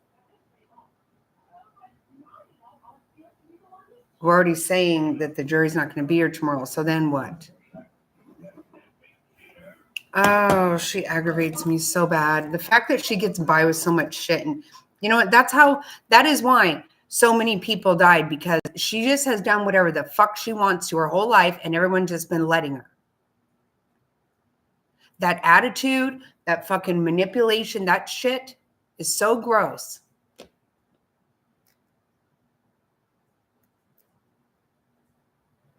I can't believe she said that. I can't believe she was given a choice. No. And I can't believe no one ever told her, ask the question again and you're going to get your ass kicked. Shut up.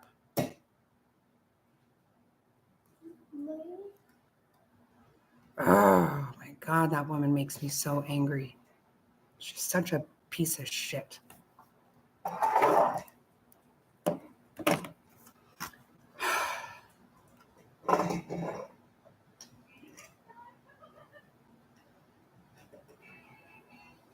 Right.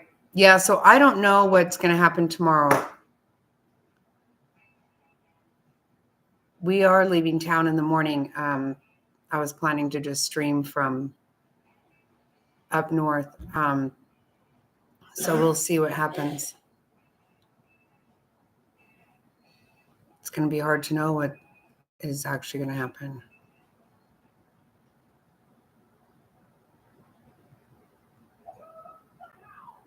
Wow, I thought for sure that the state had 2 more witnesses.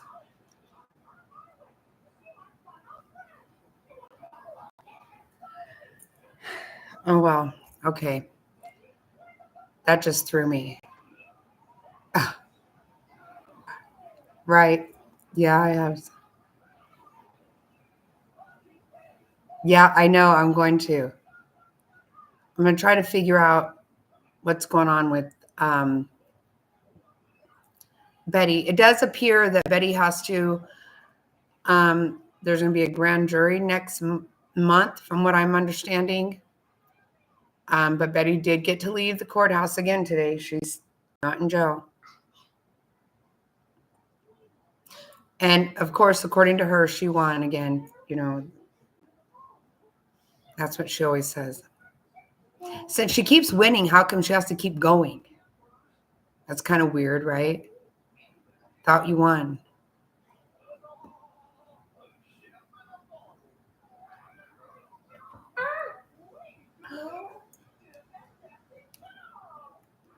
Crazy, crazy, crazy. Yes, I hope everybody has a happy Easter. I will be back on here if nothing happens in court tomorrow, I'll be back on tomorrow sometime at some point.